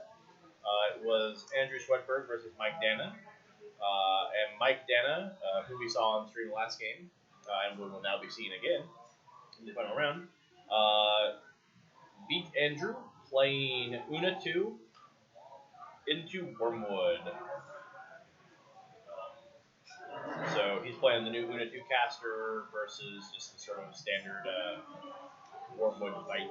So I can see that being a bad matchup for Wormwood, who makes a big forest, and the Griffin's not caring about forests. Not giving a damn. Yeah, not caring about forests even a little bit. So we will be seeing Mike again on the final table against either Jordan or Chris here in a bit, after we get through this game. Well, what are your thoughts? Like, if you were just to guess, or make an educated guess on who you think is going to win this game. Not knowing really much of either of the factions, I want to say I think Dave can get it. With that, I mean, he should be able to take out the Juggernaut, right? Oh yeah, that's right in front of him. Totally. Then after that, after this turn, if he can, depending on what his infantry's left, he still has a lot on the table, right? He's still in a good position to get points. And I basically agree. I think that all things considered, Dave's sort of losing the Judicator. I still think he's sort of up, right? I mean, what is that? I mean, how much damage is that Behemoth going to do from behind, comparatively speaking? So the Behemoth is going to be POW, As the Behemoth House 14, it looks like Dave charged in and killed Ayana and Volty stuff with his Flame Guard out there. So basically he's -5 on his damage rolls. And it's boosted, so it's like 10 damage. Now, if Dave just passages every turn with Ion and Holt being dead, he can't shoot. Right. So if Dave just remembers those things, then I think I agree that I think that the line of options that Nathan has are rapidly shrinking. Right. Now, the right flag, is that being contested at the moment, or can Dave get points? Dave has the option of scoring points from either flag, assuming he can get models to them. Yeah. And again, for a unit, a model in the unit has to be in base contact. Right. The rest of the unit has to be within 4 inches, and the unit must be over 50% strength. Right. So obviously, it's not happening from either unit of the Flame Guard, who are kind of all spread around across the northern end of the field. So I think what he does is he kills his models. Mm-hmm. I think what Dave's options are here is I think he's in set myself up for next turn mode. Right. I think he goes, okay, I lost Adjudicator. Oops, that's a little bit scarier than I thought it was going to be. So I need to set myself up with models who can eventually get to the flags on the following turn and begin scoring them, because he might still lose models and wackiness. But if he can start, the sooner he starts scoring, I mean, look at Nathan. Nathan has like 8 models on the table. Right. I mean, let's see, he's got 1, 2, like 3, 4, 5, 6, 7, 8, 9. He's got like 11 models on the table. Dave has got like 11 infantry just dudes on the table, plus other things. Like, Dave is up on the attrition game, but Dave can still lose all these key pieces. But if he starts playing up on the scenario, then Nathan is like, you can't stop Dave from scoring both zones without sending models to them, and Nathan just doesn't have models to send to them. Okay. Like,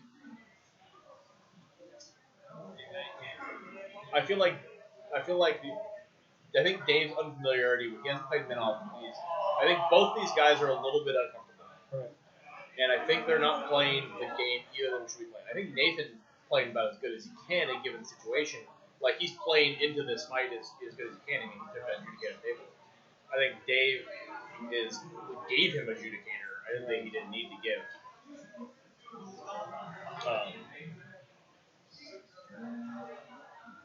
So I think this guy backs off, punches and kills the Juggernaut.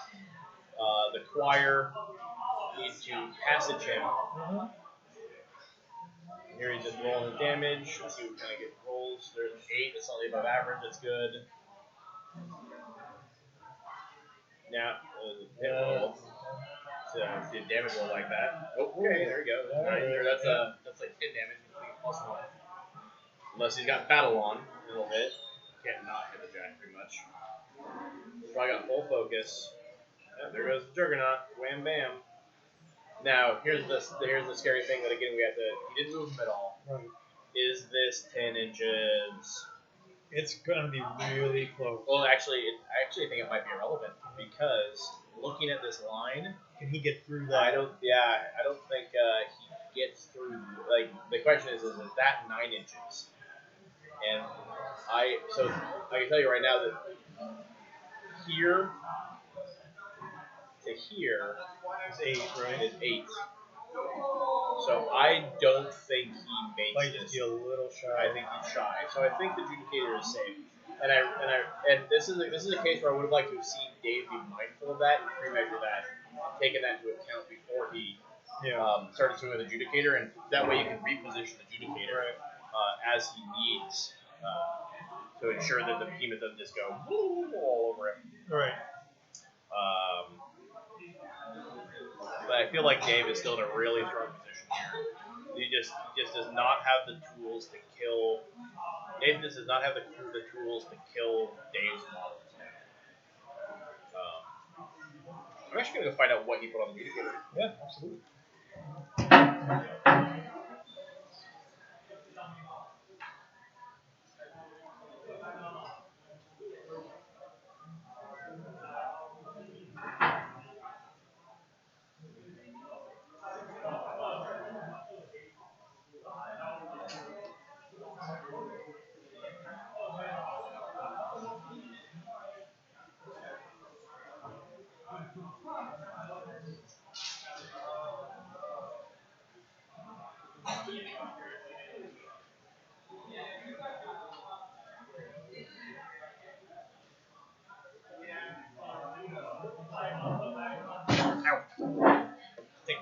conversation. So he does have battle on right now, not passage. And they said they had that very conversation themselves. Was across the 5 attacks, he needed totally average dice rolls to kill the Juggernaut, and so he went with the battle to ensure This was that mitigating his risk. Yeah, precisely.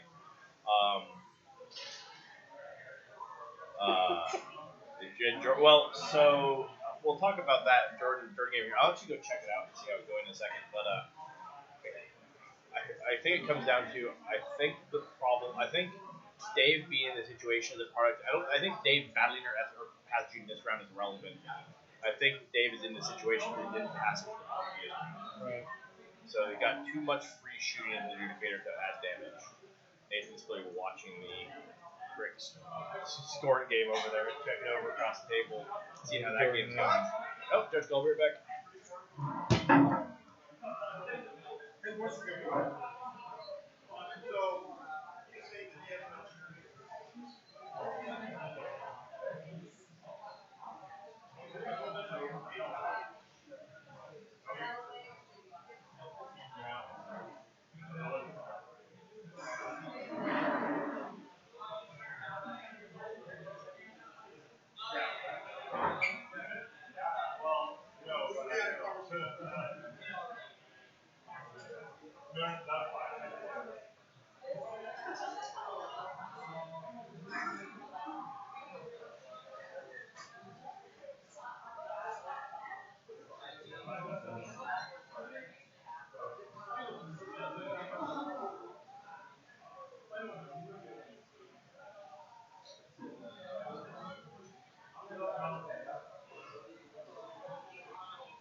So I just had a question about just their math on their focus. So they actually resolved it just fine without me.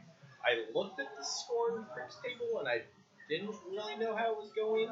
Like there's like a mammoth there, and like there's like some units on it, but it is in Lord George's turn, so I don't know what like. I'd have to sort of see how the whole turn plays out. To be entirely honest. So we'll have to see if I mean, either way, it's pretty funny because both Scored and Cricks are pretty maligned as subpar factor at the moment, and either way, one of the two of those is going to be in the finals. So versus like the top tier faction. Yeah, it's gonna be interesting to see. Yeah. Little Big gets passed back to Nathan over here, who is sort of in the state of being. I would say the only reason that Nathan is legitimately in this game right now is because Dave just did not bother to score points. I think if Dave was in a situation where he had scored 2 points for controlling flags, and Nathan just went up and took the objective. Yeah, had to sacrifice. Nathan had to sacrifice models to contest them, basically. Then I'm not even sure this would really be a conversation. It would just sort of be that like 2 turns of cleanup that we saw in the last game. Where Alex was already kind of down and out, trying to resolve the whole thing. And the damage roll. Trying to peel off a couple of the flame guards. There's 1, 2, 3, 4, 5, 6, 7 of them left. So they're definitely still over 50% strength. They might just run back to the flag. Nathan probably wants to send the unit to under half strength. Right, so he's not any. Let's actually switch cameras so I can get a look at how many are actually over. So 1, 2, 3, 4, 5, 6, 7. So he needs to get it to 4 models. No, that's rough. That's a lot of arbitrary dice rolling and hitting it and damaging stuff that we need to do. That may or may not happen.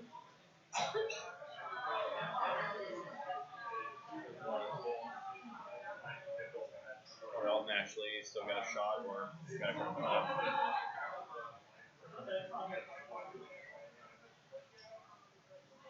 I do like Dave's list. Yeah. The double judicators. Yeah, it's pretty neat.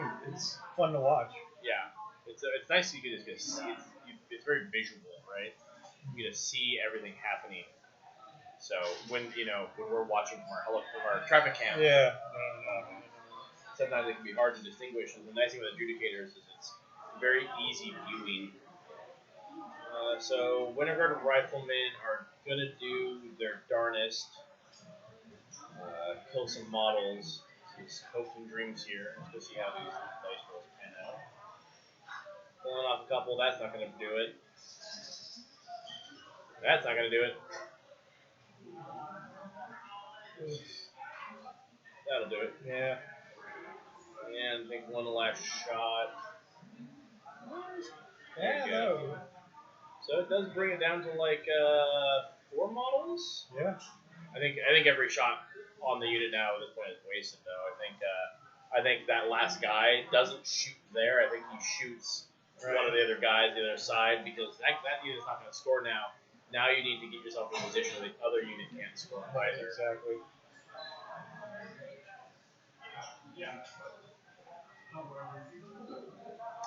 You always have to watch out for the totally random Sorsha Hail Mary assassination run from downtown.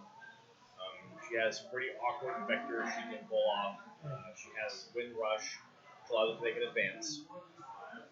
She has Boundless Charge, 2 speed, so she could Wind Rush herself forward, like 6 inches or something. Then she casts Boundless Charge, so she's charging like 10, and then she has Reach or something. And she can go weird oblique angles on the whole thing as well. There's a big calculation. There's a lot of stuff you can get out of it. You have to be watching, and that's why I talked about like with Max playing that was one of Max's strategies, right? Where it comes out of nowheres. Yeah. With Ron and Retribution. Yeah, you never really see the crazy assassination coming with his arc nodes and all of his heavy spell casting and everything. Well, this little guy is going on a magical adventure. That guy was probably knocked down, probably what those beads mean. This is Alton actually taking a shot downtown at the Colossal, if only just to put a damage or 2 onto it, and also to apply grievous wounds, so that Dave can't repair it, though I'm not sure that's an issue. No, he does have a vassal mechanic, so yeah, he doesn't want him repairing whatever he's doing to it.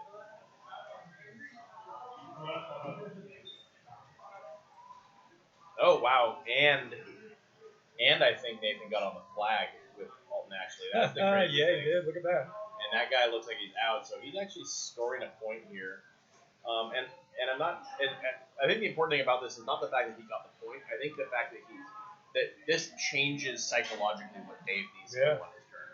Because now he's like, oh man, got a point. Now I have to do something about that part of the table. I can't just. Yeah, I can't steamroll the rest of the. Yeah, I can't just let that dude sit there. What happens if I don't, kill all this stuff? Right. And he's just suddenly got points, and now I'm rushing, desperate to fix the whole situation.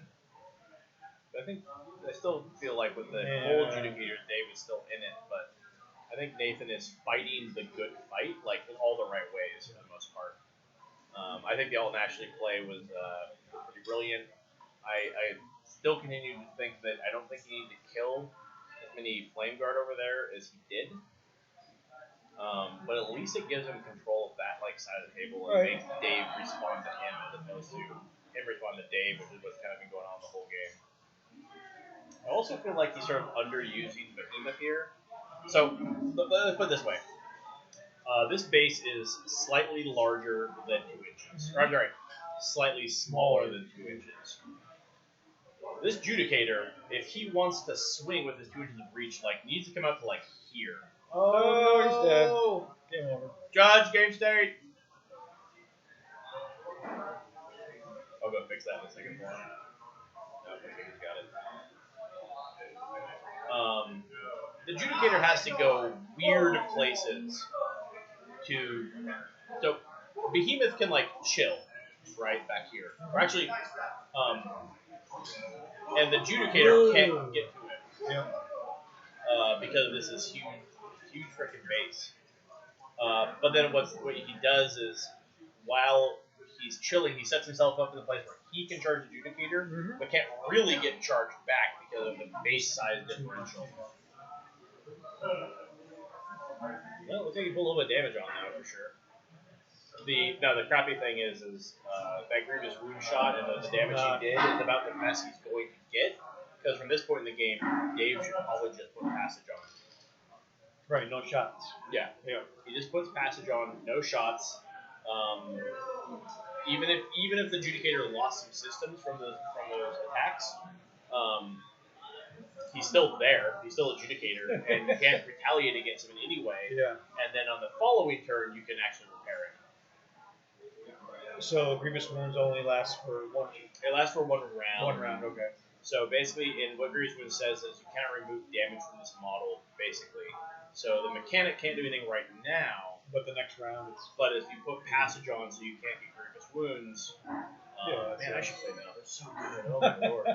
They're so good. And it's funny too because they lost a lot of really core elements in Mark III. And when Mark III was being released and announced and all that stuff, man, holy smokes. The community were like, oh, Minoth's going to be so bad. But actually, Minoth has proven to be an extremely strong and totally capable faction. Especially in a world where, shooting is more predominant. The fact that you can just protect your jacks is, so super dumb. Right. Just the tools, some of the tools they have are just pretty silly. I think Dave is going to try and kill the objective here, which is probably the right play, in my opinion. I'm not sure he's going to get the objective kill, but... Yeah, I think so. Looking at it, I think this guy gets to go out here, and these 3 guys get to go in.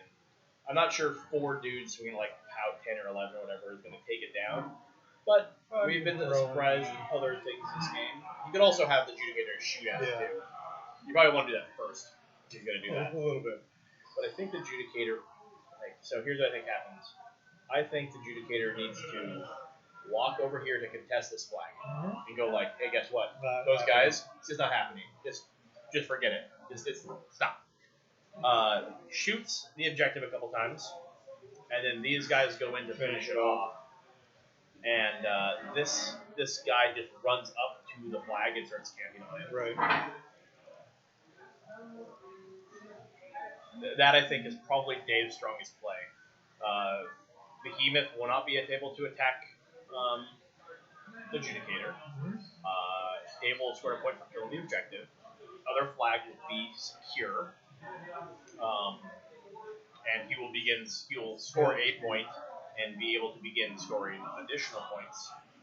Dave set up his proxy bases, making sure everything is nice and clean. He usually that's one thing that I really like about Dave is he's usually a very clean player. He always, again, probably that chess mentality goes back. Always gets his bases set up and everything.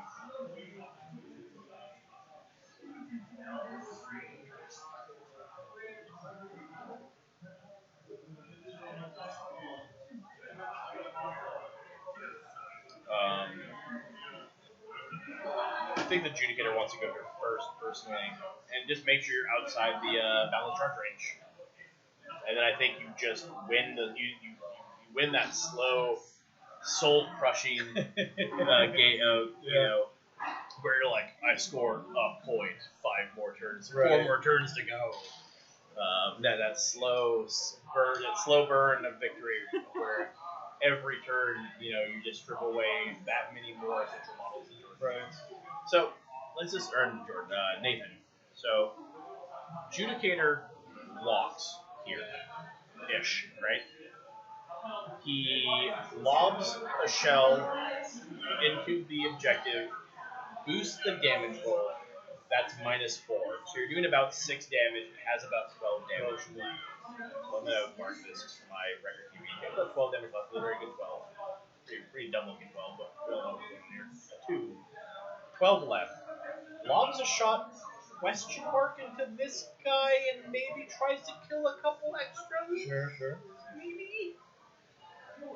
Putting him down another couple models, which is key. Charge.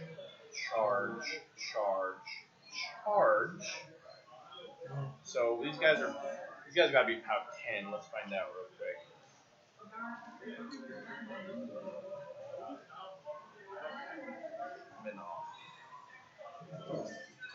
Units.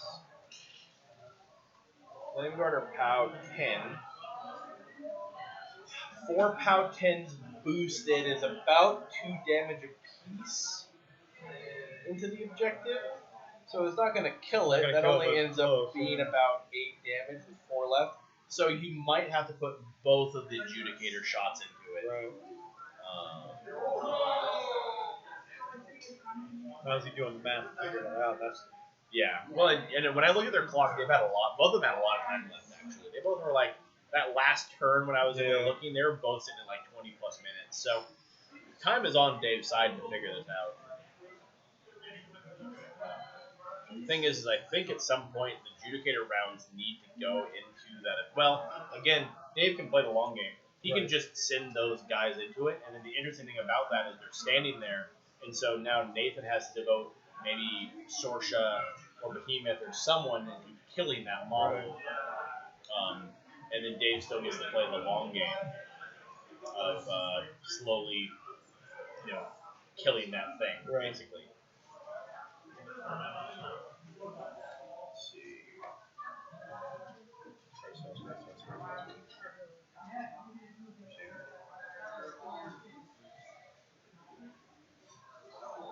I'm gonna go grab a napkin real quick. My water is sweating all over the place. Nice.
I guess we're right about moving that Adjudicator.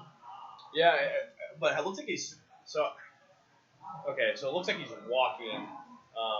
But when I was just standing there a second ago watching it, almost seemed like he was considering charging Alt naturally. Looks like he's going to be just out of range, which makes sense. But I think it's irrelevant. Again, put passage on it. Alt naturally literally does nothing. Yeah. His gun is irrelevant unless he wants to take a wild shot at his caster.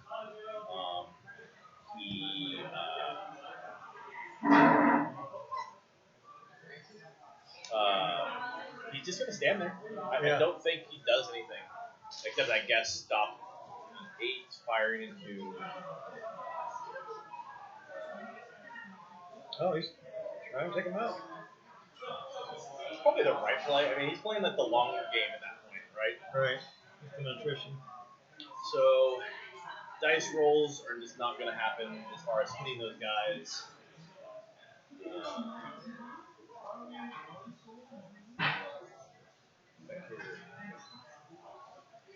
But he's just going to try and pull someone off the table, do some damage. Hey. Hi. one of my Pokemon players. Oh. She wants to be on the stream. Anyways,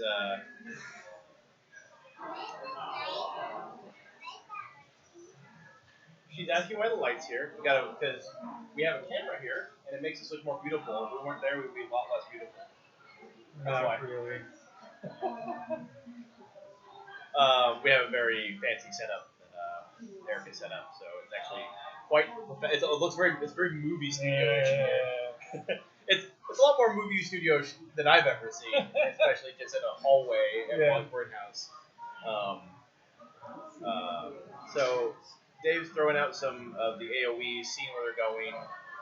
There's just guys dying at this point, probably all over the place.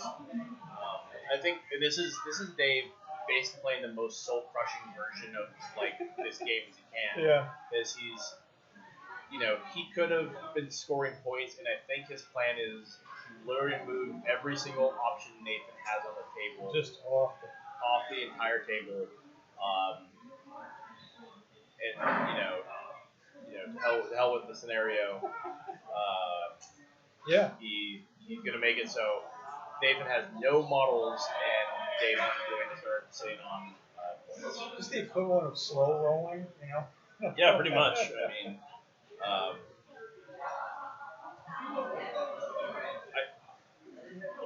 I think, and at the end of the day, I think this was almost exclusively a byproduct of, frankly, Nathan's list just didn't have the tools necessary to beat Dave's. All things considered, I think Nathan played exceptionally well. Right. Like, This could have been a quicker game. Yeah. If Nathan didn't make life as difficult for Dave as he did, if this was, if this was an average or a below average player, then Dave would have been pooping all over this kind of stuff. But Nathan gave him the run for his money that only a player of his caliber can, because holy smokers, it's either it'll be a damage roll, or was that a hit roll? It seemed like it. Well, it's definitely just Either or. Yeah, it doesn't really matter. There's just big dice coming out. I don't like.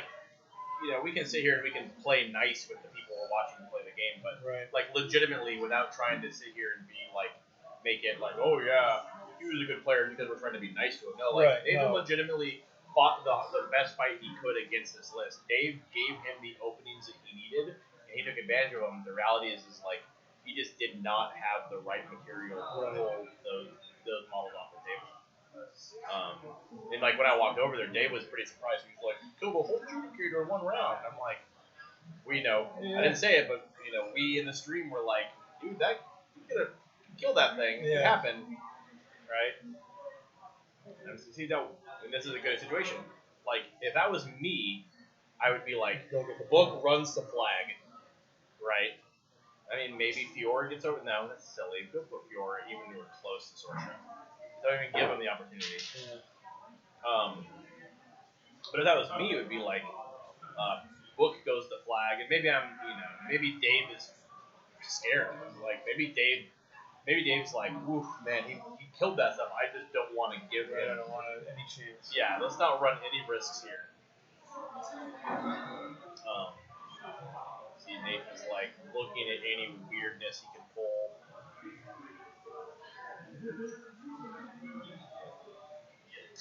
I just don't think he has anywhere to go.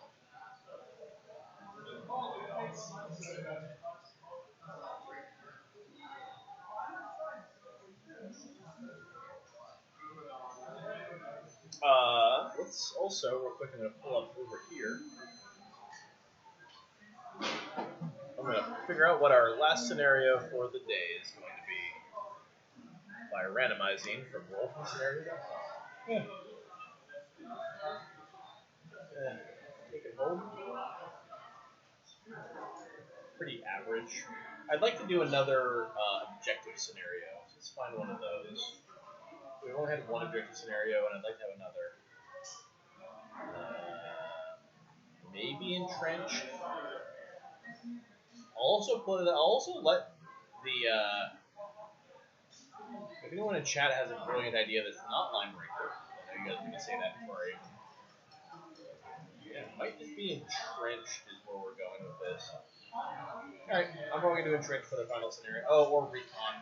I'm going to do Entrench because we haven't had a zone one yet. That'll be perfect. It'll be a zone scenario which we haven't seen in play today yet, and it will be another objective game, which I like.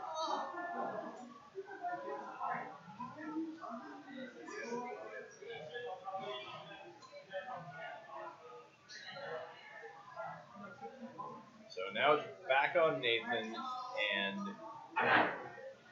there's probably just... I don't think he has any great options. Right. I think if he has an option, here's what I think he does, personally. I think he has to set himself... So Dave has not been scoring a ton of points. In fact, I don't think Dave has scored any points. So here's what I think you do. I think Sorsha, I'm pretty sure this model, walks over here and hides behind these woods. Mm-hmm. Or alternatively, she walks over here behind this wall. Probably the wall is probably the better choice. It just sits there. I think Behemoth comes up to like here and just sort of stands there and baits Dave. So what we have is we have Sorsha here, and we have Behemoth like here-ish. Mm-hmm. Dave's responses are he sends this guy in to kill Behemoth, and that's about all he can accomplish on his turn. And so what he hopes for past that is Sorsha does her Hail Mary from downtown, like crazy assassination run from wherever land, to try and just get lucky and crank damage rolls on Fiora. So I'm actually going to look up at exactly how long this can be, because it's pretty weird. So give me 1 second. So, Sorsha 1. So, Wind Rush is she immediately makes a full advance, so she goes 6 inches. Yep. Then if she wants, she can Boundless Charge herself for another +2 on her charge. If she's gone 6 inches, she charges another 6. So that's 12, +2 for Boundless Charge, that's 14, +7 for the charge range, that's 17, +2 inches of reach, 19 inches of non-linear threat range. That's wild. Yeah. So I think, like, okay, so he did move Behemoth up here, right. So he's kind of in this baity position. He killed off a random assortment of Dave's infantry guys, and then I think he just puts Sorsha. I think Sorsha like walks. I think with Sorsha, she walks up here, she kills both these guys, and then the Wind rushes into this position. Basically, like that. Thanks, Theo. By the way, if you have any feedback or anything, we're pretty new to this still, so please feel more than welcome to let us know what you think about the whole package overall. Anyways, I think he needs to put Sorsha in a position where if Dave doesn't suitably protect Fiora, that his big last chance, rope-a-dope is going to be Sorsha coming from downtown, right, and getting some lucky and or good dice rolls. Would you have thought this would have been the way this match would have played out? Yeah, I mean, I think there's one less Judicated on the table than there probably should be, or at least as early as it went away. I think the mistake that Dave made was not passaging as much as he did. I think that was a failure on Dave's part. I don't think by any stretch of the word that Nathan is in this except for a janky, crazy assassination thing. This might be Sorsha going wacky right here. But anyways, I don't think she has like a great line except for going all wacky and zany right now. But I think as far as just like a game goes, the game is over. And all it's going to come down to is, can Nathan pull off something just totally bonkers? Yeah. And maybe he's trying to do it right now. This might be his shot to do it. and it's probably pretty darn slim because at the end of the day, assuming you cast Wind Rush, which is 2, and assuming you cast Boundless Charge, which is 2, it leaves Sorsha on 2 Fury, which is you boost an attack roll, and then something I don't even know. It's bad math. So maybe he has to Boundless Charge, either he doesn't Boundless Charge or he doesn't Wind Rush. Maybe this is just Sorsha going in on the pellet. Hold on, I want to see the camera view. It's definitely Sorsha. Sorsha. The thing is now she's stuck in that bubble, and there's no way she's getting out unless she was charging with Boundless Charge.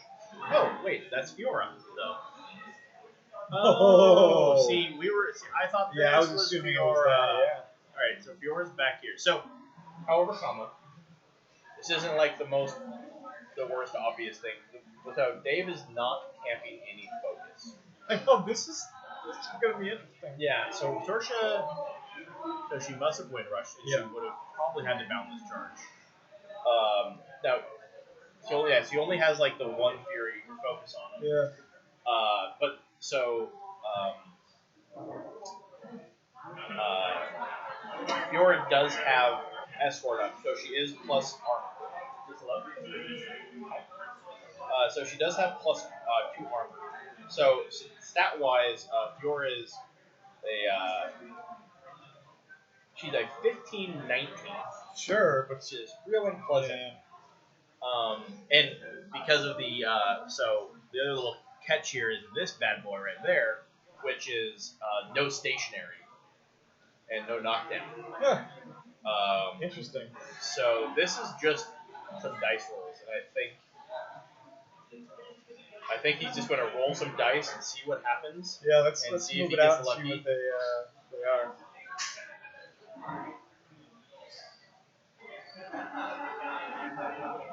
I'm going to find out exactly what. Yeah. Neither they're indicating.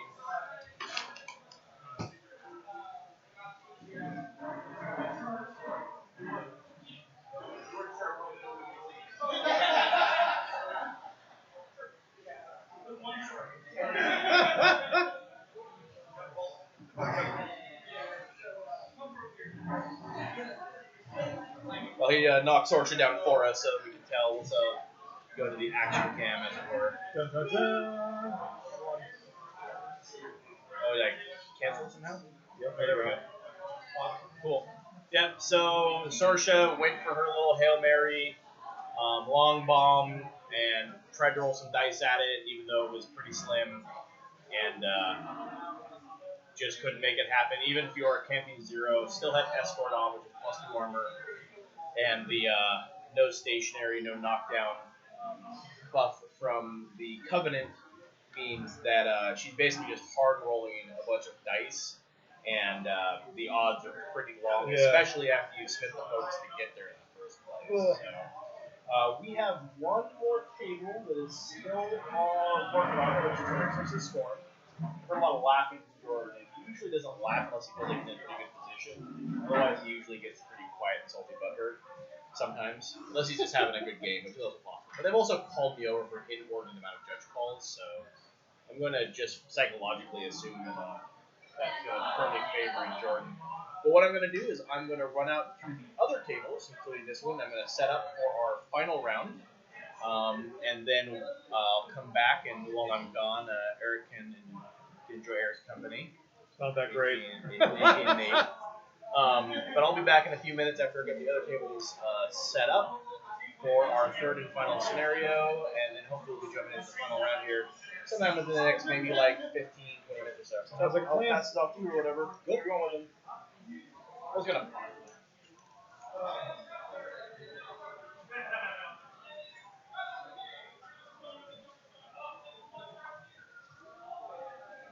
All right, everyone. Like Jeff said, give us a couple minutes, and we'll be back with the last round. All right?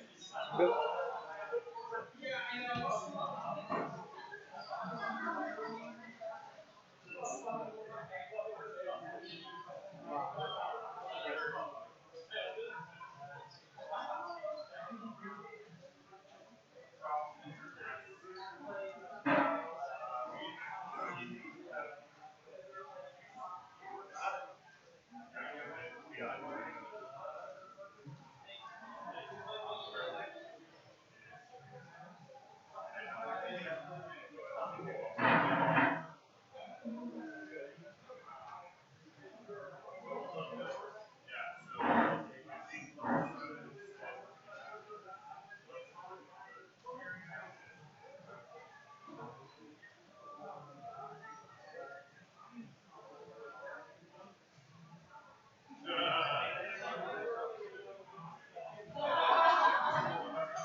Eric. Nathan wants to commentate a little bit, so I'm going to let him take a seat and do some of that. Sure. I'll probably hop in there. You're more welcome to retain your seat. Cool. It's exciting. The only problem is we only have one mic, this single mic. So what I'm going to try and do is, maybe we live in a world Or we can share. where we can share. I wonder if it will work like this. Yeah, how's the game? Why don't you tell us, what do you do? Why don't you pull up the screen and let us know? Alrighty, so, well, here, at the very least I'll put it on, and we'll get started. Yeah. And I'll at least keep everyone up to date, and then we will have Eric tell us, actually, I'll put it here for now. Sure. And chat room, yell at us if audio is awful. Get your beautiful face in here. Yeah, can you guys hear us? Right here, your face in here. Get close. Get Oh. close, oh yeah. Spike, let's see, last round, Dave beat Nathan. We'll actually talk a little bit about that game at some point. Mike beat Andrew, circle and circle mirror matchup.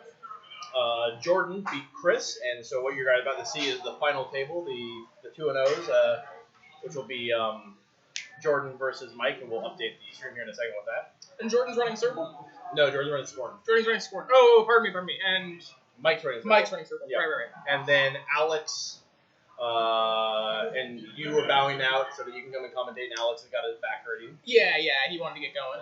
And then it'll be Dave versus Faye for the 1-on-1s. Sure. And then Chris versus Andrew for the other 1-on-1. So That'll be interesting. That'll be Venethrax into Wormwood, probably which is miserable for Wormwood. Like, just awful. I'm gonna update these. Yeah, this is the finals, and I ended up losing the last round with Sorsha. I went in on a kind of last-ditch assassination Hurrah. run. Yeah, and I one, kids practice your game. So getting reps in makes your gameplay smoother. So I had Lucky Charm from Reinhold on Sorsha, and when I went in, I used it on the initial charge damage roll, which was a pretty serious mistake. The charge damage roll didn't spike like I needed it to, and so I tried to buy 2 9s, needing 9s to hit. If I'd held on to Lucky Charm, seeing as the reroll got me nothing for damage, I probably would have had a better shot. But hey, he got to go on, and it's always cool to see someone playing Fiora 2 now. Yeah.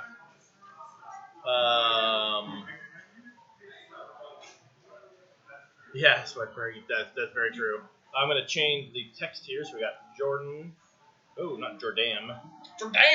Jordan playing Scorn. How do we sound, by the way? Have you picked up the stream fine? Okay, good. So we'll just continue like this. Yeah. Jordan's playing Scorn. We don't know what caster they're playing yet. And Mike, who we've seen previously, playing Circle.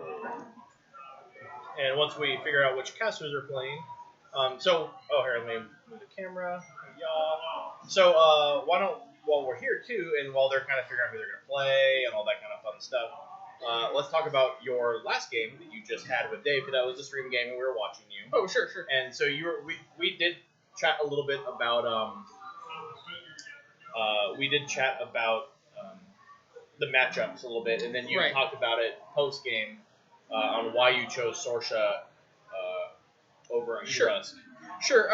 Well, the rationale is more along the lines of people haven't been playing Harbinger, and there's no good reason for that. Like, Harbinger is still a fantastic caster, but whereas Purification's kind of a funny thing, and Krios. Sorry, I'm getting all of myself. So I get a lot of practice against Krios, but I don't see a lot of Harbinger in the meta. And the thing about Krios into Iris 2 specifically is that when you match control ranges, it's really easy to dance outside of the Purification. When you're going into Harbinger, it's a lot scarier because that 20-inch control range effectively takes away all of my counterattack against like blasts and ranged attacks and stuff with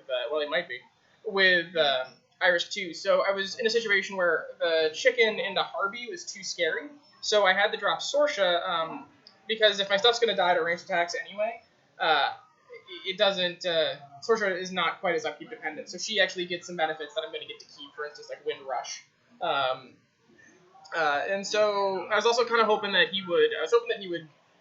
Well, I was lucky that he didn't passage more, but I was really, really hoping that he would give me a shot in the book so I could auto 3 points it a couple of times. And once the book was down, I was going to be fishing for an assassination, but because it was just a rough matchup given the lists altogether, I think. Yeah. I agree.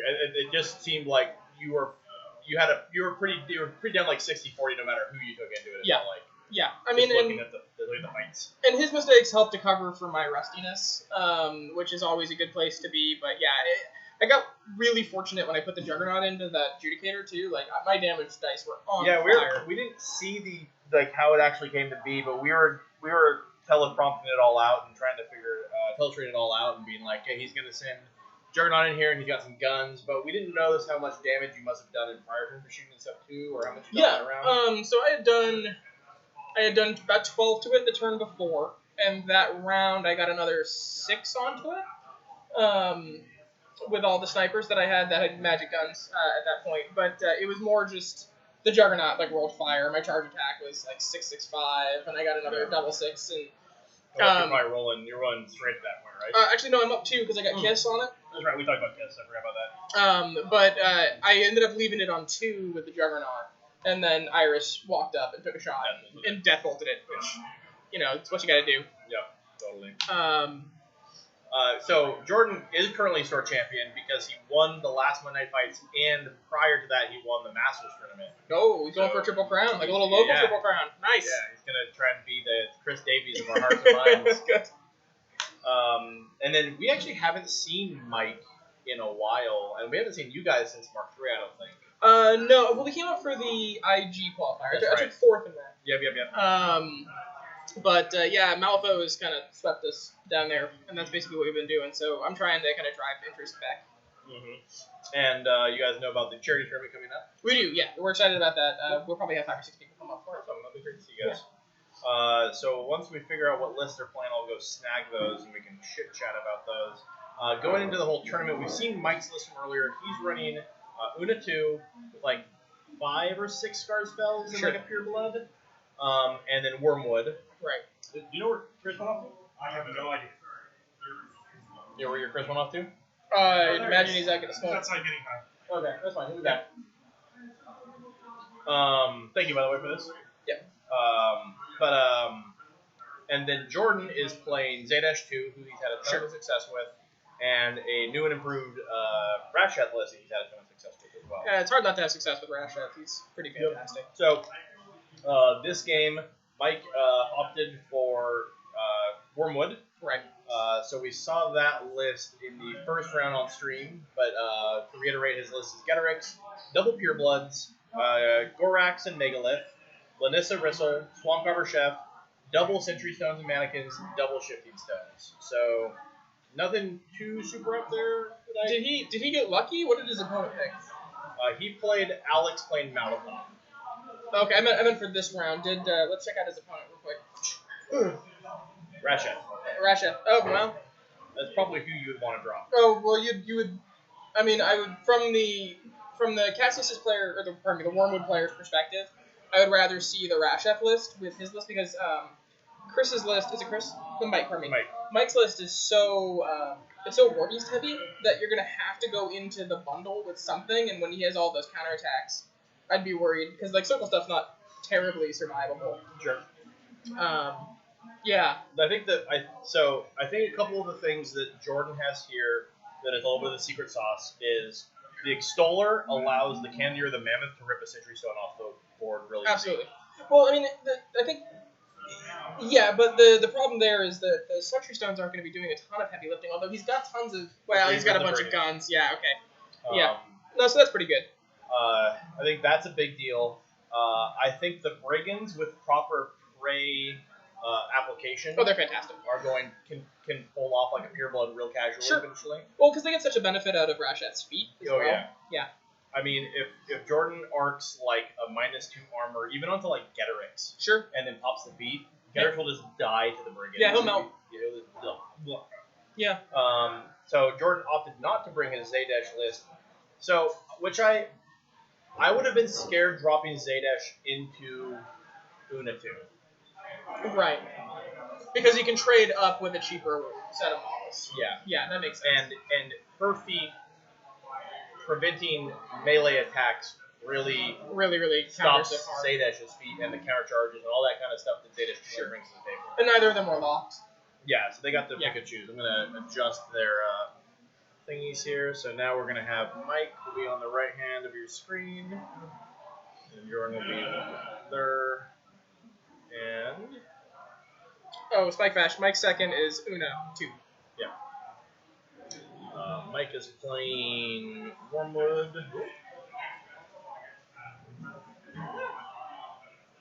And Jordan is... So Jordan's been on a real tear lately. He was struggling for a bit, but he's had a lot of successes the last several weeks. And it's pretty much exclusively because all of his models are mostly painted now. Oh, yeah, that does it. It's magic. Yeah, Absolutely. it does. It's like 100%. it's like 40k orcs, right? Like red makes Yeah. things go faster. Yeah, painted Yeah. models roll better. Yeah, So, we had a bit of an interesting game in round 1. Actually, I got to play against Jordan, and he played Zaydash. Zaydash 2 into my Irish 2 list. And again, kids, get to practice. I played so freaking slow, but if I'd been faster, like the attrition was really. I guess something I worry about with that pair specifically is I don't think the concentrated gun lines are really going to be scared off from it. From Zaydash 2? From either of them, yeah. Oh, I mean, gotcha, because sure. like Ratchef doesn't have a lot to stop incoming range damage, except for on himself, obviously. And Zedish 2 is it's extremely vulnerable. But then again, I don't know if maybe that's just a scorn problem right now. Like maybe you just have to eat some shots. Well, he's not gonna eat shots. He's gonna pass them off to his beasts. Sure. He has Sackbond. Sure. So I think he's relatively safe. Yeah, but it's especially given like and I don't know if you guys don't see it so much up here, but like everyone plays all the auto damage down in Tacoma. Fair. So like you Then yeah, casting the shots 3 damage. You know, it's true. That's fair. You are not wrong in that regard. for sure.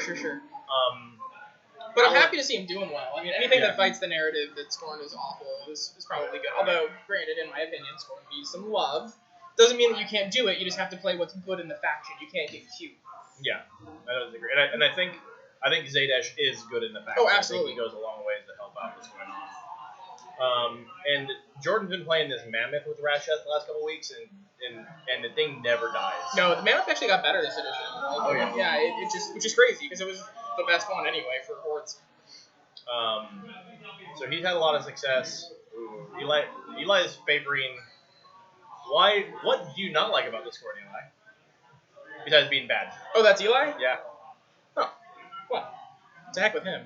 Yeah, screw that guy. Well, I mean, so there's something to be said that Scorn struggles on the competitive scene, and they do. Yes. But that it is, again, it's more because when less of your faction is playable, right? So say you have 20% of your faction that's competitively viable, which is, I think, pretty relevant for Scorn, as opposed to say like 40% of your faction or 50% of your faction, which is what you get in Khador. It's harder to pull good answers for enemy questions. Well, no, Eli. Like the thing is that it's not a wrong thing to say. Like I agree with you, but it is still playable because so much of winning of a tournament in this game is a fluke, right? Like it's about getting the right matchups and the right rounds. Getting the right list into the right fight. Sure. The right scenario. There's a lot of factors. Yep. Right? It's not just your models are bad. No, never ever. Yep. I mean, Chris, Chris went to a tournament and won against, I think it was Joel, Sam Ross, and Charles in a row. You know what I mean? But that doesn't mean that you can expect that consistent level of performance over and over again. In fact, our Masters tournament we had like a week or two ago, whatever it was, the top 2 tables was Scorn versus Crix and Scorn versus Crix. That's really cool. And so the finals could have been a Crix versus Crix mirror, or a Scorn versus Scorn mirror, or a Scorn versus Crix, which are like 2 of the most just questionable factions at the moment. Exactly. And it ended up being Scorn versus Scorn. It was which is awesome. Joel versus Jordan, and Jordan pulled it out. For the most part, I actually disagree with the group think on Crix. I think Crix is in a pretty good spot. So what I've been sort of spouting a little bit today is I think Crix is going to find their home real soon. If the spam that we're seeing continues to be a thing, I think the volume of relatively quality, like damaging attacks that Crix brings on infantry is going to bring infantry back into swing. I think so too. Well, I haven't seen infantry really die out. It's just moved to blast immune factions. I mean, like, Red is a terror. Like, Sentinels are extremely good for their points. Oh, yeah. Yeah. They have everything they need to have to do what they need to do. Well, and Iron Zeal. I mean, like, I got a position at Attack X up in Canada here maybe a month and a half ago, where I had Sorcerer 1 and Iris 2. I dropped Sorcerer 1 into a Red player, and he was playing Kalissa with, like, a Sentinel boat. And they were like, I guess we Iron Zeal. And I was like, oh, shit. I guess I don't feed on you. Now, extremely preliminary, just based on the matchup and the scenario and what sides they pick. Who do you favor in this game? I don't. I've played against Mike a few times, and I feel like Mike's confidence is a little easy to throw. Yeah. And I think this is going to be a match that requires a lot of fortitude. So I would say that I think that Jordan's probably the favorite. It's hard playing Circle into Rasheth anyway. It really is going to depend on how good he is at blocking line of sight. Like if he plans his turns out well and is able to do it within a good amount of clock, Wormwood obviously can. It's going to be how he plays.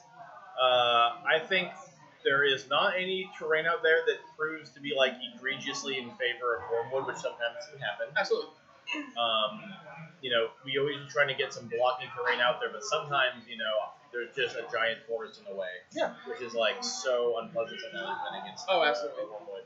I mean, it's good. It's good that the game's changed in such a way that terrain is more relevant, but not having a forest in the middle of the table is a serious handicap for a Wormwood player. Yeah.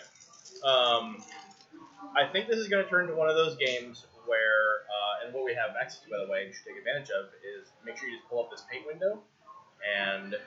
What? That is awesome. So you just hit the undo button to undo what you've done. Don't go undo too far because of a red screen. But the moral of the story is I think we're getting into a situation where Ratha sits here and Wormwood sits here or somewhere like that. Yeah, and they try to defensively score. Yeah, and they try to defensively score, and whoever can toss model, I think it's going to be a sloggy kind of game. Sure. He did bring Zaydash. I'm not sure. I mean, I don't know, man. I feel like, all right, he puts Eyeless Sight on the Mammoth or the Cannoneer and just rips the Sentry Stone off the table. And I feel like, in my experience, but don't worry, we don't. No. We keep it real pro here. But I feel like you pulled those Sentry Stones off the table, and it really reduces the kind of. It changes how Mike has to approach the game. Right. From a killing imagery standpoint. Yeah, I agree. Because then he's in a situation where he's like, oh man, I have to like spend a lot of my fury to cast a Hellmouth to kill some Hellmouth guys. every turn, yeah. And that's a huge resource commitment. Huge resource commitment. So he has Getterix, right? Yes, his Yeah. guys and Megalith, the same list. Yeah, I can understand that. I'm a huge fan of getting Getterix with. That was one of the big things that I talked to Andrew about when Mark 3 started, and we were just like kind of figuring stuff out. Getting Spiny Grove on Cassius from time to time can be so clutch. On Wormwood, you mean? Yeah, I'm sorry, Wormwood. I can never. The old one, yeah. Yeah. Yeah, I don't think either one are particularly at risk of losing their caster here. No, I wouldn't Unless say something so. weird happens. Yeah. So, Brigands are definitely going to take advantage of this forest. They're going to advance up through it. Rashat's going to hook around. Mammoth is just going to probably sit here. Like right here, they Just full take game. shots. And that Cannoneer is going to go there. And I think they're just going to shoot at each other for a couple turns. Yeah, it sounds about right. The I don't know, the Mammoth's quality, like the quality of the Mammoth's gun is something that I think a lot of people don't appreciate because Swarm players are so rare. You know what I mean? Like, and especially Swarm players that have and use the Gargantuan. Like, it's, I don't know. I've always had that thing be very, very useful. D3 plus 1 shots, right? Yeah, D3 plus 1 And shots. assault. Yep. And how 14 or 15? Cannoneer's 15. I think it's 14. It's something. So I guess I'm a little confused at what Mike does about that much infantry. Yes. And I don't get me wrong, like the twigs are good, but the twigs are so dice dependent. Like they're at 4. Yeah. So And everything in Jordan's army, I think, is a 12 or a 13. 12 or 13, yeah. So you're looking at Reavers 8 minimum. Reavers have got to be 13, and Brigands are 12. But they can dig in. But that's irrelevant. So. This feels like a really polished Rashath list. Like if I have one critique of the Zadash list is that I feel like it's in a proto form. Like I feel like in 6 months that list is going to be significantly different, and I think it's probably in the infantry that it brings. I 100% agree. That there's a lot to explore here still. Yeah. And he's had a lot of success with Annihilators. And man, the carrots are cheap. Carrots I like. But holy smoke! But you know what? I've seen them on the table a whole bunch, and they just do nothing. They don't die. Every time. Yeah. Oh, they do die. Pardon me. They're not there to kill. They're there to die. They're there to provide blast immunity. Yeah. And I think that is again like that speaks to the strength of blast immunity that a cheap unit that basically only does that sees as much play as the character How seeing. 15 on the Mammoth gun? 15. Damn. So 8 power plowing blasts. Jesus. Yeah. That's the same gun Cannoneers has. Right. Just without the Far Strike bonus. Yeah. Exact same gun, smaller AoE. Sure. So there's these are brigands up here in the corner? Way off to the side. Let's go ahead So and if you do can that. follow on the cursor on our screen. Ah.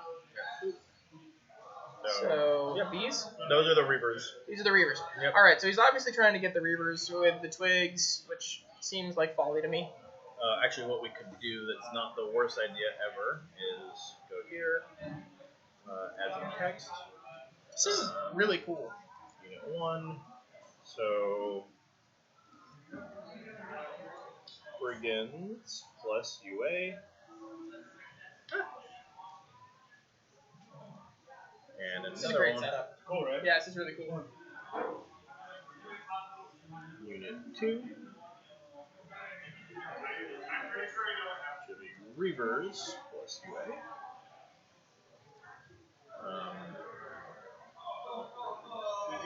Oh, that is cool.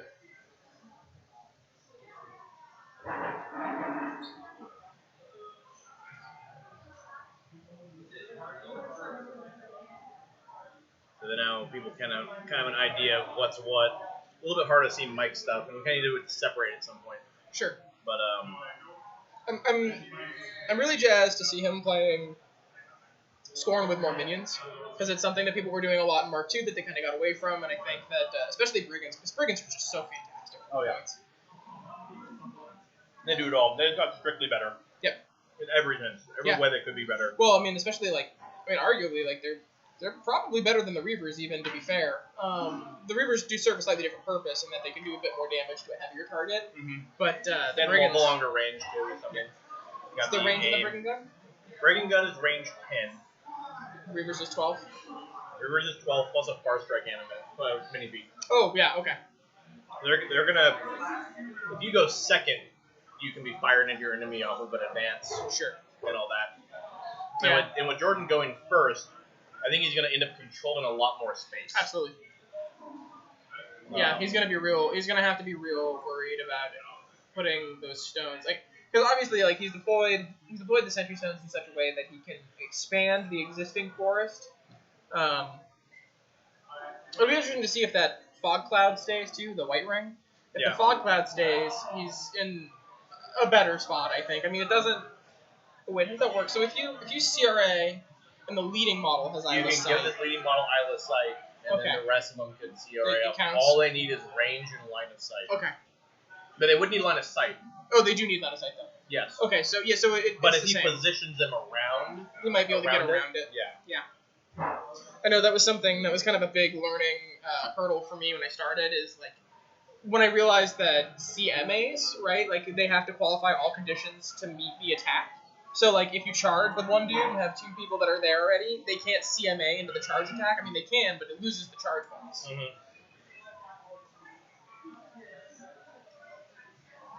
I think Jordan's just going to move them as far up as they go and just be like, dude, if you come out, I'm shooting them. And those twigs will die. Oh, yeah. The mannequins will just die. A single shot from one of these guys will kill them. Well, I see him killing, not exactly secret tech, but he's gonna kill one of his own mannequins, pop it up, and then try to catch a couple of dudes for free.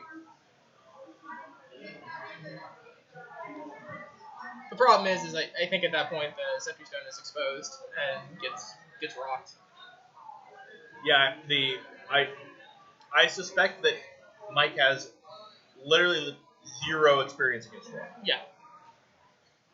And I foresee him not knowing that Jordan's gonna eyeless sight one of his beasts and just reach out and touch him. Yeah. But the Cannoneer is dice -3 into a Sentry Stone. Right. You get a slightly averagey-ish, slightly above averagey dice roll. Oh, you can take it out. It's gone. And that, like I've been saying, what I've been noticing fighting in circle or seeing circle is in general it feels like you take away those Sentry Stones and you have taken away a lot of Circle's ability to project, or a lot of Wormwood's ability to project actual force. Sure. Oh, I totally agree. It's a hard thing to talk about Circle because they're completely propped up on both Wormwood and the Sentry Stones. And I don't know, arguably yes, the Sentry Stones are too good, but if you do anything really substantial to them, it doesn't just lower Wormwood's competitive use, it lowers everybody's. And I think that the faction as a whole needs them. I feel like Legion's kind of in a similar place with the Hellmouths. Go grab some water, be right back. Sounds good.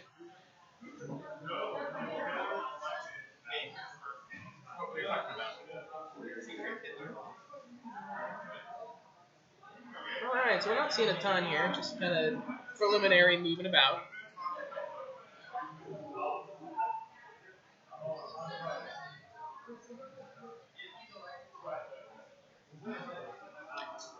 Yeah, last round Jordan actually played Jordan had to play into Thanathrax, which looked like it should have been pretty hideously I haven't eaten it all today, so I'm trying to devour my soup off camera.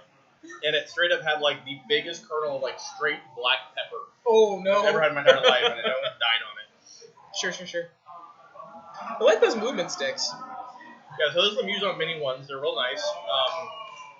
I just got in touch with Broken Egg, Oh, cool. and I'm gonna have a set of those because they have the same thing but for Guild Ball, Oh, sure. and I'm getting them with the Mox logo on them. That'll be great. Yeah, everyone had a Warmachine weekend. They're a big hit. So I know that Courier was working on some kind of charge stick, like some scalable charge thing that you could put the base into. Charles had those. He got them from was it Courier or was it Watt or something? Oh, I think it was Watt. That sounds right. So what else I saw is the Frozen Forge guy posted like a weird movement widgety thing. Sure. Instead of it being like a whole. What? Yeah, 1 second. Instead of it being like a whole, it was like basically a base widget that you put onto your base. Sure. And it was rounded at the end, so you could build whatever Oh, path that's you wanted to kind of follow. nifty. That's extremely cool. And you'd have a whole bunch of these like 1-inch ones or whatever, or 2-inch or 3-inch. Yeah. And you'd build the path you wanted to To do. help combat the banana charge. Yeah. Alright, so looks like Mike's looking at some potential threat ranges.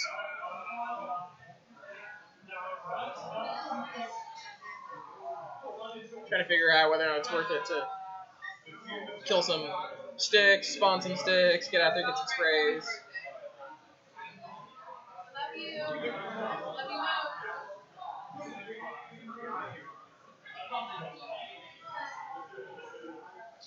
Proxy base goes out, realizes he doesn't like the look of it. And you know how did day 2 for Tacoma turn out at Brendan Vote? That's a good question. I'm not really sure.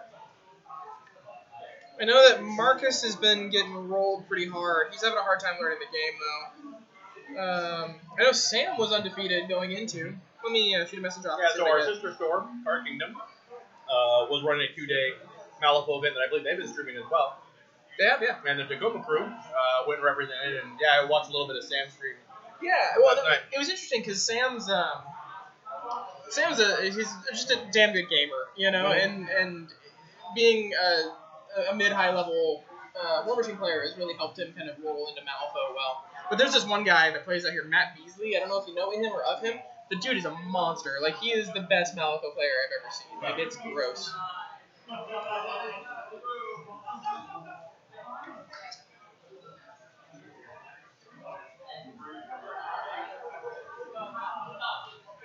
Mike's building the stick of truth here. I think he's maybe seeing if he maybe got a pull of a helm out possibly. Yeah, I think he has to. That's one of the things that I've noticed about the new edition, maybe even a little bit more than Mark II. I feel like there's a sense of momentum to Warmachine that like you need to get early rounds right, and I feel like you need to get early rounds more right now than you used to. Interesting insight. I like that.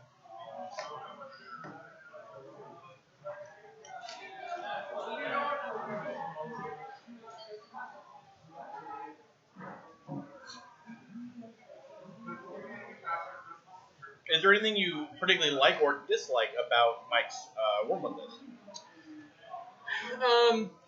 Well, yeah, but it's more.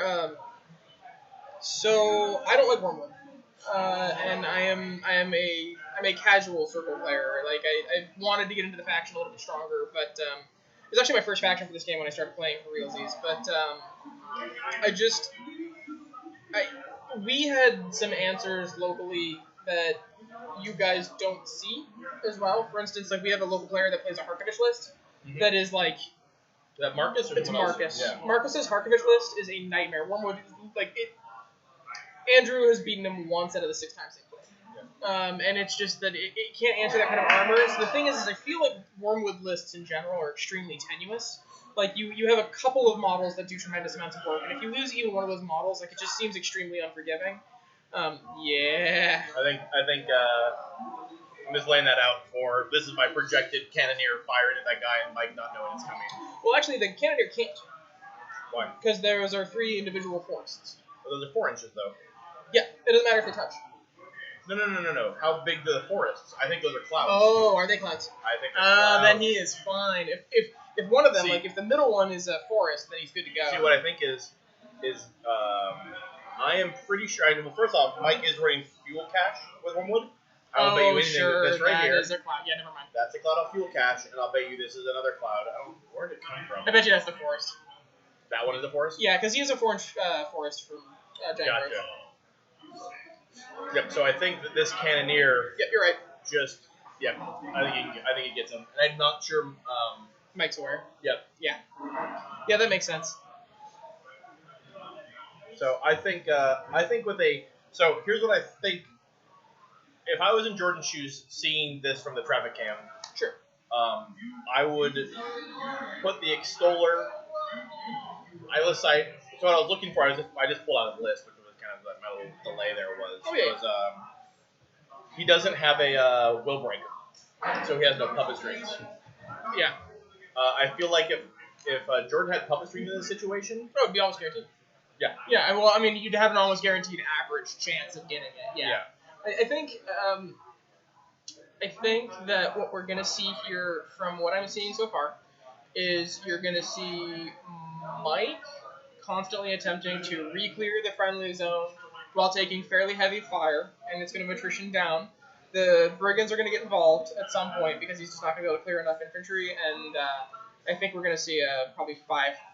My prediction would be probably a 5-3 scenario game for Jordan if he doesn't get greedy. Interesting. Because I don't think Mike just doesn't have enough. The other thing too is like if you look at the current cable setup, Yeah. Mike has like very little stuff Nothing. that threatens that zone. Just nothing. That's what I'm saying. Like he's so safe in going for his own zone that there's no reason for him not to. And I think what Mike was just checking there is Rasheth probably doesn't run to the zone next turn from where he's at. It's dirtily 8 inches. Right. But I think you're right in that if he plays the long game, Rasheth wanders up, he arcs, he gets to right here or whatever. He arcs some spell. First off, he keeps up whatchamacallit, no arc noting. Oh, castigation? Thank you. Yeah, no problem. I think you're seeing Mike's play is very much a reaction to being very scared of what Jordan brings to the table. Sure. Because all of Mike's stuff is over here, and he's like, I don't want to risk not having access to my arc node, so I'm just gonna keep Cassius 16 inches away and play him over here and arc his spells as far away as possible. Yeah, a little bit too much turtling. Yeah. And that's kind of a thing with Storm with Circle, because even if he were more centrally deployed, like if his stuff was, is that the bottom of 2? Bottom of 1. So, snapping counteracts Martyr. Well, when does Martyr happen? Martyr happens when you damage it. Yeah, Joel, that's a good insight. That's kind of something similar to what I was thinking. Like I've played against Mike a few times, and like I said earlier, like he's a great guy, he's a really good player, but he tends to tilt a little easy if something like that does start to happen. So it'll be interesting to see if he's kind of built up a little bit more resilience.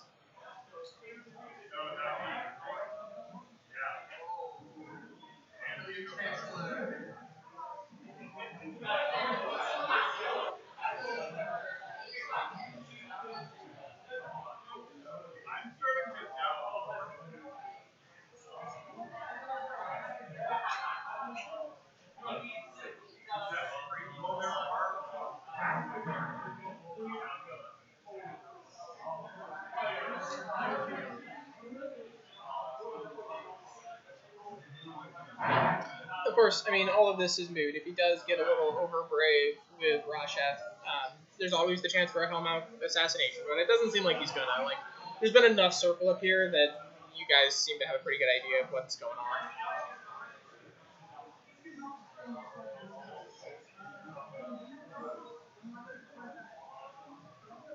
Ironically, I actually kind of feel that like a Baldur 2 would do pretty fantastic into this.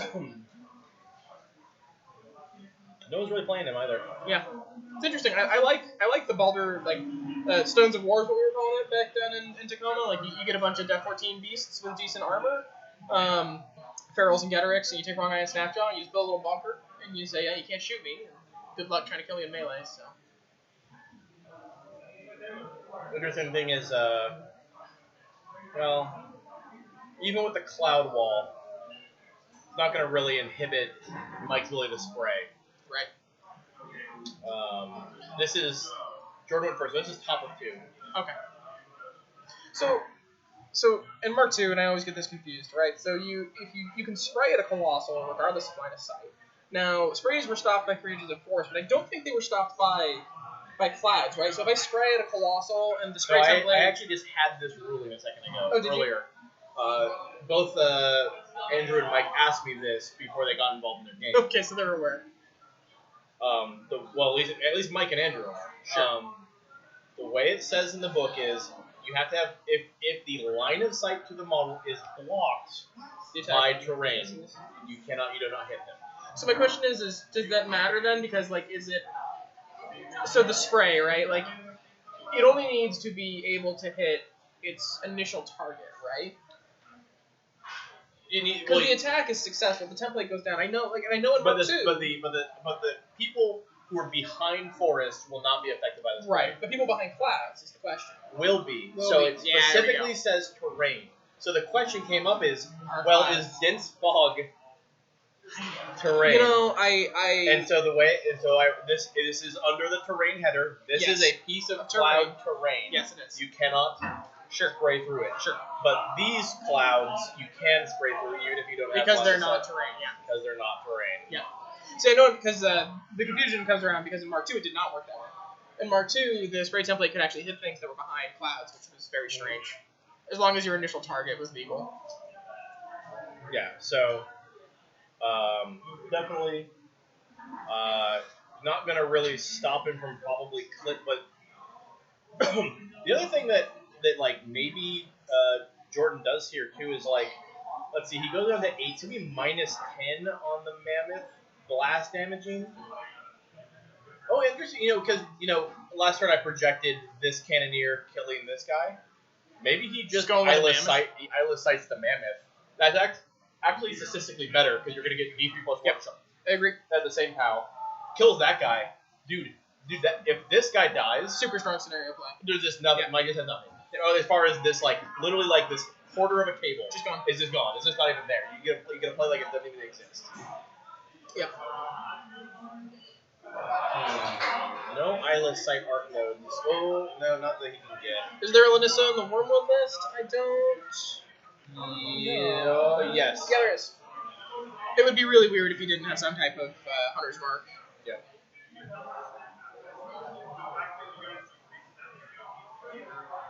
Who's in the, Who's that? Is that? It's gotta be Is that heavy? I can go check and look. I'm closer. I'm more convenient. Wager maybe a pure blood. Looks like a pure blood.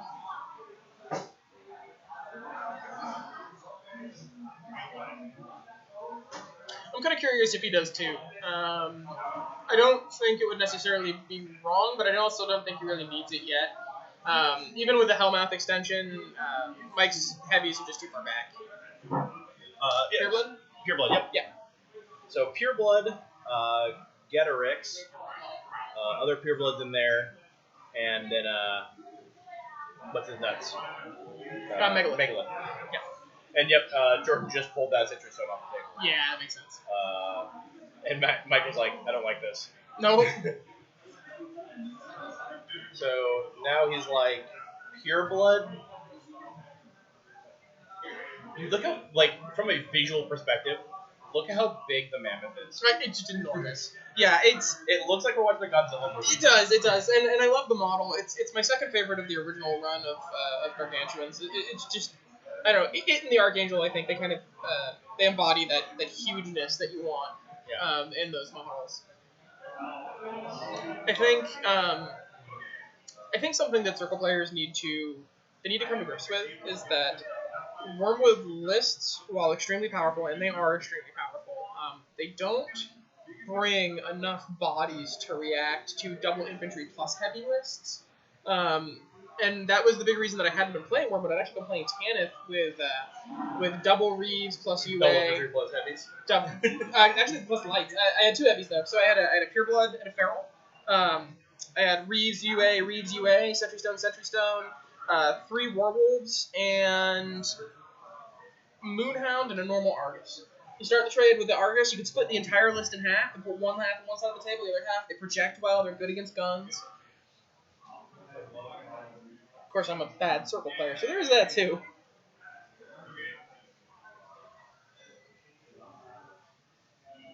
This feels pretty good for Jordan at this point. Yeah.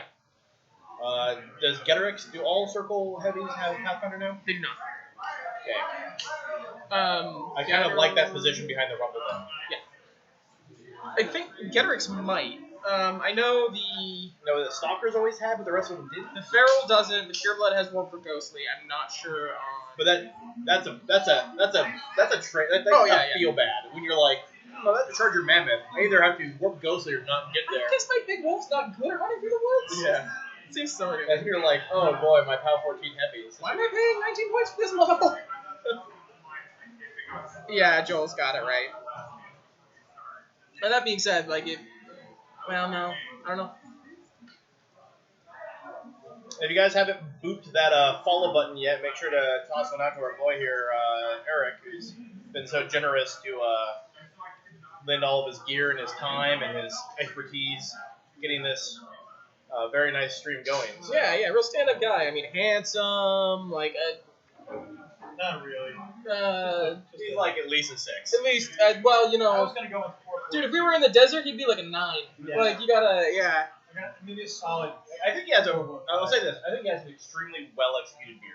Yeah, I would say that too. I It's got hard to get both body and Yeah. color through. Like, We only get one or the other, but Yeah. we're working on it. Yeah, no. can't do the beard. But anyways, Eric's been great. He's been coming in, streaming the D&Ds, and he's been helping us get the Warmachine off the ground. So definitely, hey, there you go, right Hey, there. look at that. Thanks for the follow. Alkaline. Alkaline.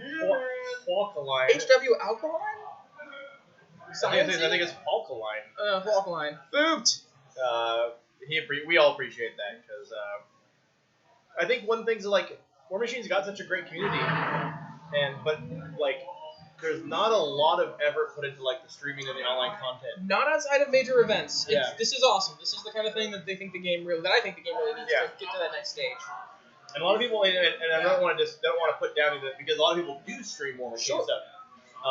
But I really appreciate like the level and quality of gear with like the multiple camera views and the ability to not draw inappropriate things on the screen. Goes a really long ways. You just don't tend not to see that kind of stuff. Sure. And I think being able to have the teleprompter or the telestrator and being able to talk about all that stuff is It's awesome. yeah, Just really awesome. great. Lets people kind of feel like they're there. Mike will tilt so hard when he realizes Rashet's feet is an orb. Oh, I imagine.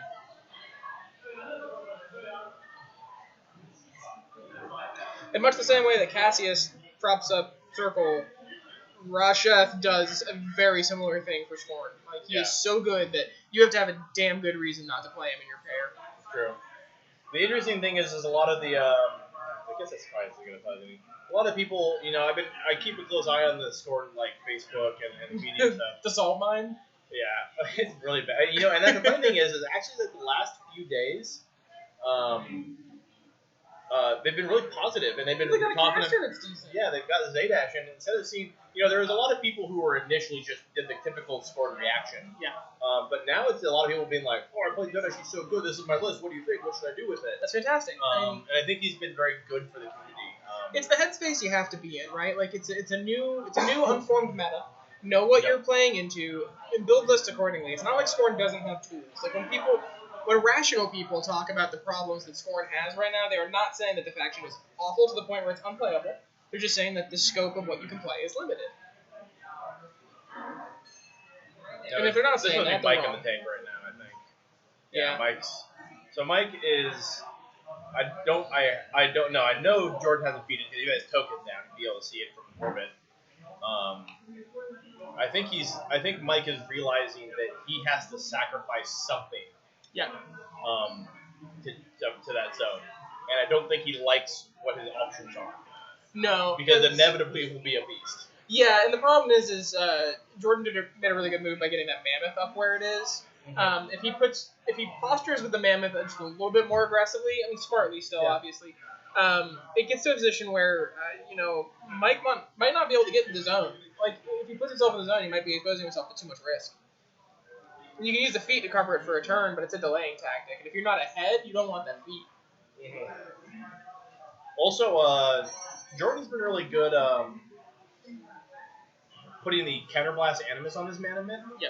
And that thing's super scary. Like, he straight up won the game off of me charging the Mammoth and Did he pitching. pitch you? Yeah, he pitched me. Yep. And he even called it. You got it pitch was, slaps. he was Nick Klusiner was sitting right there, and he had put the animus up and he was looking at the card, and he looks over at Nick like this and he goes, "We're gonna pitch him." And I charged over there. He's like, "All right, roll with my tusks," and got the grip. And the game was just over. It's Nice. like, okay, Well, it's done. that was my last hurrah. It's a cool rule. It's a nice ability. I used to do that with Typhon, with Veil 1 all the time. Dark Sentineling Typhon to crit pitch something. It saved my ass, my butt, pardon me, way more than it probably should have. Well, and you combine it with like Zadash's feet where you counterblast Plus and 2 defensive mad. strike. And the plus 2 mad is huge. Like Yeah. that puts Scorn Beasts in a really nice place. Oh, he's just so good. Yeah, he's pretty cool. The Ornery Strike feat countercharge combination is kind of a damned if you do, damned if you do. Yeah, you can play that list so like punishing with ornery and counterblast, retaliatory strike and countercharges and defensive strikes all over the place. So we This have is Wormwood. This is Wormwood's feet. big movement. Oh, it's definitely Wormwood's feet. The problem is, I don't understand what stops. He doesn't have a gladiator, does he? No, Oh, okay, he's got no threat extension. If he had a gladiator, that'd be a dead Wormwood. he is trample. Because you just trample up, yeah. Put the plus 2 speed Well, on. regardless, he's still trampling 4, 7, 9 effectively of threat. So the zone 6. So here's the question. This hold on. I have to imagine that he teleports him elsewhere. So this is he is on that 6-inch line, right? Like if you look across that line, so there's 6. He's gotta. He And can't leave him there. Or maybe he strangleholds him.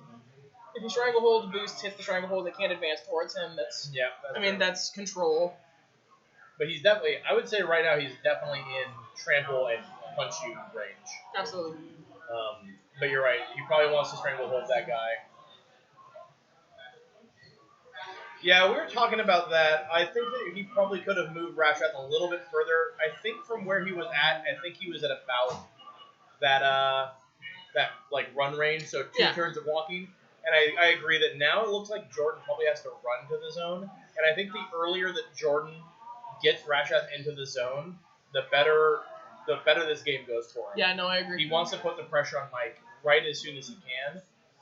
So feet, stranglehold on the Mammoth. However, I do think that this feels pretty good. The fact that he had to force Mike into a bottom of 2 feet. Well, yes and no. I mean, that's when Cassius wants to feed anyway. He's got nothing. Cassius's feat basically says that if he doesn't run, if he doesn't do something with the Mammoth, which may not be able to, like, this may actually be 2 points for Mike.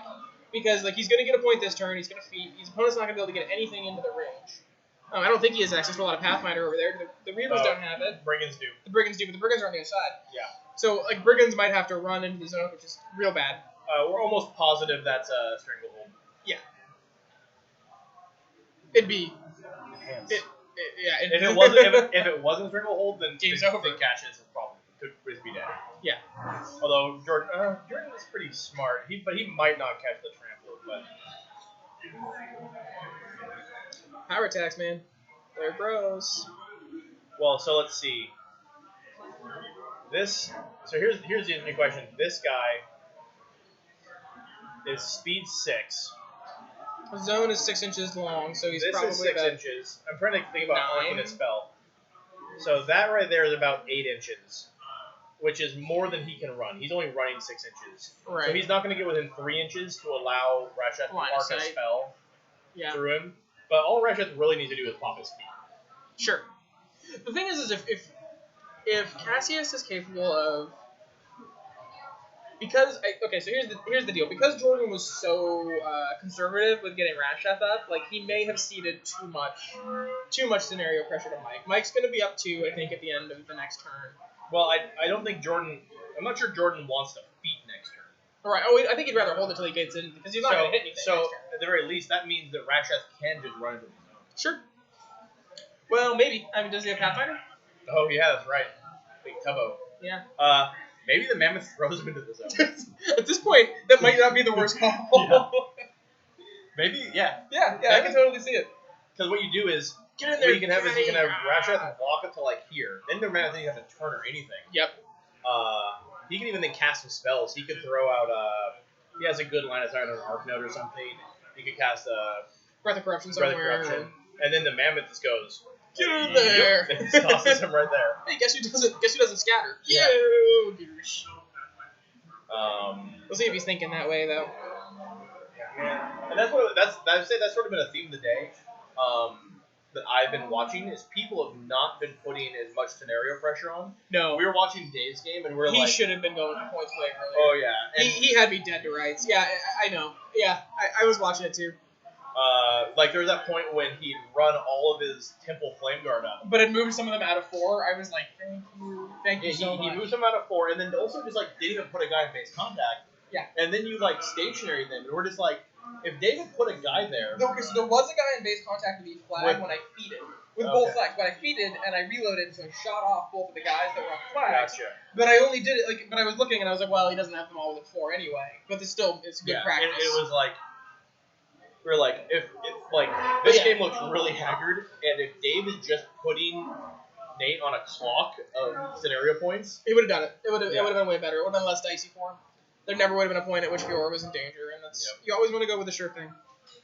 and then we were looking at later in the game when he had run his Temple Flame Guard like way up here. Yeah. He killed and then we were like, he walked his adjudicator over here next to Alton Ashley, and we're like, well, maybe he just puts a couple rounds into the objective and then has those guys charge it and finish it off. Would have made more sense, right? Yeah.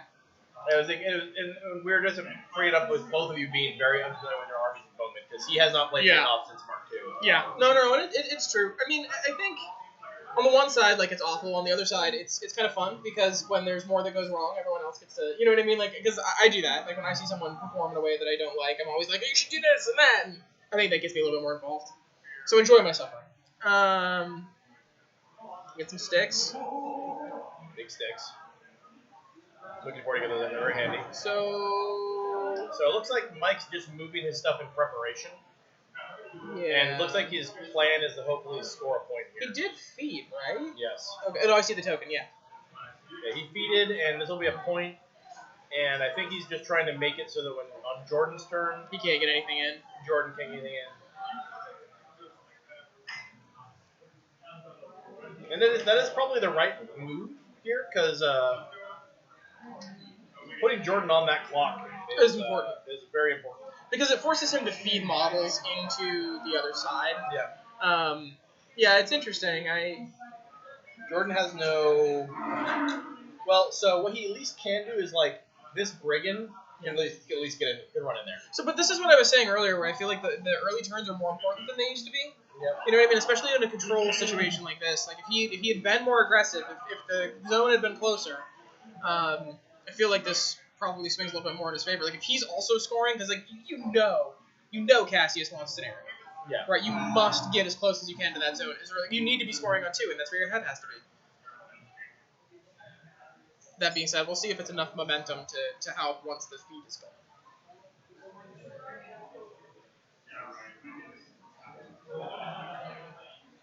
Dude, I think it'd be so that would be so funny if Jordan thinks about trampling. If he's in range. If he's got it, you get to buy 4 attacks auto hitting at like POW plus something on him almost certainly. Oh yeah, he's I think 17 base, 16 or 17 base with plus 1 person. I wonder if he probably did he have any transfers on him? I imagine he does. Oh, well, he cast a Stranglehold, boosted it. Stranglehold's 2, right? So 3. I thought Stranglehold's 2, boosted the damage. Boost the damage. That's 3 right there. And he upkept the forest. Upkept it? No, he didn't. No. It looks like he didn't clear anything else. Maybe he's Spiny Growth. Probably Spiny Growth. So I bet he's on like 1 or 2. But all you gotta do is hit him like once, really. Hit him a couple times, yeah. I mean, if nothing else, the transfers. The transfers do enough work. Yeah, let's see. Warlord. So he's Arm 18. If you whip the Mammoth, he'll be like... Mammoth's what, like a 19 or something? Maybe even a 20? Sounds about right. You're like plus something. Yeah, We're you'll not, be plus. like, you're plus this off. Well, if he's spiny, is he 16 base or is he 18 base? Wormwood? 17. 17, so it'd be 19 with spiny. Yeah, and then the mammoth will go up to 21, so it'll be plus 2. Plus 2. You'll be buying 4 Hexes Fury 5. Yep. Yeah. And I can't imagine he has more than 2 Fury on Wormwood right now. Bad mammoth. How do you feel about the change to Eyeless Sight in regards to forests? Oh, I like it. Do you? Yep. I think that was a positive thingamajigger. Sure. I think the problem I had with it was the fact that it just sort of invalidates terrain. Yes. I think is the issue. That everyone is playing with the same set of rules except for you, basically. Sure. We've actually had a discussion locally about how we don't feel that Wormwood himself is OP. We feel that forests are a little OP, and so I disagree with that. yeah, and so I But think not going for the trample is the moral of that story. yeah, I think he's just backing out of Getterix's charge. So he moved forward right there. Oh, he moved forward. Never mind. I don't know. Yeah. He's saying, "Come get some." He probably feeds defensively this turn then. Yeah, beats defensively. Sits on Agonizer. You basically become armor 24 at that point, I think.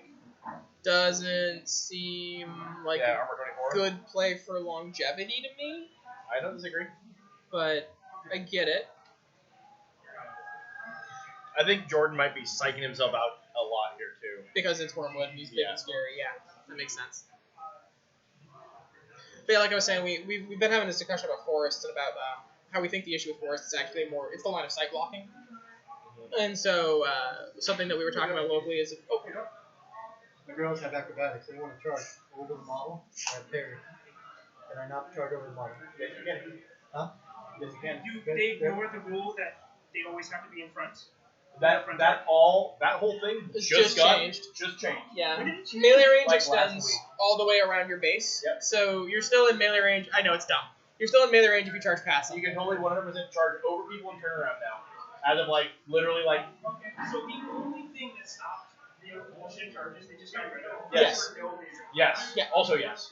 Well, I mean, to be fair, the early days of Mark II, it was that way. And then it got reversed because they realized it was awful. I, for one, cannot wait to get Fiona with some angels on the table and then feed up and be like, I'm def 15 against those free strikes. Just charge right over things and hit them in the butt with Fury Tails. Yeah. Yes. It is an interesting change. I'll be interested to see if how long that's sticking around because it's also the same thing with Una 2 and her feet. Yeah, exactly right. Fly right over them. Well, that's something that's kind of fun about, another thing that's really cool about Angelii is if your goal with the Angelius is not to kill something, you can charge over it, right? Like at def 17, which becomes def 15 with a free strike. And then take your charge attack and then repulse it, and it acts as a 2-inch threat extender to everything else that wants to charge the model, which is probably bullshit, but I'm excited. Yeah. Nope, you're right. It's going to open up some weird possibilities for sure. So I'm pretty sure Jordan also got something into the zone. Maybe he didn't. No, I don't think so. Wormwood's in a set of stones. Because the brigands didn't really go anywhere or do anything. So I can't see anything. Well, they can at least pathfind. They have pathfinders. They can run. They Oh, sure. could have sent one into the zone. I think he's probably worried about the pure blood and the remaining sticks, taking out the brigands. Yeah.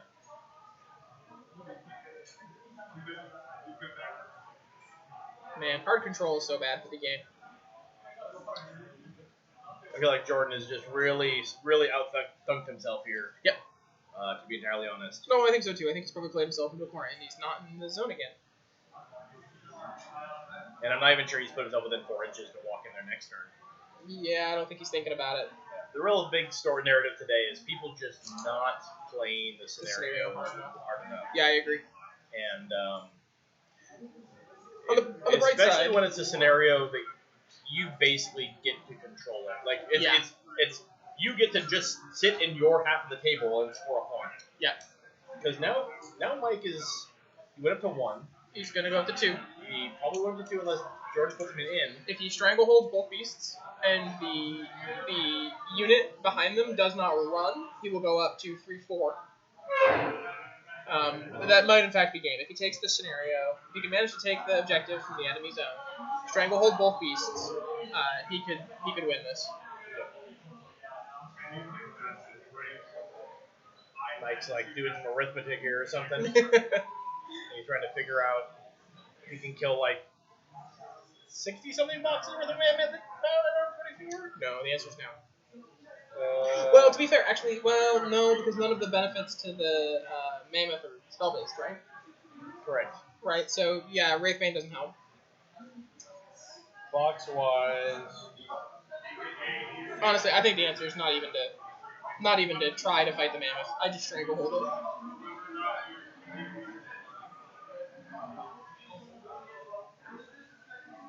$60 boxes? Yeah. Man, I love that they got more boxes. Like, how many did they have? They had, well, at least I believe it did. I think that one gained like 6. But the Wolfrath gained more. The Mountain King gained like, I want to say like 10 or 11. Jeez. Yeah, the Mountain King's a tough customer these days. But yeah, seriously, if he just strangleholds the mammoth, it's never going to be a real factor for the game because it can't advance towards his own. So, but we'll see if he sees it. Getrix also does not have Pathfinder, so that is something. Yeah. But he's got to take the scenic route basically. Yeah. Well, I mean, he's clearly in charge range one way or the other. I bet you could But probably. then you're in a situation where the brigands just counterkill you kind of casually. Yeah. Hey, thanks for the clarification. I'm talking off the head here. So the Mountain King got 8 additional boxes. Yeah, which is It's good. It's huge. I mean, so like let's see, so it has probably 60 now, so it had 26 times 2. 58. So it had 25 times 2 basically. Yeah. Like that's like a troll light beast box. It's weird. Cause it's got twice the grid, so you have to kind of it's twice the beat. You have to assume at that box level like how many would it have in comparison if it was you could put 2 guys together. Oh, right? totally agreed. Yeah. 46, so that means it has See, like isn't that 28 stupid? boxes, which is that's like a legion heavy. It was awful. Yeah, I mean it was 48. Yeah. Well, the changes have been fantastic. Like, I mean, I've been playing a little bit in a gunny list, just trying to get my feet wet with it, and that thing has been taking charges from multiple heavies. It's been pretty great. I played against Andrew's Unity list the other day. Yeah. Before, I think I said this earlier. Oh, but sure, I'll take yeah. a minute of the stream now. And yeah, I had Rock sitting on a Bible Resolve with the stone up. And two of the birds came in, and the first one wasn't even getting the flanking bonus. Andrew's dice literally melted from the key. Yeah. The assault was real.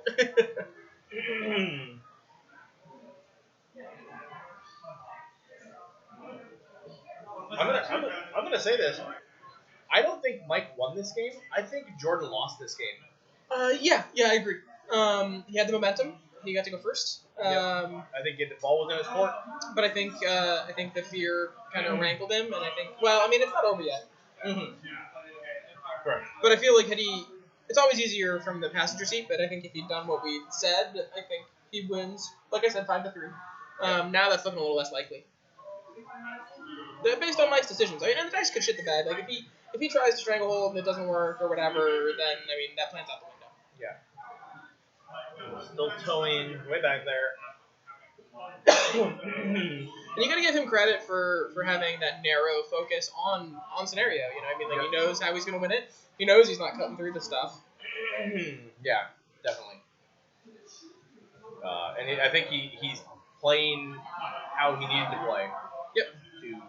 To be in this game. And the problem is, I don't think Jordan's going to notice. Yeah.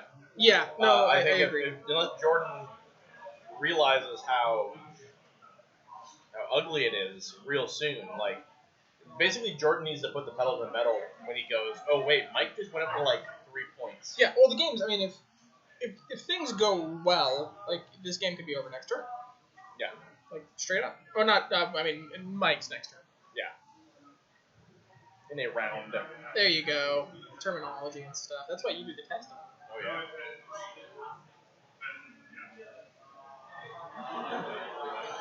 I for one am extremely excited that Pigs got the buff that Pigs got this edition.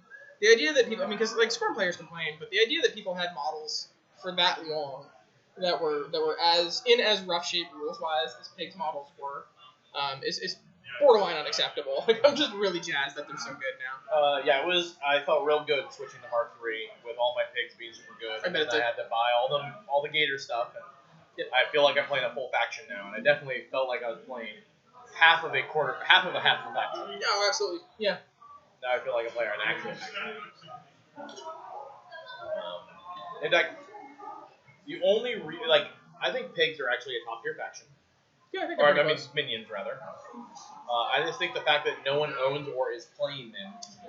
People own or playing half of them. Yeah. You know, and because you're seeing the same pair. People are still just doing Rask and like Barnabas or whatever. see, That they own. Midas, man. I like that Midas. Oh, Midas was my favorite caster in the last edition.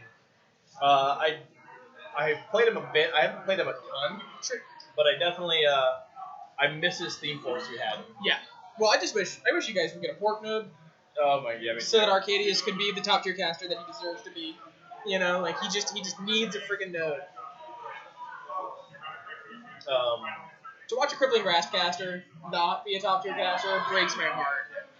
But like, oh man, his threat ranges and his power extension is so Really goofy. And the fact that no one's playing it is probably because no one owns that many big beasts. Yeah. And through the frenzy mechanic too, like it's a really nice mechanical thing that Private Press is playing with him. Because I mean, you don't see a lot of things that play off of like underlying game mechanics in Warmachine. Like it's just not their strong point. The funny thing too is most circle players don't know that his feat negates Stranglehold. Who does it? Because when you frenzy, you activate. And Stranglehold Oh, says look at during that. your next activation. I didn't know that. And what frenzy also says, it says you immediately activate and you cannot be stopped from charging. Jesus. You cannot have an effect that stops you from sacrificing your movement or your action. Well, let me file that one away for later. That's some Yeah. great counterattack right there. Yep. That's really cool. That looked like a bad roll. So yeah, it's like it really if a Wormwood player is not like intimately familiar with that, doesn't know it's coming, Oh yeah. then they're just like, oh, I Stranglehold your beast. Yeah. And you're like, cool, I pop my feet, I frenzy, I Well, go like eat your tree. So it's funny that came up with. It also negates Halo 2's feet. Yeah, that makes sense. It's interesting that came up. Well, something that I think is interesting is that, like wow, I can't talk. Jordan's last game, he played against my buddy Chris playing Metathrax. So we had that come up locally because like one of our like really bad Chris players. He's trying, but he's learning. Almost beat Andrew playing Wormwood because Metathrax feeded and Andrew had all of his beasts loaded up and then tried to cut, and then we were like, whoa, and he was like, Yeah, I did not even know that was a thing too. Metathrax is the strongest hoser caster in the game, right? Like if this is old school Magic, he's like Kudzu, like you just hate it, Like he's if you get him into the wrong Horde player or someone that doesn't know what's going on, like he just is so dominant, just weird. So Jordan called me over for that. Yeah. I heard. I didn't want to say anything. I had to go read it, and I'm like, wow, yep, it definitely just says that when you cut, you are leeching. Yep. It's under the whole leeching header. Awful. Oh, yeah. Makes playing Hordes into it extremely difficult, as a whole. We've got 3 Metathrax players in Tacoma now. Yeah, and I suspect that most Metathrax players probably don't even know that. I don't think they do either. Yeah. It's so awful. Yep. You basically have to play. I haven't touched him because most of them playing Scabrous. Oh sure. They make a good pair. Oh yeah. Yeah. Maybe I should now. It's pretty cool. And Field Marshal Countercharge is pretty great. Yeah. Especially in Erebus because he auto stationaries. Yeah. You charge what now? Bear paw. Yeah. I'm not really. Mike is rolling some dice, but it doesn't feel like he's doing much with it. Well, he damaged the mammoth with something. We can only assume that was. Oh, you know what? Look, no, someone went in. Check it out. Oh, was it the Pureblood? And the Pureblood's probably going like, power 14. That's a pretty questionable spend of the Pureblood. I wonder if he's just trying to distract him, maybe? Maybe he's thinking that this is it. Yeah. Or maybe he just wanted, maybe there was something he wanted to spray, I don't know. Also true. He might have also gone in and didn't know that the Blessed would not negate That various would effects. be awful. That'd be very sad. I'd be crying. But yeah, he could also just be there as a traffic light. Sure. He really, he's boxing him in. He's trying to stop him from trampling. well, if he's Stranglehold, he won't be able to. I would. Oh my god, you're so much smarter than we are, Joel. Yeah. Oh yeah, true. I'm gonna be operating under the. I'll be right back.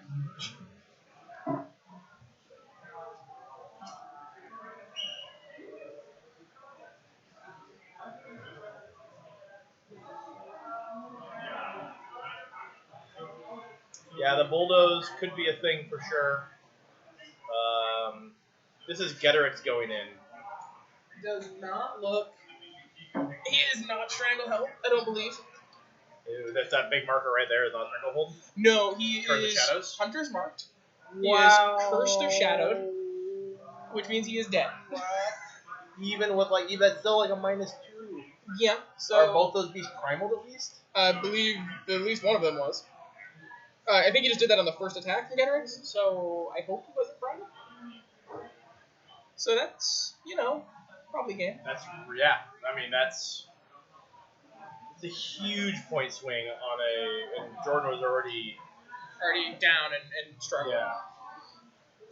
You can see look on Jordan's face. Yeah, you can tell the stress is getting him too. Yeah. I'm gonna jet real quick and make up the gift cards for the Oh, so sure thing, no problem. take care of this station while I'm gone. You're all mine now.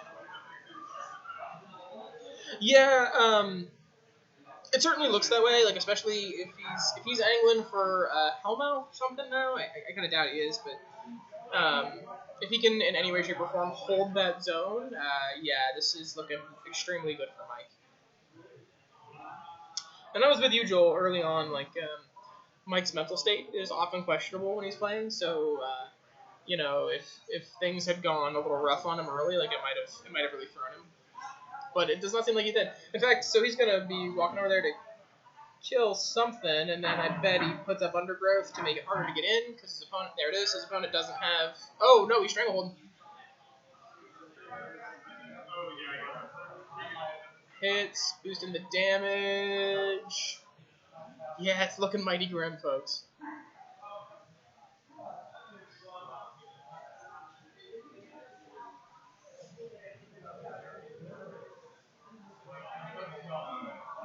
And this is one of the things that Wormwood does so well is that he punishes your opponent for bringing a small amount of quality models to do work. Which, granted, is not something that I've been seeing a ton of. I think people kind of got away from that pretty early on.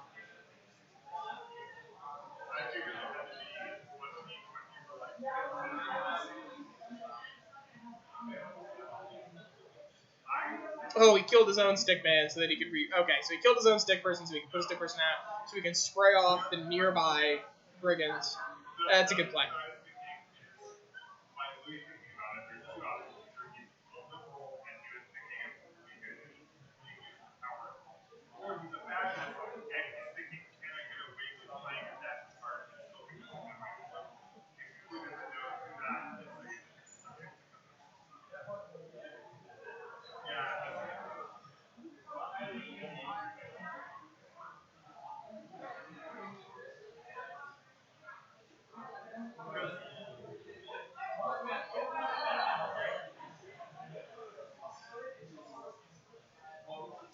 Stone comes forward, pops a forest. At this point, he doesn't care if the second stone bites it.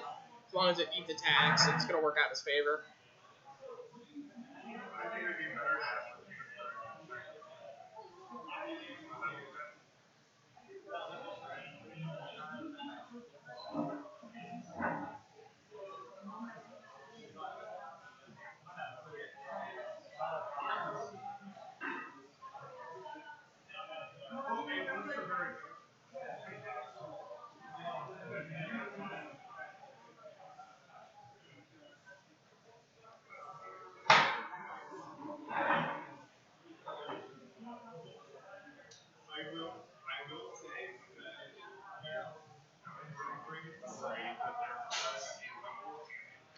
Oh, that looks like what? Three brigands.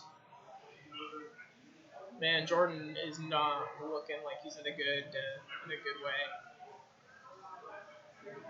Which, to be fair, I don't think I would too either.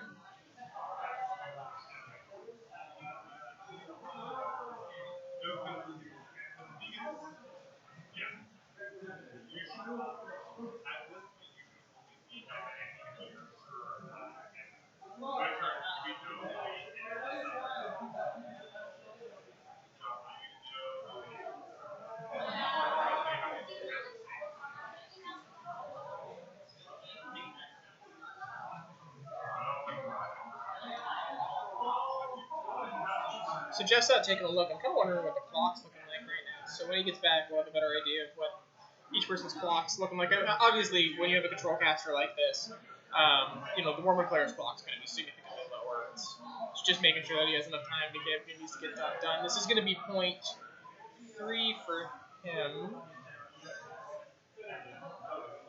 Going to be 4 on his opponent's turn if he can't get anything in, and then all he's going to do is clear and win for 5. I would suspect you're going to see running brigands, which isn't a good look, because when someone's running models to get them to an important place, like you just clear it away. I think the writing's on the wall on this one. Yeah. Time's looking like, obviously Mike's used quite a bit more. Oh, and an extra trick time.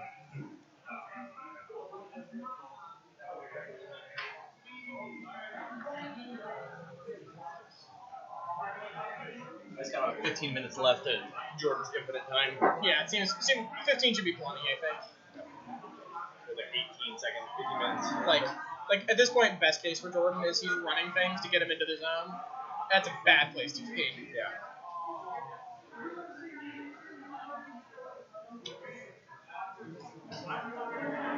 Yeah, like I said, I think Jordan lost this game more than Mike won it. Yeah, I mean,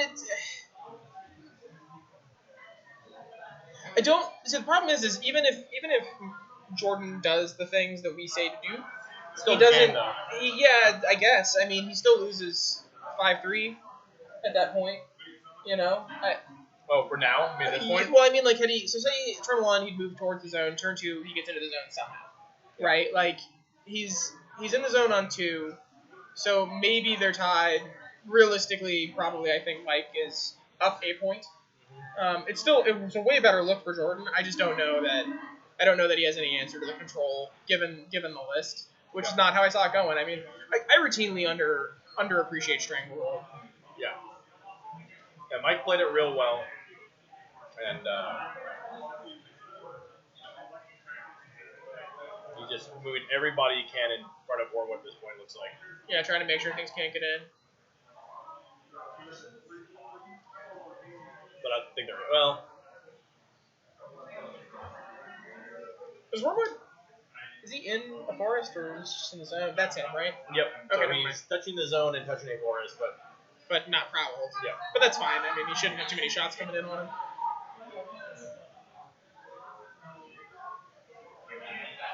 And he's contesting, which is smart. Warwood has 2 Fury on it right now. So he's got enough transfers. Yeah. Even if things go south. 3, and it looks like that's turn. So let's see if Jordan can make some magic happen. Yeah, he's got to manufacture something here for sure. I think if it wasn't feet turn already, it's obviously feet turn. Yeah, I think you feed the last turn, though. You know what? I just realized that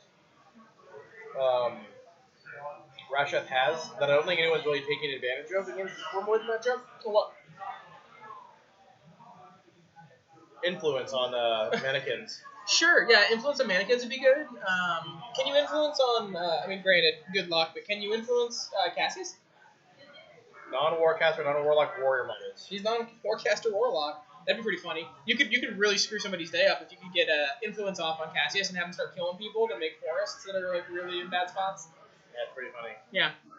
But yeah, no, I mean anything that counteracts the stones is good. The other thing too that I think a lot of people who play Rasheth, especially if like matchup like this don't take advantage of, is like, dude, throw a warrior out there and Sunder Spirit Getterics. Yeah, absolutely. Too important a tool not to allow them to maintain access to. Or even friggin' like if he hadn't had access to Primal, like if the Primal Beast was at any point like in a place where you could run something into position, like that would have been a good move. Without Primal, I would find it hard to believe that the Mammoth would have went down. No, neither of those guys were Primal. There was a Primal token out there. That was Warp Strength. Holy shit! Yeah, it was just hot dice. Yeah, really hot dice. Crazy dice. Or probably pretty good dice at least.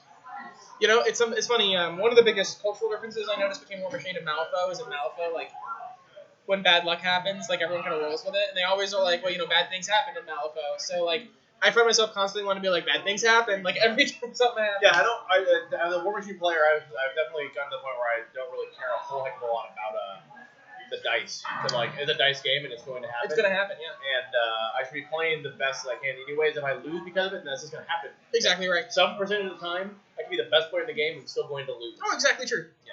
Sometimes it just doesn't turn out. Yep. But it's our job to try to do our best to mitigate and affect the dice. Totally right. It's the same thing with like poker. Yeah. Poker is like literally all random as far as the cards are concerned. Right. But it has relative to do. It's either to do with how you play against your opponent. So Tubbs feats and moves towards the zone. Yep. Still playing real scared. I mean, I hope he has a plan. That plan has to be. The plan is to kill Gatorix? Is Gatorix a prey target? No, I think the prey target's on the. Oh, I'm sorry, those are Reavers. That's the prey target. Oh. So I think what he wants to do is Get something in the zone and kill 2 heavies? all of this stuff wants to walk. All of the guys in the back shoot and kill him, and then reassign prey to him, and the one runs shoot him. Right. There is a world in which that unit of brigands can actually kill both those heavies. Oh, absolutely, yeah. Turn. So the feats make him 2 armor and threshold, right? No, it's -2 strength, defense, armor, Okay. and when somebody dies, he heals. It's a little problematic. He still needs to find line of sight. Well, those clouds aren't there. Oh, they're not. Well, this cloud is there because he hasn't moved it, but the Gobbers have not reissued their cloud, so that cloud Is non-existent. Okay, so he's probably just leaving it out. They probably talked about it. Jessica, want to check it out just to make sure?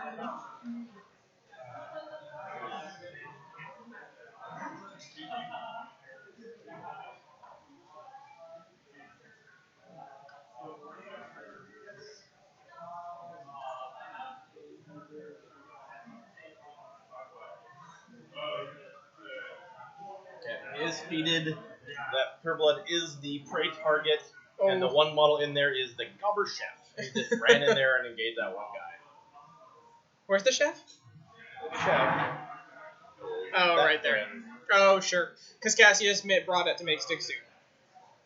Which you do, because if you can feed mannequins to people and get rid of their fury, it's cute. Yeah, so... I mean, I think it's pretty obvious that the Stalkers are the Pureblood's a goner. Yeah. They're POW 12s? I hope so. POW 12 base gun, technically a 16, so -1. Under feet and prey targets. Oh, that's rough. That's really cool. Yeah, he also... I don't know if he bloodmarked something. I know he's got Castigate up. Yeah. Well, if he doesn't get something in the zone, it's a moot point one way or the other. Yeah.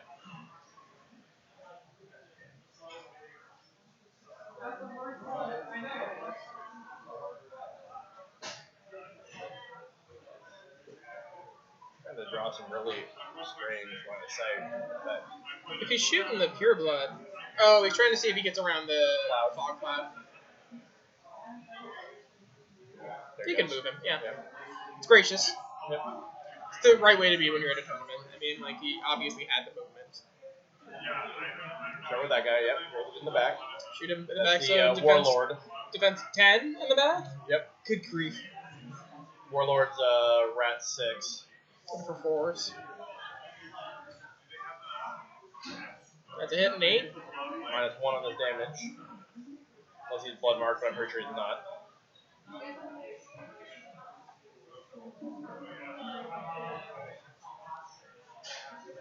That's a good start. Yep, 8 points. It's like he's third dead pretty much. Yep. Seems okay. His second attack. Hey! Alright. Another 9. Oh yeah, it's actually like half dead. Or whatever, something dead. Warpwolves don't like getting hit.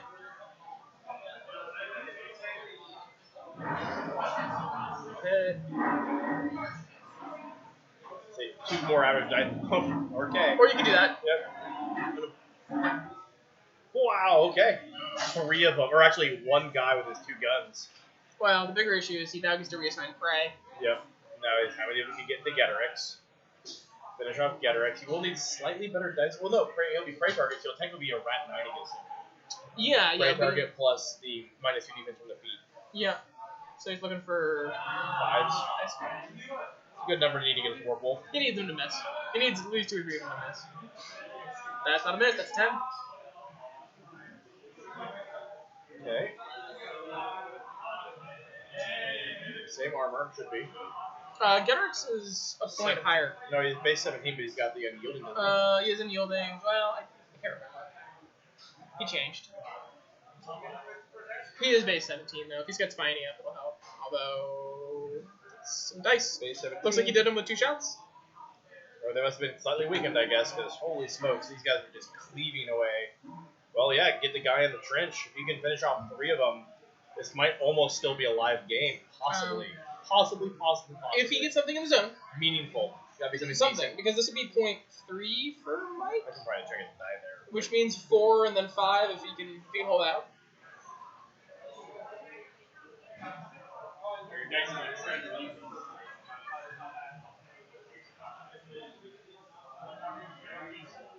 Yeah, he's at 3. He's at 3. So this will be 4. If he doesn't get something in the zone, the game's over. Because he'll get 4 and then 5. Yeah, precisely. He's got to have some kind of plan to get something in there. Less Or maybe he exciting. doesn't know. I mean, like, that happens. We got 2 hits, I think, going into this.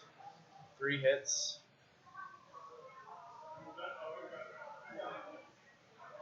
Oh, those misses? Looks like. Wonder. I mean, he would have been a 16 in the, or he'd be a 20, or I'm sorry, 18 in the trench, but after prey, What's in the trench that he's looking to kill? pure blood. Oh, there's another one. Yeah, no, it's 18. So 16, 14? With prey? So yeah, I guess you still need. You're looking for 9s. Not a good look. Yeah, you're right. You're probably right on that. Yeah, I can see why. It worked out. And a living pure blood is awful in this situation because it means probably 5 or 6 dead. Is that a run? Yeah. Oh, he's running the Gobber crew in. It's not bad there. Sure, our defense 15. Yeah. It's he's got to do it. He doesn't have a choice. Yeah. I honestly probably would have only sacrificed one of them. Get the other one in the next turn. Yeah. I think he's hoping that maybe the dice really kind of crap the bed. He doesn't give him a point. He doesn't go up to 4. Although if he's smart, if he can find a way to do it, if he can kill the objective and the 2 Gobbers, I mean that's game anyway. Yeah. I don't think he has a great line to the objective. I don't think so either. I think you're looking at a Hellmouth and the Pure Blood. Yeah, you're looking at it. So, Cassius is like nowheresville. Where is he? Oh no, actually, we lied. Cassius is in a great spot here. Oh, he's fantastic. Yep, I can do So it. Cassius stands about here-ish, right? You arc a Hellmouth, It drags things in and kills them. kill all of that stuff. You boost the damage. Hellmouth's about 12, so -6. So you're looking at like maybe about 4-ish damage, Yeah, unless your dice get hot. and then you do another one, right? Yeah. And then the pure blood from that range could either just try and assault and spray it, or actually get in there and punch it to death. Sounds right. And then yeah, you're right. Then Because if it's, you can, that's done. Dunzo Nation. Although if Hellmouth's only if Hellmouth is only a what's he now? Did I feel bad? If Hellmouth's only a POW 12, I mean you might as well just use the strangleholds. But no, you probably want a Hellmouth to drag all the To drag other the guys things to in, get him out right. of the way, Sure. so that the pure blood can charge it. Or you Hellmouth the Reavers and kill them and play the slightly longer game. Yeah. Yeah, I mean The delicious Hellmouth formation they're in. they're Is looking it to. Syndrome AOE or everyone within? Okay, so what happens is everyone within 3, I think it is, gets pulled in, and then it's a 3 AoE on top of it. Yeah. Okay. So, So it it's won't not necessarily gonna- hit everything. No. Necessarily. It'll hit everything that gets dragged in because they'll be base to base. Yeah. Well, ish. I think he's looking for a big CRA into the stone here. He needs it.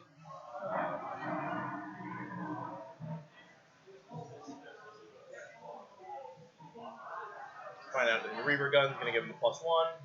Roll it for damage. Wow, it's a big CRA. It's going to die anyway. Although 6 is a good start. And And a 1. And Didn't kill it. one. So let's see. That'd have been like, well, it's gotta be within 5 inches. 4? So it looks like 5 of them probably. 4 or 5. So 5 of them goes up 11, 12, 13, 14, 15, 16 -2. Yeah, minus Still 2 need to roll like a 8. 10-ish. Yeah. The 8 boxes. Yep, that sounds right. But he probably still has the Extoller and the Cannoneer, and now maybe he puts the Cannoneer shell into it. Sure. And that's a guaranteed kill if you do some boost there. They reposition? Yeah, they're With the UN. Yeah. Maybe the Cannoneer is Stranglehold? I don't think so. That would No, wait. You see, he does have something under him there. it would be good if he were. I mean, for the circle player. Yeah. But he can still just stand there and shoot the damn thing. Yeah. Well, if he's Stranglehold, there's a fair to good chance that sticks come out. Yeah. That's why you want to kill it before, Exactly right. until then the damn things come out and start spraying everywhere. What's the command on the Gobbers? Uh, I'm sure they're in. Like, there's Yeah. no way it's that. it's got to be like a 5, I bet. That's my guess. Calling it 5.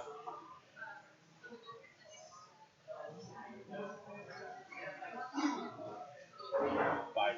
5. Yeah, Yeah. they're at 5 or less than. Oh, he's angling on the scenario. He's Yeah. angling on the objective.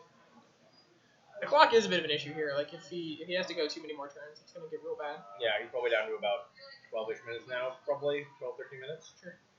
Check the control range, see where he's going to be.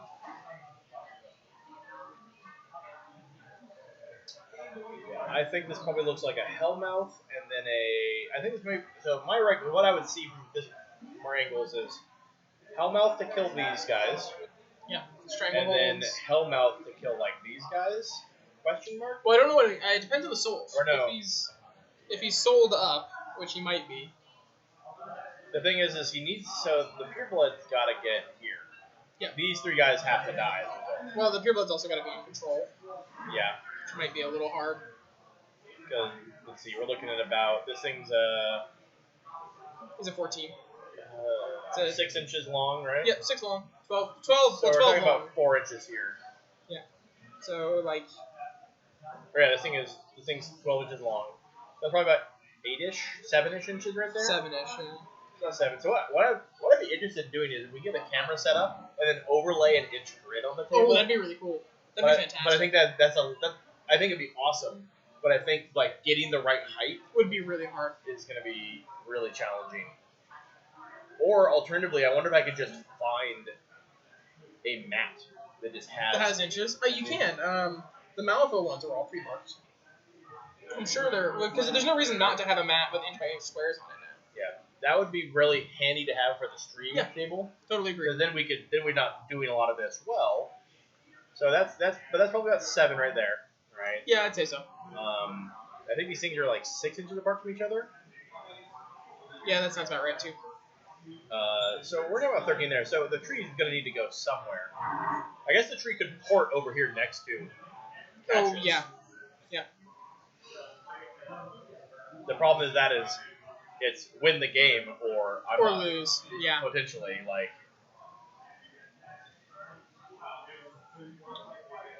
Ooh, and the feet is up, so it definitely like slightly skews the math on the pureblood going in because he's base Right. 14, he warps up to. But if you can get him there in melee, it shouldn't Yeah. be a problem. I mean, you primal him at that point, right? Because it's game.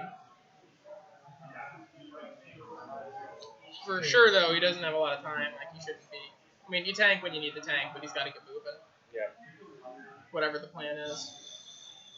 Here's the Reavers have advanced up. The Brigands are up here. Let's get.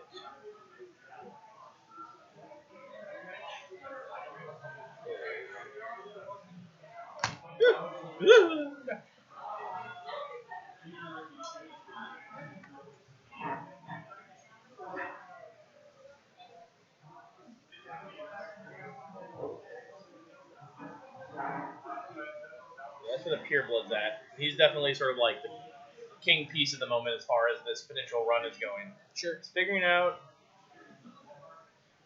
So he probably wants to get a stone or something. I bet this is what this is he's getting a Stone stone and Hellmouth him. into a Hellmouth position to kill those guys. That's what I would do. That's the easiest way to guarantee that you get the Yeah. points. Of course, it limits Wormwood's effectiveness in any other manner pretty significantly. Wormwood's only moving by teleporting himself, right? Yeah. Stones can't do it. Stones can shift him, but I don't think he's in this. No. Oh well. Oh wait, what is that set right there? No, you're actually that looks like a set right there. If they have a keeper, or maybe they don't. Well, no, because if this guy's the leader, they only need to be within 4 of him. So Yeah.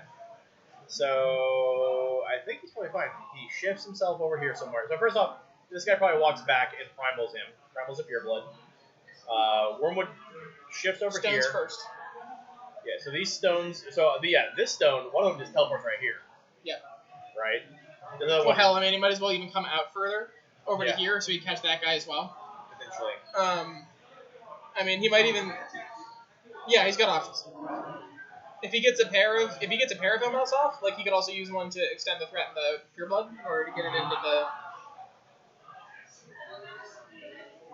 Yeah, I wonder if you can triangulate a stone like right about here-ish to get all this, including his Pureblood, Pushed out. yeah, pushed out. Maybe that gives him a slightly better line? Question mark. He's trying to throw. Who's throwing? The Gorax is going to try and throw the Gobbler at his buddy. It's not a great look. But if he rolls hot, it'll work. I think he hit. Yeah. Then you would have needed a 9 there, I think. I think Boosted Gorax 9, is yeah. 6 space. Actually, Gorax might be a 5. In fact, I'm about to think. I think he is a 5. That's a 10 he needs. Because a Battle Boar is very similar. Oh, the throw works. Gets them both out. War Beasts. Given that, this looks even more likely because he doesn't need to use any of his individual fury for. Gorax is a 5. Gorax is a 5. 10. Needed a 10. But then it's a kill. Their armor like 11 or something. Yeah, because of the way the throw works.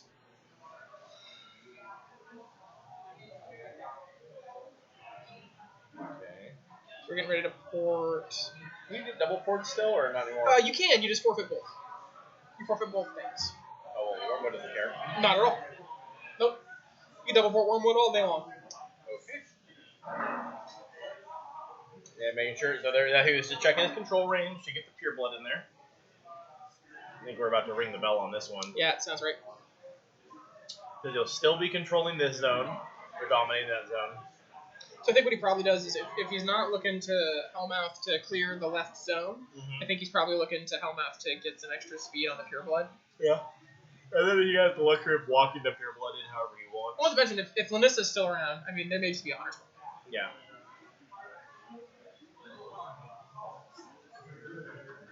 The fact that Cassius hasn't run up there just to be an arc node yet is kind of surprising. Cassius actually backed up at the beginning of the turn to get really? outside of the, I think to get outside of the Castigate range. Oh, that makes a lot of sense. Yeah, we forgot about that. Yeah, so it does make this a little bit weirder for Mike to have to resolve for sure. Yeah, the Castigate is definitely a factor there.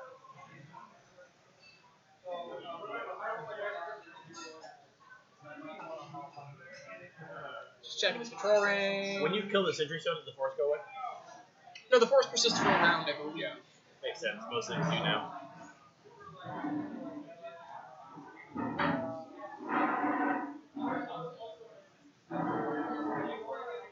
We're pretty deep in the tank here again. Yeah, he's... So he's shifting.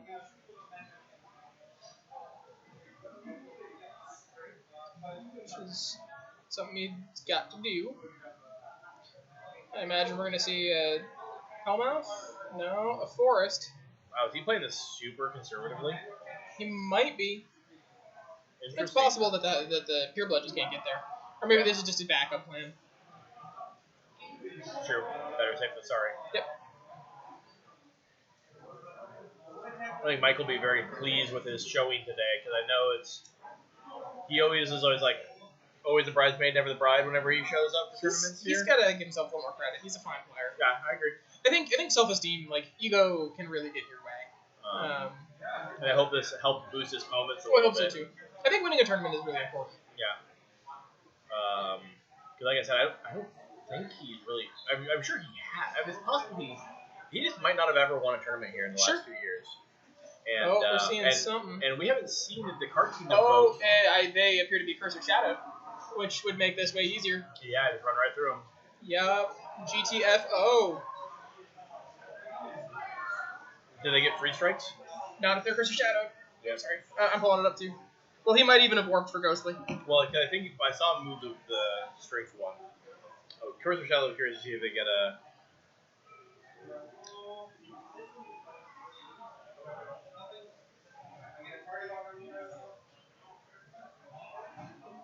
Cannot make free strikes. There we go.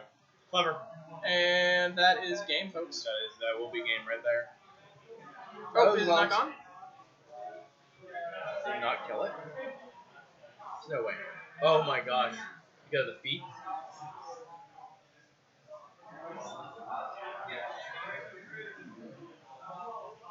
It's alright, he hasn't rolled nearly as many attacks as he has. Yeah.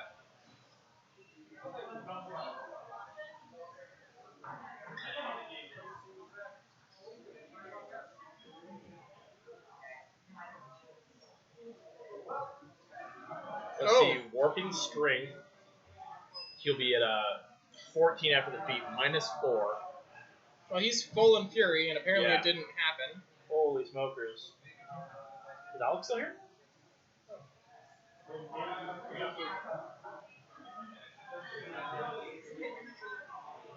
Man, that could really cramp his style here. Yep. So he's POW, if he worked for strength, he's POW 16. -2 from the feet. -2 from the feet, so 14, so he's dice off 4. Yeah. So the charge attack should have done. Where's the Agonizer? I don't know. Maybe the Agonizer. Let me go see.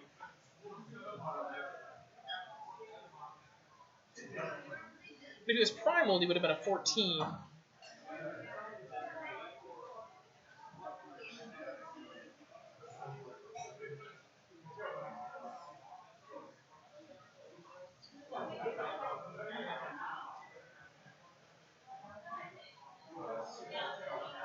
Well, like I said earlier, bad things happen.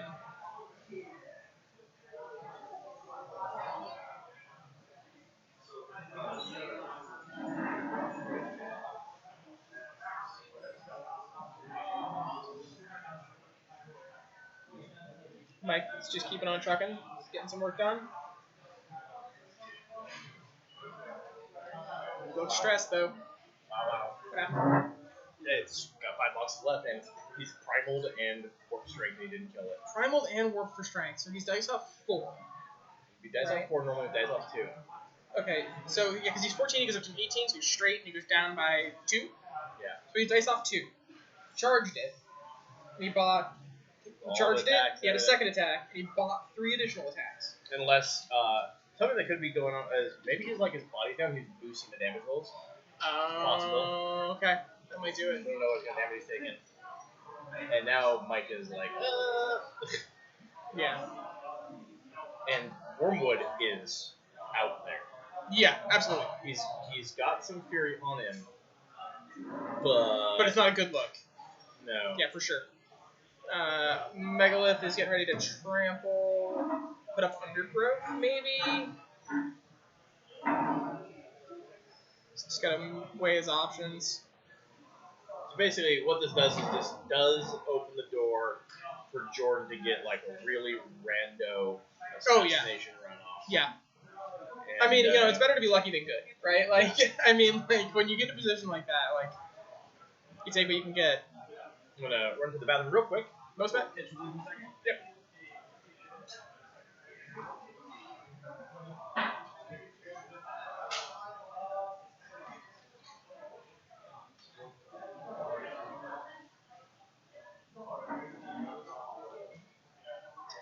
At this point, I might even, like, because he's probably, I mean, he's going to activate Center Stone, he's going to crank out a mannequin. Maybe a mannequin can get close enough to take a shot, I don't know. Doesn't look like.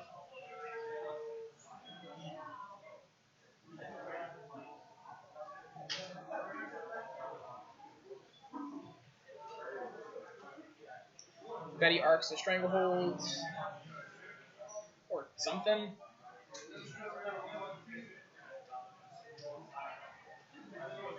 Yeah, I think it's probably a stranglehold into the gladiator or to the cannoneer.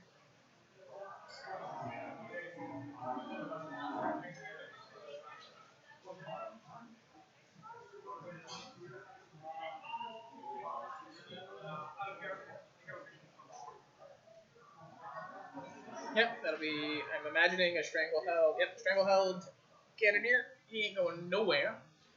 Cassius does survive. He doesn't really have a hard time clearing infantry, so.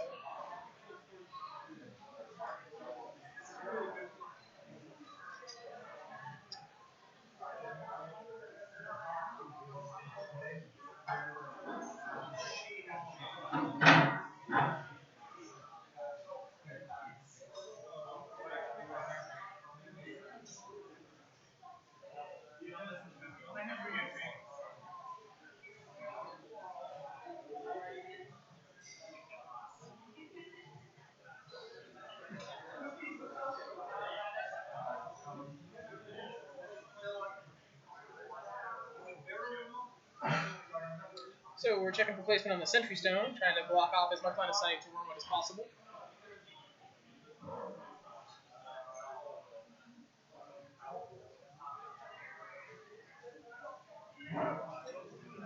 Sliding over, jumping at a mannequin. Mannequins are going to have to do some pretty good work. Yeah, Mike's side of the board's a little weird. He's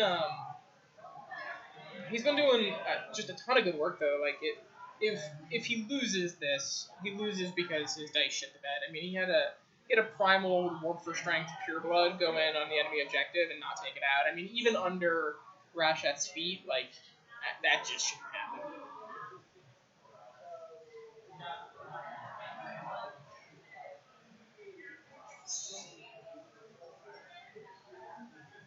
And so Undergrowth's obviously up. Yeah.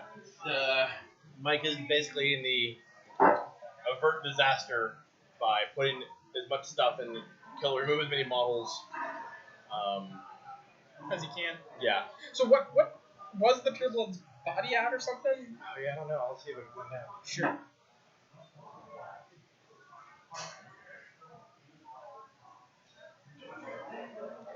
I suspect that might have been Mike's, 10-second counter, which means this game is over and probably open for Jordan. Yeah. What do you think has happened? He's on 1 second. Yep.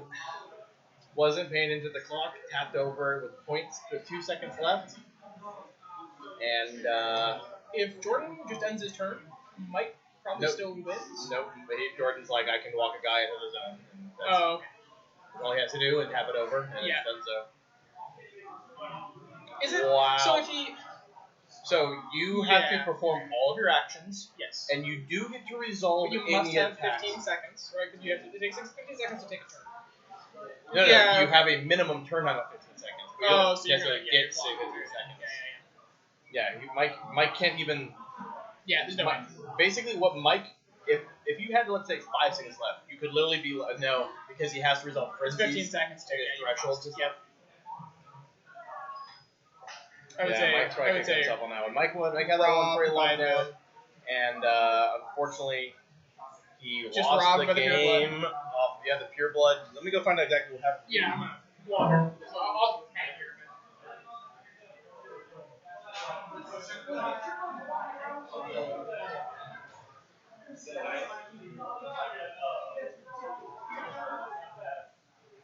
Oh, okay, that's sorry, man. Still. I wonder why he had the tramp. If he had the. Didn't have Curse of Shadows up. Pardon? Yeah, we didn't have Curse of Shadows up. Like there were ways around it, probably. Yeah. Wow. Yeah. Wow. So let's in case anyone's like, what the heck just happened? Mike lost the game. Jordan just won. Yep. And he won off the back that Mike was trying to. So what happened is Mike sent his pure blood trampling into Jordan's objective. Which is a bad look. Yeah. But it's still a dice off 2. Dice off 2. All he had to do is he kills the objective, and then he continues to score his own zone and wins the game. Yeah. He's got to roll 7 3 times. Yes, and he had 4 dice. 3 dice to do with. Failed to kill it, left it on 5 boxes, and realized he was in this situation where, oh snap. So say he looked adorable on camera. We will. I'm not your friendly hitman. Jeff, on the other hand. Yeah. Didn't finish off the objective, so Mike was in sort of like, oh man, I better not lose to some janky assassination, and was trying to set up protecting Wormwood, who is definitely just out there with very little defense against brigands, reavers, and a cannoneer who could put shots into it. Yeah. So he was setting up these the forests. He was setting up. He was trying to spray guys with. So he had Megalith out here with his defense debuff, and then he had these guys trying to spray. And about partway through all of this, he realized he heard the clock ticking, and he swung over there and got it on 2 seconds. And he goes, "Yeah, there's nothing you can do." Yeah. Clock's clock. Yep. And so these guys are just all these guys right here are literally just dudes who are standing in the middle. There's nothing stopping them from literally just walking right So it's there. funny, right? Like Jordan lost the beginning of the game, Yeah. and Mike obviously lost the end. Although, I mean, granted, had the pure blood worked out, there had to be a better way to deliver the pure blood than having to trample. So were they not? They must not have been Curse of Shadow. Because I agree with that. Curse of Shadows would have done it. Obviously, the Castigate was an issue. You're right, because he wasn't able to just set up the arc node however he wants. Yeah. Hell, even one arc spell might have made a difference. And if 5 health left, I mean, you can roll hot.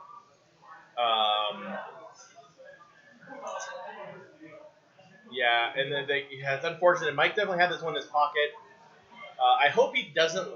And we talked about the confidence thing. He played his. I think he played his mind out. Oh, he did great. Absolutely, yeah. His mind out of this game. Like, he should be proud as hell. And I hope that he doesn't see this as a loss to set him back, and instead as a loss to push himself forward. Yeah, I hope so too, because he had a great day overall. I mean, he smashed Alex in the first game. Yep. He crushed Swedberg off of Swedberg kill blocking himself. It's game 2, no. And now he was just. I mean, he was in the driver's seat this whole game. Yep. No, he was dominant. And unfortunately, he just kind of got himself lost in the tank a little bit too much. Yeah. And Jordan has really grown as a player. Like, he's really struggled at Mark 3. In Mark 2, he really had success when he was playing Gatsby 2. Oh yeah, I mean, Gatsby 2. Gatsby 2. I mean, play higher. Yeah. Go right on. Yeah, right. Actually, yeah. Yeah. And now he's struggled with scoring, and now suddenly he's literally won. He's triple crowned. Yeah. He's got high reward, One Night Fights, and Masters. It's pretty good. Under his belt. And like I said, the secret sauce is almost always multiplicated. Yeah, no, I agree. It makes a difference. And I think, like, honestly, it leads to a much more enjoyable game for both people. Yep. I mean, granted, like, you never want to pressure anyone to paint because, like, it's stupid. But it's really cool. What he's been taking advantage of is actually, Eric Burko, who's the former employee here, left the company, and he's currently unemployed. But what he's been doing, or he's been making his living, he's doing commission work. Oh, cool. So, like, Jordan's been painting a lot of his big models, like his big feature pieces, but then he's offloading a lot of, like, just the core imagery, like the Reavers and the Praetorians and all that stuff to Eric, who's painted all, and bringing it out, and it matches the army and it looks fine on the table. Yeah. Jordan's a very high-quality painter, too. But he just doesn't want to deal with doing 30 all the dudes. infantry, yeah. So, it's great that Eric's been a great resource for him, and it obviously pays off because he's like 90% painted, and you win games now. So, yeah. Hey, magic.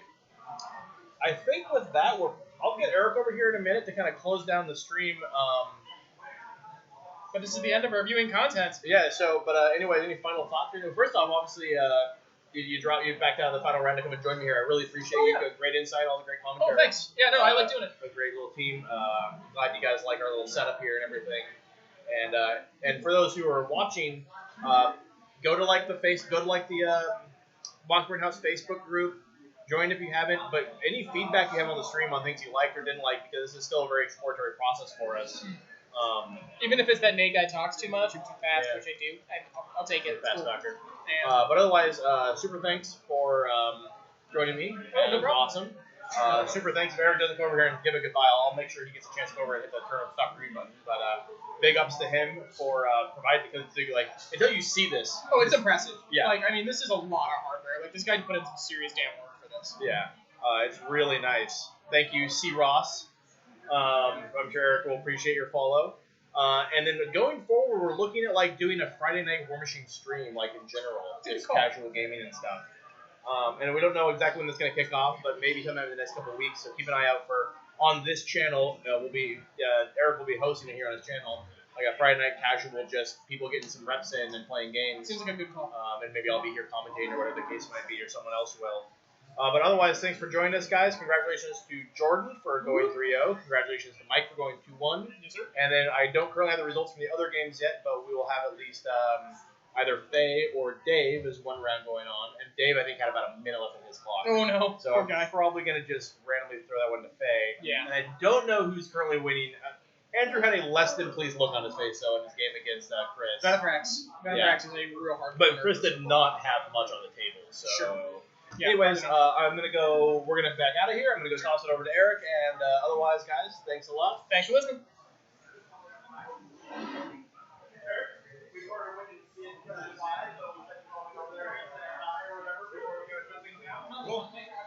Thanks Awesome. For coming. Thanks for watching, guys, and we'll see you next time around.